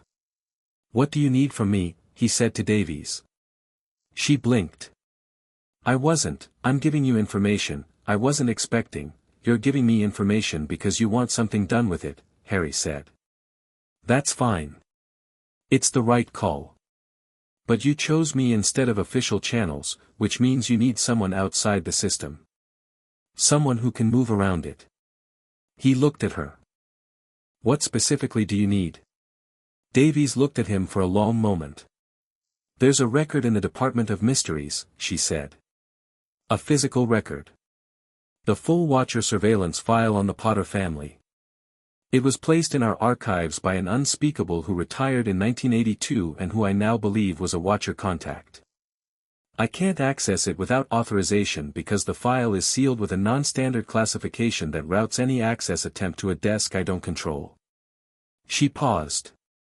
"But there's a provision in the old law, the Magical Families Rights Act of 1893, that allows a direct heir of a subject family to request access to surveillance records involving their family. Without ministry mediation." "Without ministry mediation," Harry said. "Without anyone in between," Davies said. "Directly to the archive. No routing through the desk I don't control." She looked at him. "You're Harry Potter. You're the Potter heir. The act is still on the books." Harry looked at Sirius.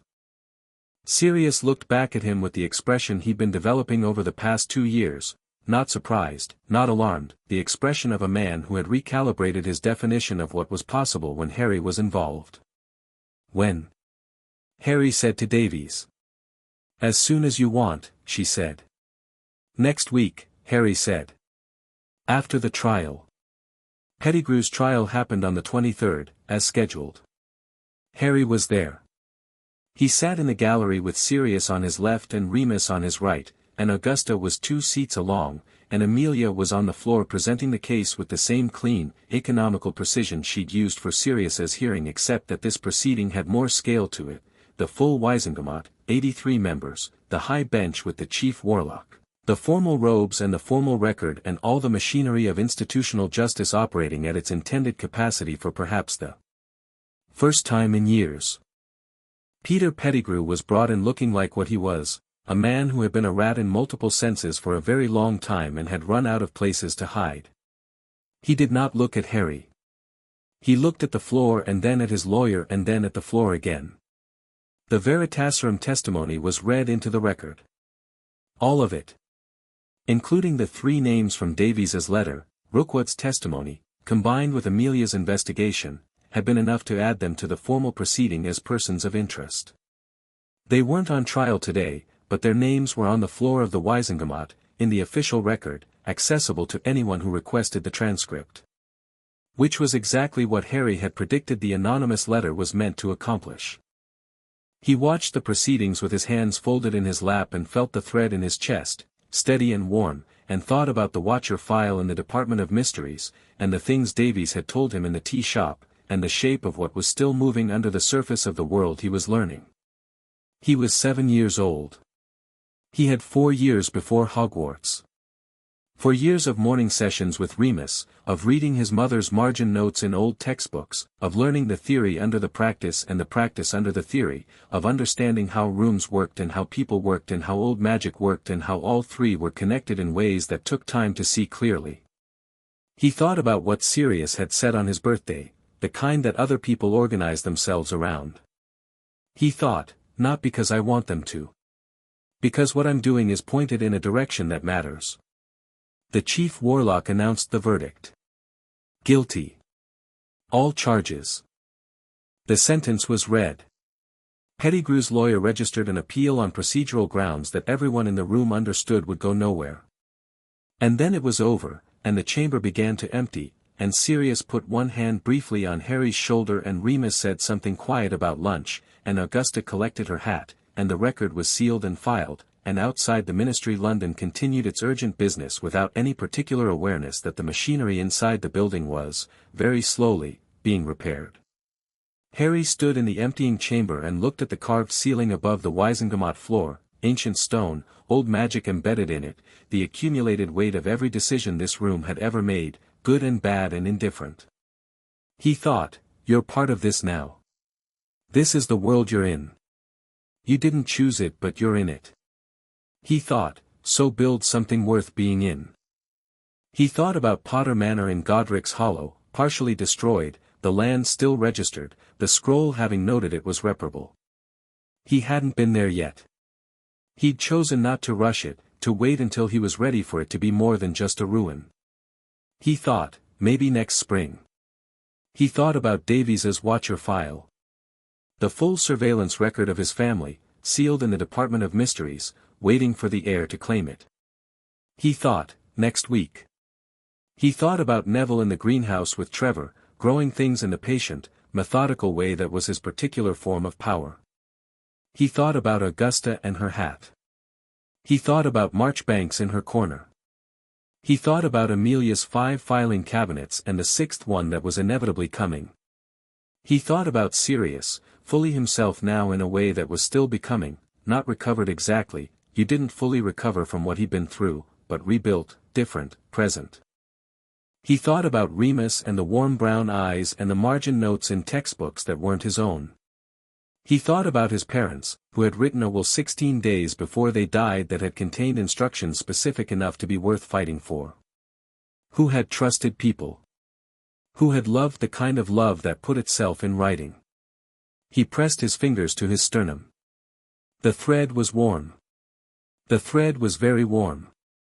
He walked out of the Wisengamot chamber and down the corridor toward the lifts where Sirius and Remus and Augusta were waiting, and the ceiling above him was ancient stone full of old decisions, and the thread in his chest connected him backward to everything his family had been and forward to everything he was going to be, and the arrow was loosed, and it was flying, and it knew exactly where it was pointed.